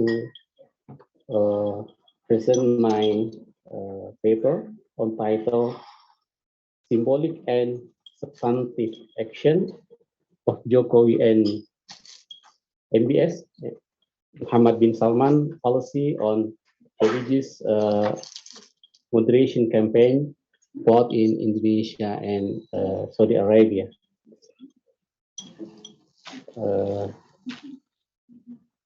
This is the outline, introduction, executive summary, method, and what is religious moderation mean, what are Jokowi's policy religious moderation, what are MBS,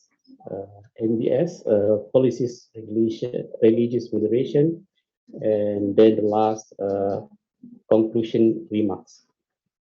The basic question of the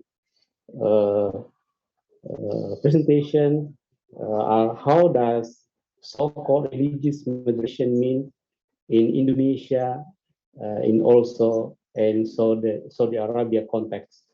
What are the programs of religious moderation by Jokowi and MBS? And the last, are Jokowi's and MBS policies and agenda substantive or merely symbolic?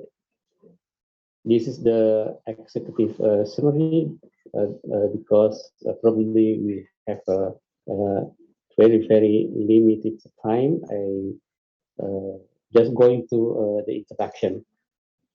As we know that in Jokowi's era, we still find violence and terrorist somehow activities.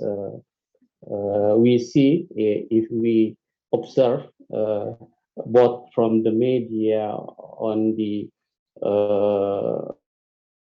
data, for example, we find the Tamrin bomb attack in 2016 and the suicide bomb attack in Kampung Melayu. We call it bomb Panci in 2017. riots by terrorists, prisoners at Makobrimob Depok to 2018. I think Mr. Sabto is very expert to these things. Have a data of the terrorists in Indonesia. Actually, it is the proof that the violence and terrorist activities in Indonesia is still could be found from the first time Jokowi's ruling in Indonesia until today. And in the context of Saudi Arabia, for example, on May 2003, large explosion rocked the Riyadh. Riyadh is the capital of Saudi Arabia, housing complex. The complex houses of Saudi citizens as well as foreign.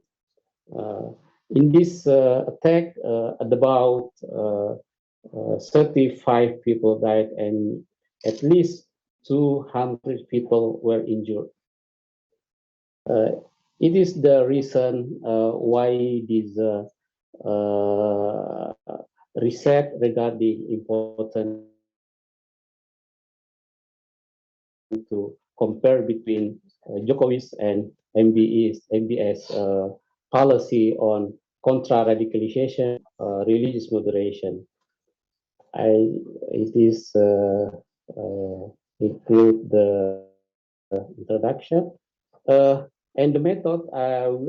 In this study, I use symbolic policy theory as well as substantive action policies by Anne-Christine Weiser. The theories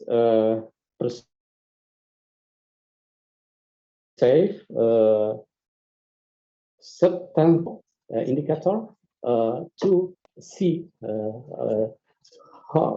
to what matter the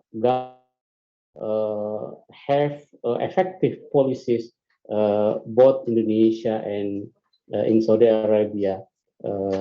These four indicators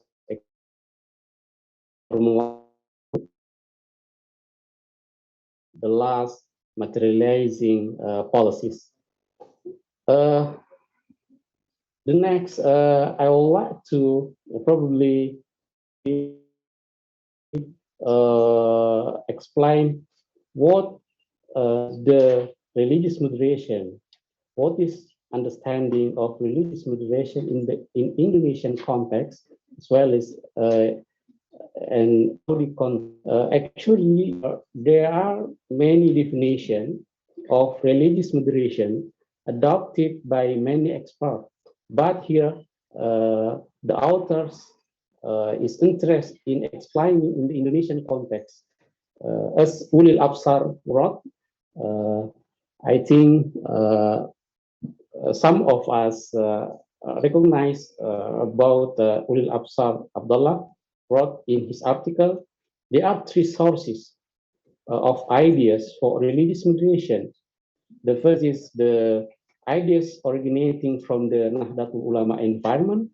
Second, ideas originating from Muhammadiyah, and finally, and not least critical, ideas originating from reformist figure in Indonesia such as Nurkhalis Majid, Dawa Braharjo, Johan Effendi, and others.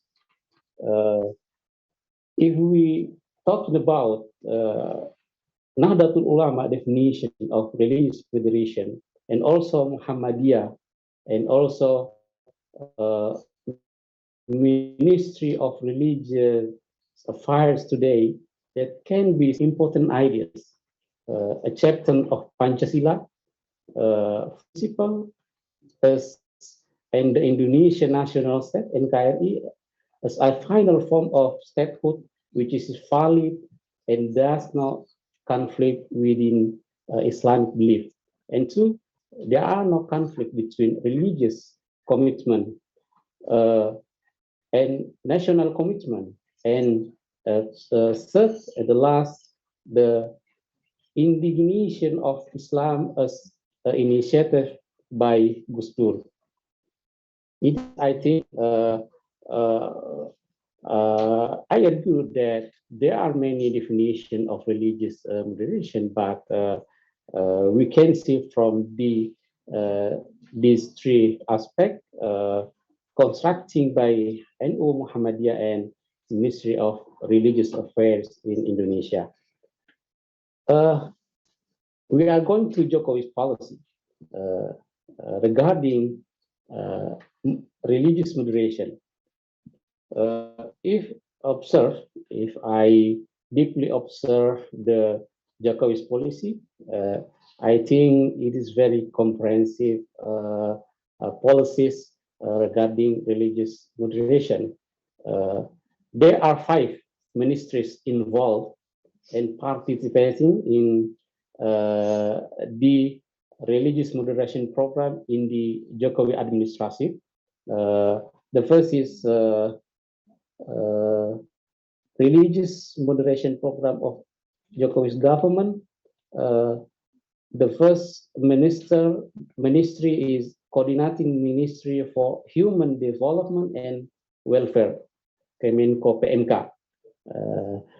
Ministry of Religious Affairs, Kemenak, Ministry of Education and Culture, Kemendikbud, Ministry of Administrative Reform and Bureaucratic Reform, Kemenpan RB, National Comparison Agency BNPT, and all these institutions and these ministries are involving in Jokowi's administration in order to campaign religious moderation in the context of Indonesia. And there are so many Jokowi's policies. For example, recently Jokowi presidential decree terpres religious moderation. Okay, time is over. it's still many information. Okay, moderation of MBS. They are about 10 religious moderation policy of MBS. I not here,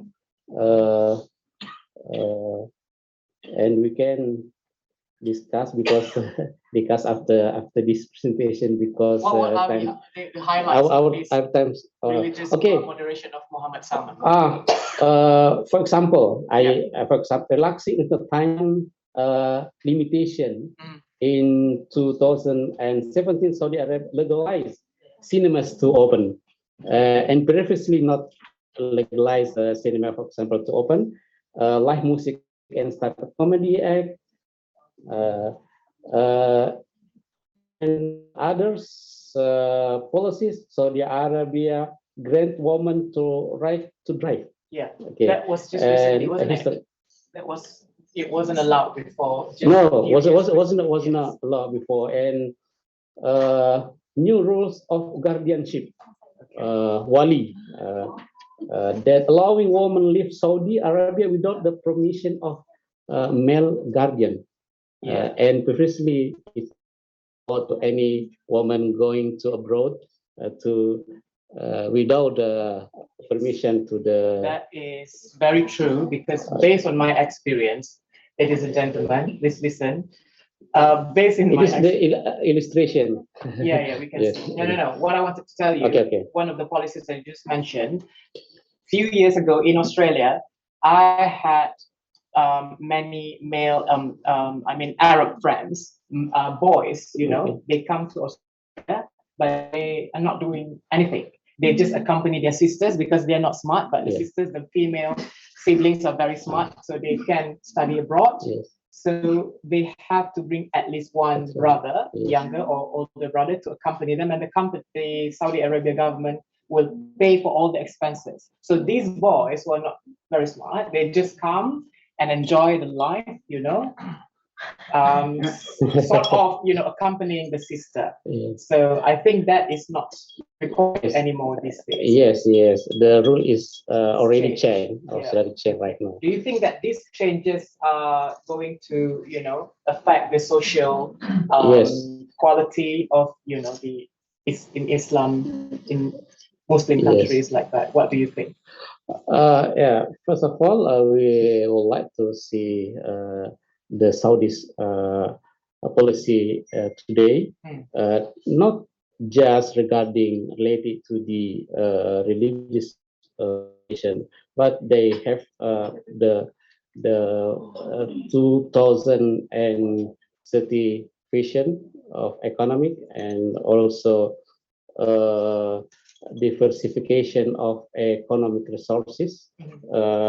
And previously, the administrations of Saudi Arabia based on oil resources, and they change their policy about economy.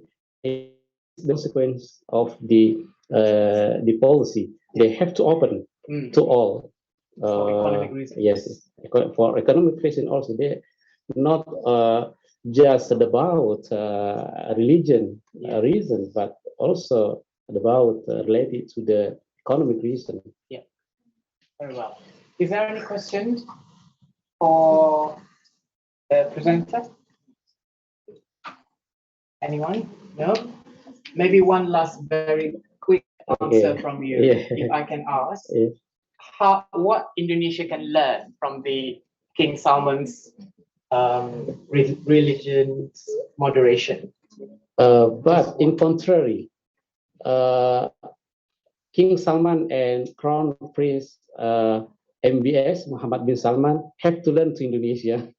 Yes, have to learn in contrary. Yes, in the last conclusion of this paper, I emphasize that when compared between Jokowi and MBS policies, Jokowi's policy in considered more comprehensive because several aspects adopted by Saudi today have long been implemented in Indonesia.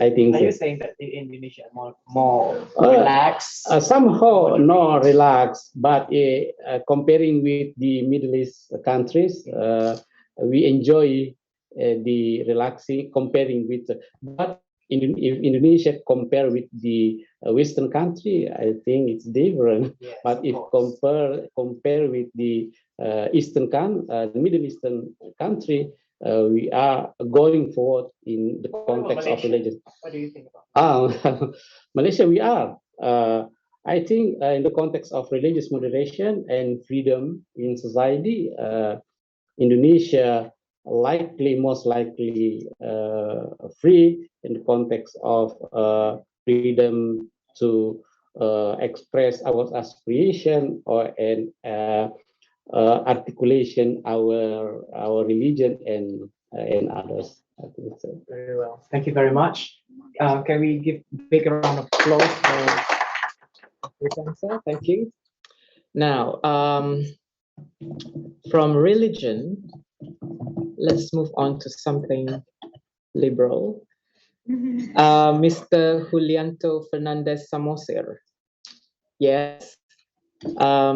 His topic is dynamic of K-pop culture and narratives of Indonesian national cultural identity. Saranghe. So the research objective is to analyze the threat of K-pop culture. Is it really a threat to Indonesia's national identity, exploring its negative impacts and advocating the importance of preserving Indonesian culture through policy strategies and cultural awareness programs? Okay, can I please welcome Mr. Julianto Fernandez Samosir.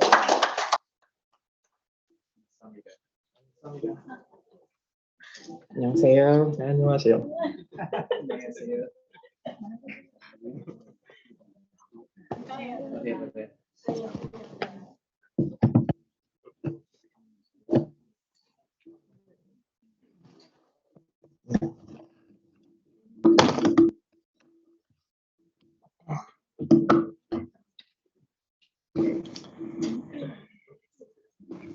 Okay, good afternoon, ladies and gentlemen. Thank you for the opportunity to be here today.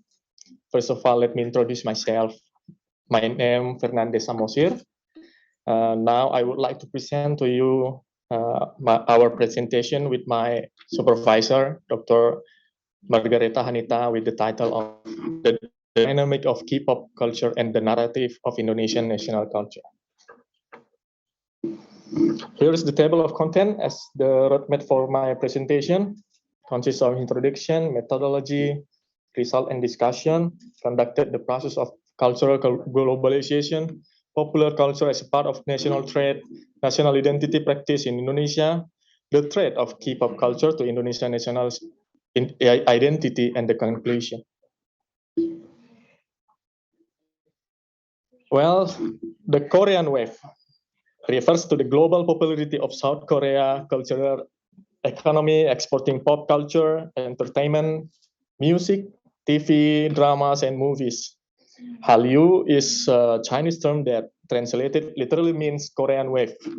It is a collective term that refers to the phenomenal growth of Korean culture and popular culture, encompassing everything from music, movies, and drama, and so on. These four most popular Korean music bands have sold more than 238 million records worldwide. According to the report by the Korean Foundation, there were 89 million Hallyu fans in 110 countries in 2019. Over 70 million live in Asia and Oceania, 11.8 million in the Americas, and 6.6 million in. This speaks volumes about the explosiveness and how Korean K-pop music has proliferated globally in the last 15 years. Even Korean drama have emerged as well packaged goods with a good visual and emotional appeal. Many theaters have traditionally portrayed exotic and serene coastal and rural area, depicting scenario with royal or present-day themes. With growing popularity, dramas today explore various themes, including the tension between traditional families and economic development.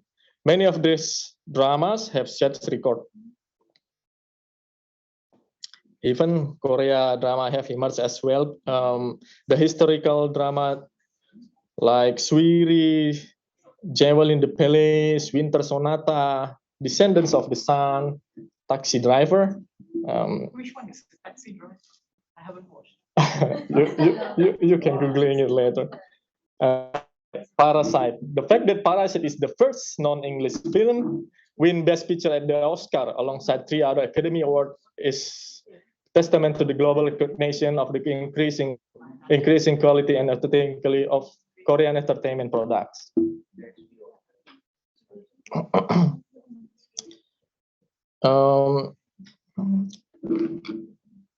At the first, the Korean government, as you can see, the Korean government first didn't allow foreign culture films to enter the country because other countries can damage their country, especially in the culture. They censor and ban many of other famous songs. For example, 25 songs by Lee Mija were banned by the Cultural and Artistic Ethics Committee, the most significant number of banned songs by one singer. Most of our censored songs were banned based on the committee judgment that they sound too Japanese melodically. But for now, South Korea is the only country in the world with a dedicated goal to become the world's leading exporter of popular culture. It is a way for Korea to develop its soft power. Soft power is a popular term by Harvard political scientist named Joseph Nye. It refers to intangible power, a country through its image rather than through brutal force. I mean hard force. Hard force refers to military power or economic. For soft powers play how the, for example, United States of America entice the world to buy their Levi's jeans Apple iPhone, Marlboro cigarettes, Coca-Cola drinks, and Hollywood movies, and another. Joseph, wow, rusak ya. For now, the South Korean government use that soft power. For example, the government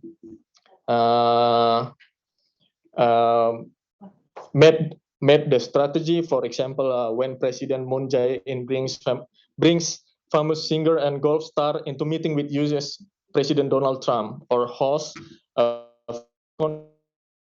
summit with French President Emmanuel Macron. Regarding to the public, it is unclear what the policy objective of such event, or other than generally attracting more fans to pay attention to this gathering. So this event is not about Korea entertainment. Instead, the South Korea government tapping into genuine interest among global fans.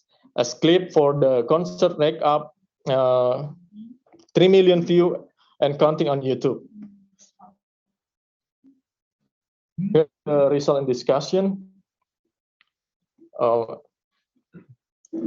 In his book, Globalization Culture, John Tomlin says the globalization occurred due to shrink and time that occurred in human interaction activities, so that everyone learns the behavior of others to achieve their desires. In other words, technological factors have made everything physically and easy to reach. To see how globalization affects cultures, I divided 3 cultures scenario in Dindalarasati journal: homogenization, heterogenization, and hybridization. In this slide, in this presentation, I use scenario about the homogenization, which is globalization that comes into the contact with culture to produce a global culture. Refers to Korean to K-pop with similarities in values, norm, and cultural products to create cultural standardization. Popular culture as a part of national trait. In this article, I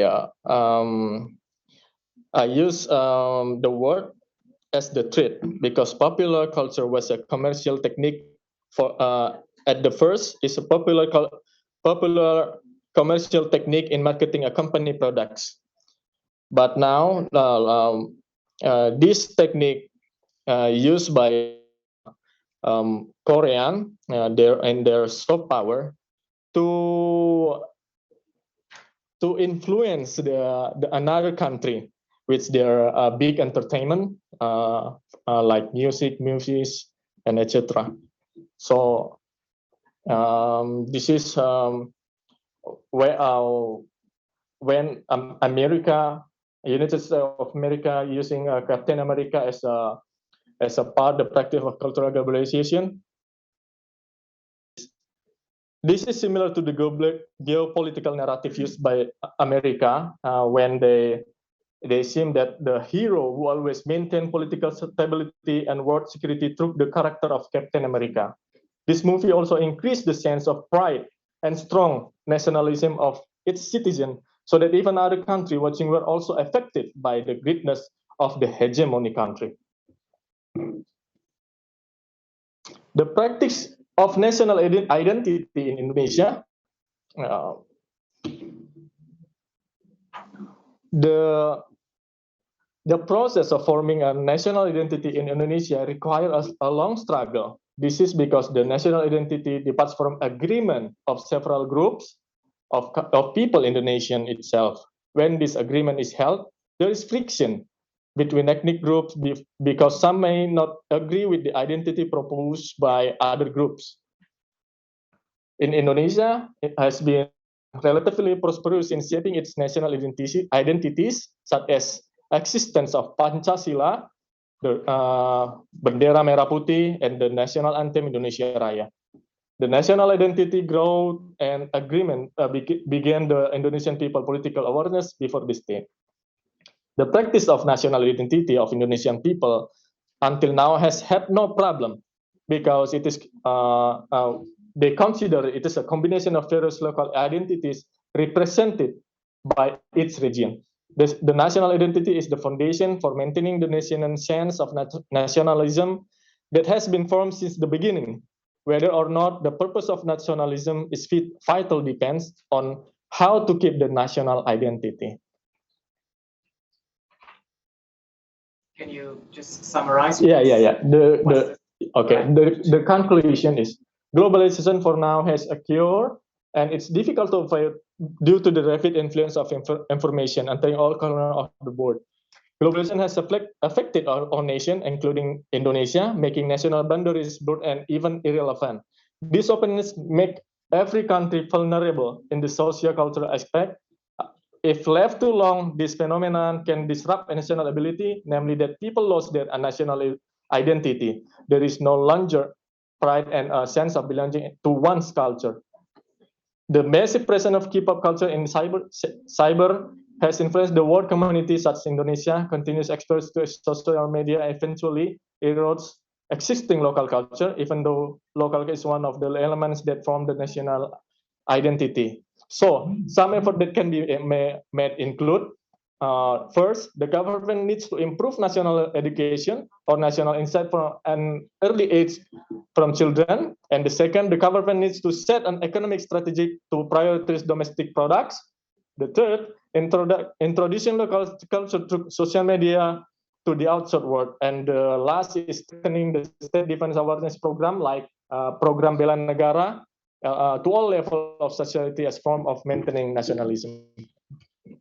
That's all. Thank you. Thank you very much. Right. Is there any question from anyone here? Wow. Yeah, silakan Bapak. All right. Mungkin. All right. So I think this will just be a quick question, because Indonesia always has a motto of Bhinneka Tunggal Ika, or unity in diversity, right? Do you think in the modern day and age, do you think diversity could be extended to external influences such as Western or maybe Korean pop culture as well? Thank you. Thank you. Okay. Based on the data of the census penduduk, today Indonesia have a demography bonus. A lot of citizens between age 18 into 35. So the Korean, the K-pop itself, because the Korea popular with their technology development, and they're using social media for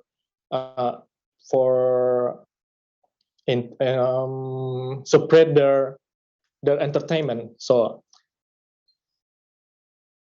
in this paper, I consider the Indonesia today, especially the young people, they have unstable and they easily influenced by their mindset. So they forget the value of the Bhinneka Tunggal Ika, all the culture of Nusantara. So they prefer the image of other country. So indeed, in the big way, the impact is more and more, and also impact to economic sector. Yeah.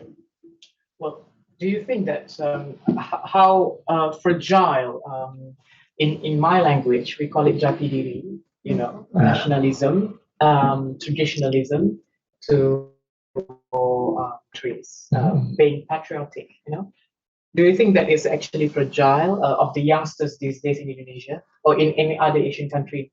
That's why this K-pop culture can be a threat, or is there anything that the education department can do, Yeah,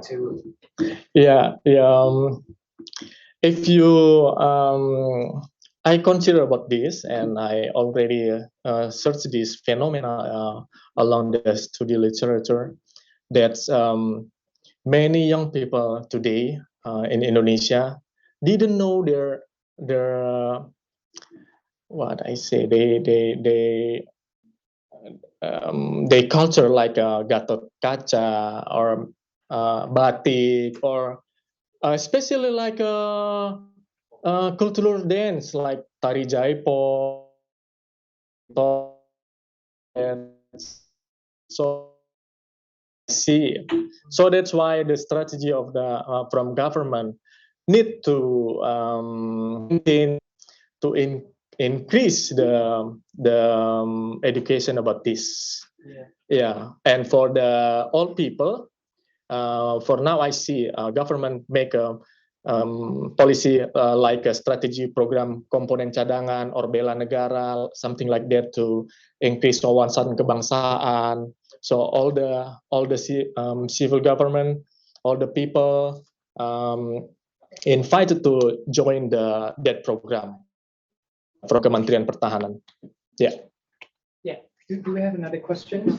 Well, I think South Korea is because South Korea, they, unlike any other country like Saudi Arabia, they don't have natural resources to survive economically.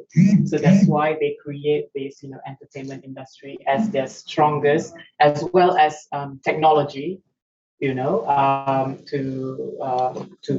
conquer the world economically.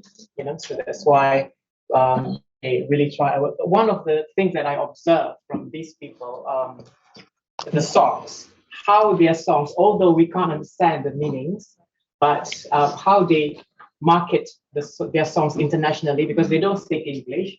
So they title the songs in English, and then they put 1 or 2 words, English words in their songs, and then we can actually, feel the song, and we indirectly we can understand what is the meaning of the song. That is one thing that I observed from South Korean songs, dramas. The politics in the dramas, and the storyline, exactly. Yeah. So yeah, but yeah. Another questions? Oh, Yes. yeah, please.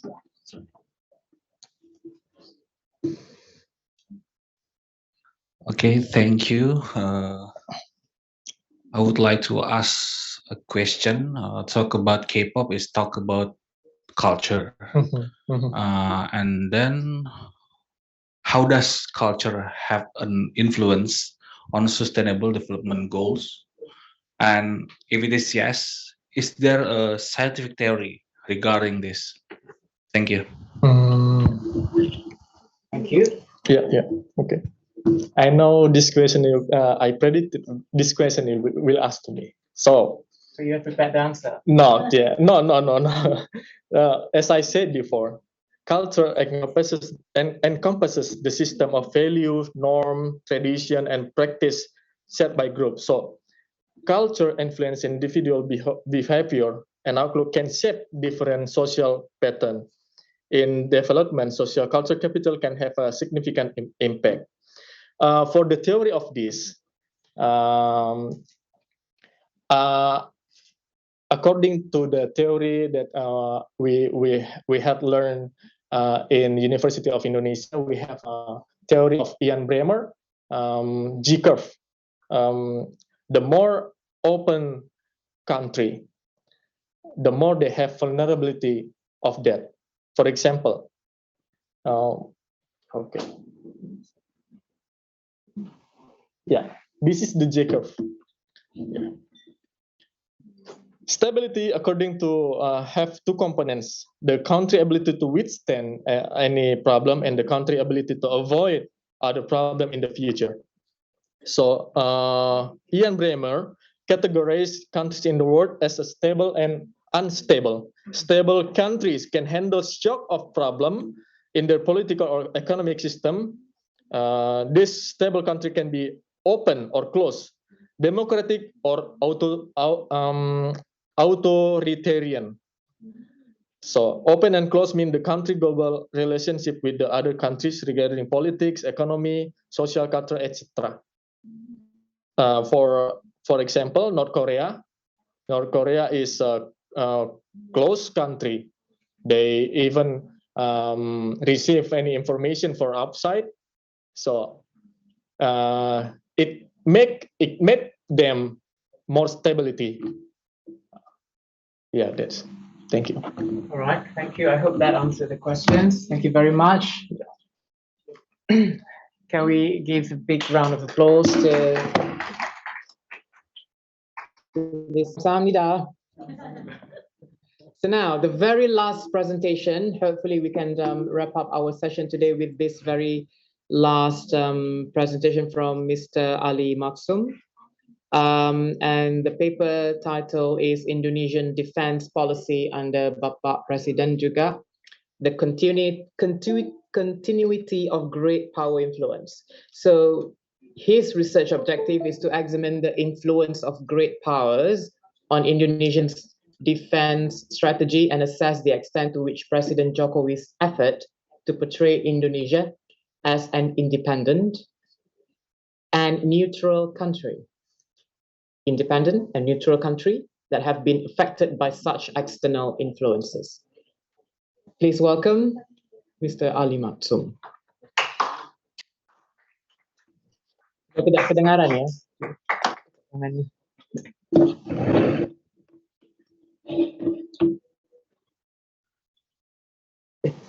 Bismillahirrahmanirrahim. Assalamualaikum warahmatullahi wabarakatuh, and very good afternoon to all of you. This presentation actually I have a bit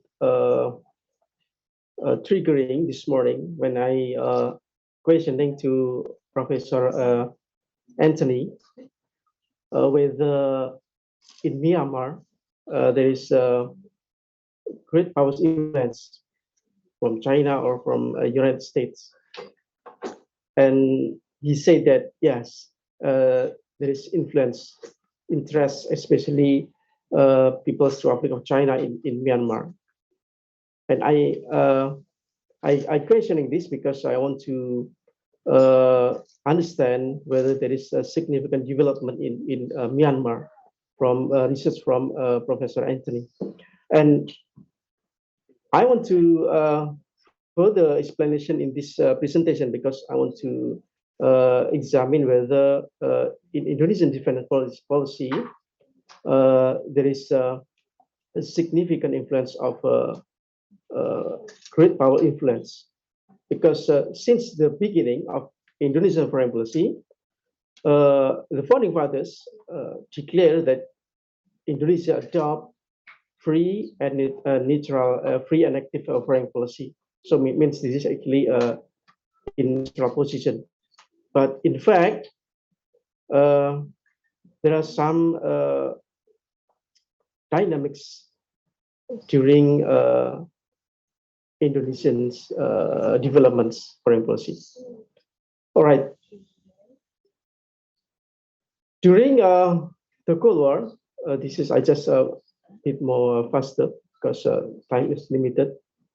During the Cold War, especially during Pak Sukarno, Indonesia closely to the Eastern Bloc because of the maybe a sentiment of the ideology and the inside the Sukarno itself as anti-colonialism. That's why under Sukarno administration, Indonesian defense policy really impacted by Eastern Bloc at the time.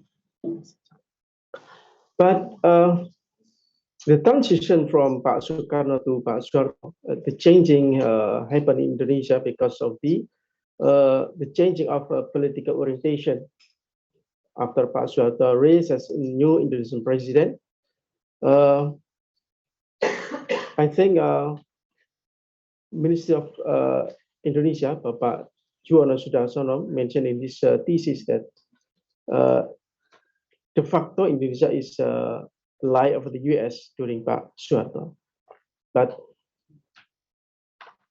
at the end of the Cold War, Indonesia just began to because of the because of the changing of international situation, try to normalize relation with China. That's freeze the relations when Indonesia hit by coup in 1965. So the normalization of China-Indonesia relations actually because of the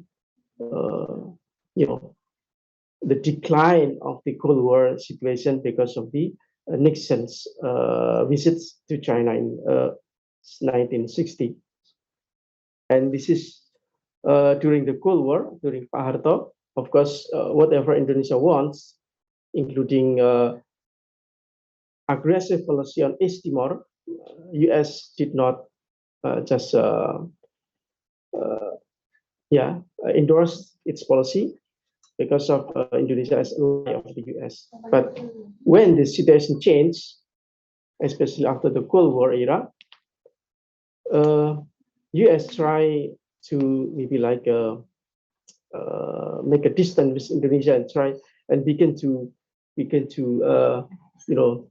employ some hard policy, begin to criticize and finally really a strong criticism on Indonesia's policy on East Timor at the time. So this is a really changed situation, and we can see that during the Cold War, almost whatever Indonesia decided, what Indonesia policy, US did not care about Indonesia because this is a lie of the US. And this is the beginning of the complexity situation of Indonesian defense policy because wholly at the time, Indonesia's defense posture actually rely on the US because of all the infrastructure of the hardware of the Indonesian army came from the United States. And finally, because of the Santa Cruz incident in East Timor, Indonesia and by United States on weaponry. So this is the maybe the decline, the most decline of Indonesia-US relations, and the relations improve because of the 9/11 attack. Following the 9/11 attack in New York, and US began to think that yes, this is really need to cooperate with Indonesia in South Asia as the frontier of the terrorism battle. And finally, during Pak SBY, US lift the military sanction on Indonesia, and this is really impact on Indonesian defense policy, and Indonesia begins to purchase from US military products, and this is the evidence how US really impact on Indonesian defense policy. And during Pak Jokowi, this is actually in terms of military budget, defense budget. This is quite similar compared to previous era because it is only 1%, but this is quite low compared to other countries. This is the capability of Indonesia's military ahead of 2020, and this is some efforts of Indonesia to be independent and did not rely on other countries' military products by producing own military products, building on military industries. But the result of this business is quite low compared to the purchase from other countries. So our conclusion here is Indonesian defense policy during Pak Jokowi is really still influenced by great powers, even though in the last decades, I think during Pak Jokowi here, Chinese influence began to raise, to increase because of the PRI project, Belt and Road Initiative. And some analysts also see that this is the indication that Pak Jokowi also play with another lie. But from my observation, actually, Pak Jokowi still adopt free and active foreign policy doctrine. But this is a quite smart strategy. Still use this free and active foreign policy. Want to. What's that? Okay.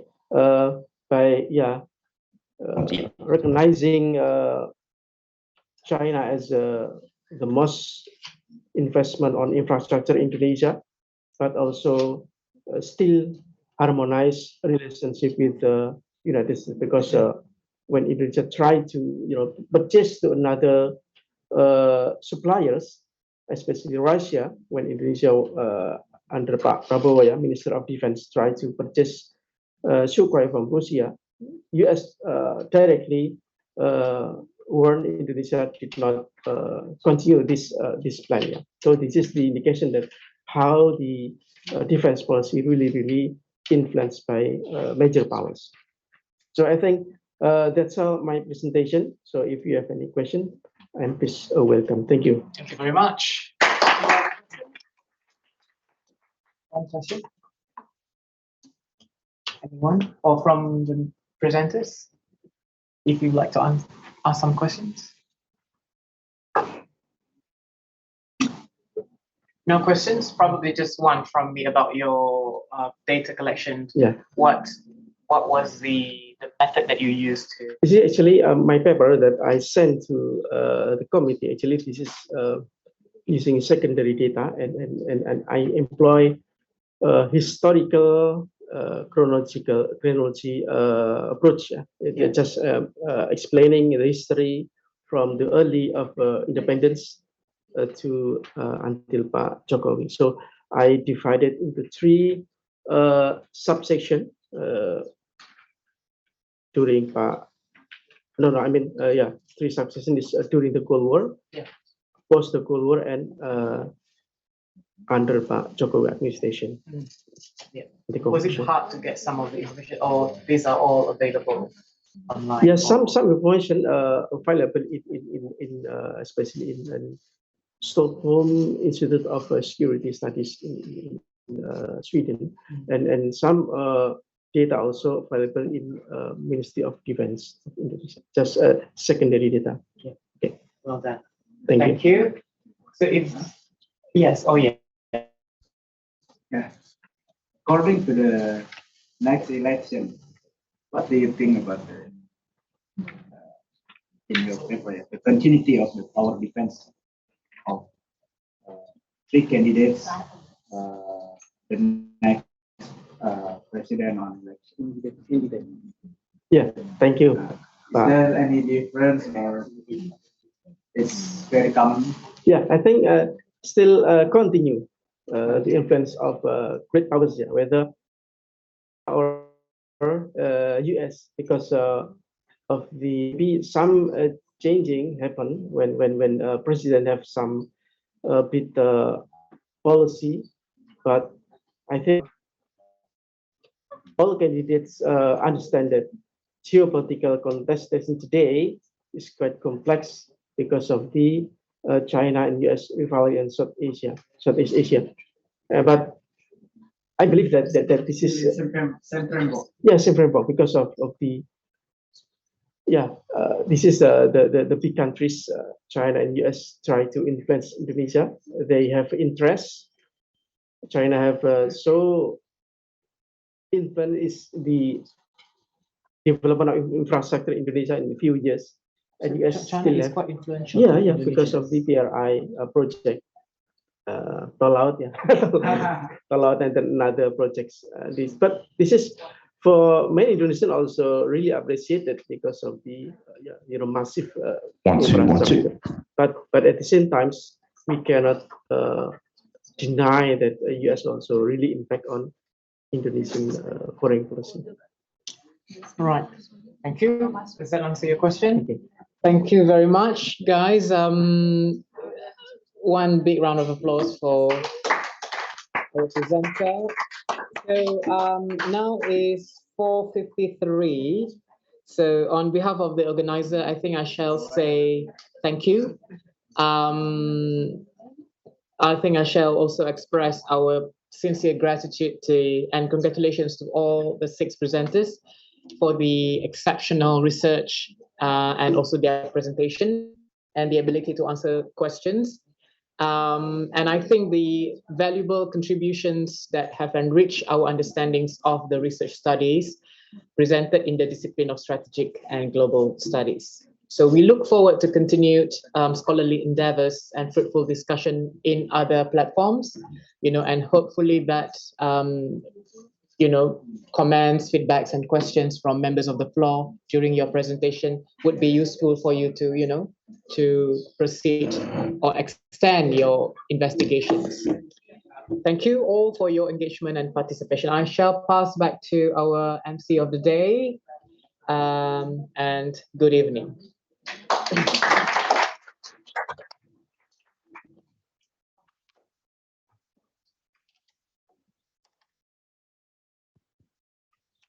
All right, thank you to Dr. Hazriel for moderating our last panel discussion.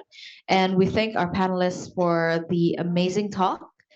We hope the best for your thesis, that it can be disseminated and can lead to further studies. I believe there are several announcements from the committee. Is there any announcements? Untuk sebelum kita wrap up acaranya, mungkin ada beberapa announcement dari Profesor Yon dan ada beberapa announcement juga dari Bapak Ibrahim untuk terkait tentang best paper pada acara tahun ini. Untuk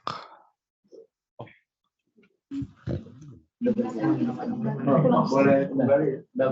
Oh ya. Baik ya, kepada para panelis boleh dipersilakan untuk kembali ke tempat duduknya.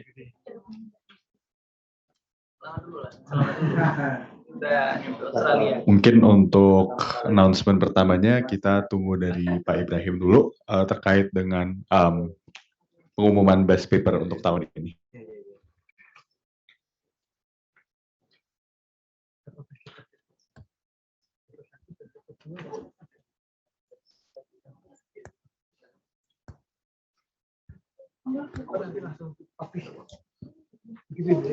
Good evening, ladies and gentlemen. We are here to announce some announcement, especially about the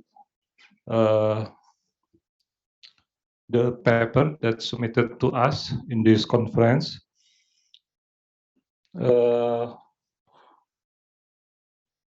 The best paper that we choose is about counterterrorism. Yeah, it's come from the. I'm sorry. The title is.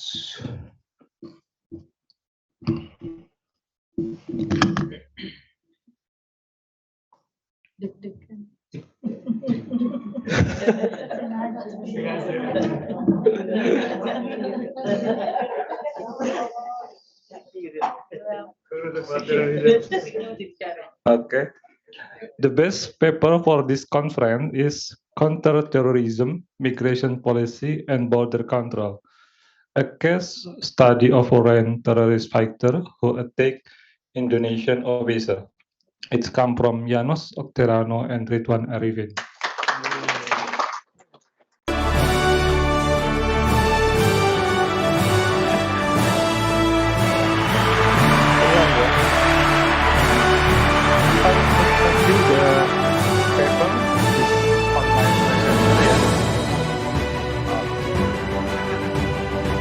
So we can afford them to receive the survey of the director.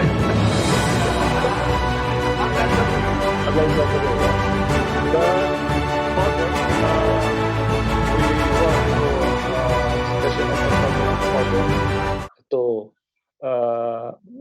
guiding them into publishing a paper, because the best paper is the published paper. So, yeah, it is not enough for our academic situation just only present in this conference. Yeah, so it is our announcement today. I hope you can go further with this paper into maybe Q1 journal, as well as that our director hope for this conference. Okay, thank you very much.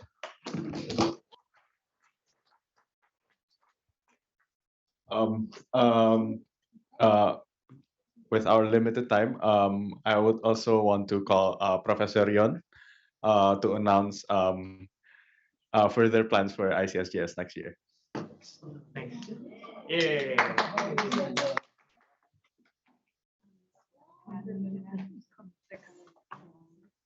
Okay, okay, that's right. Okay, thank you very much. Good evening, everybody. I just want to give very short announcement that the next our AEST conference, SSGS conference, will be held in Dubai. Hope to see you there, and also don't forget to ask your friend, colleagues to join the conference. And Dr. Mula Warman will be in charge to arrange and organize the conference. Thank you. Awesome. With that in mind, we would like to thank all the participants, the guests, the speakers, and everyone attending offline and online. We have come to the end of the event. And once again, we are very happy that you guys have participated, have written, and submitted your thesis and writings. Conference leaves us plenty of ideas, information, statistics, and visions to reflect upon. And maybe before we head outside, we would like to thank all of you again. And this is Quincy. Would like to end this event. See you next year in the 8th ICSGS event. Goodbye.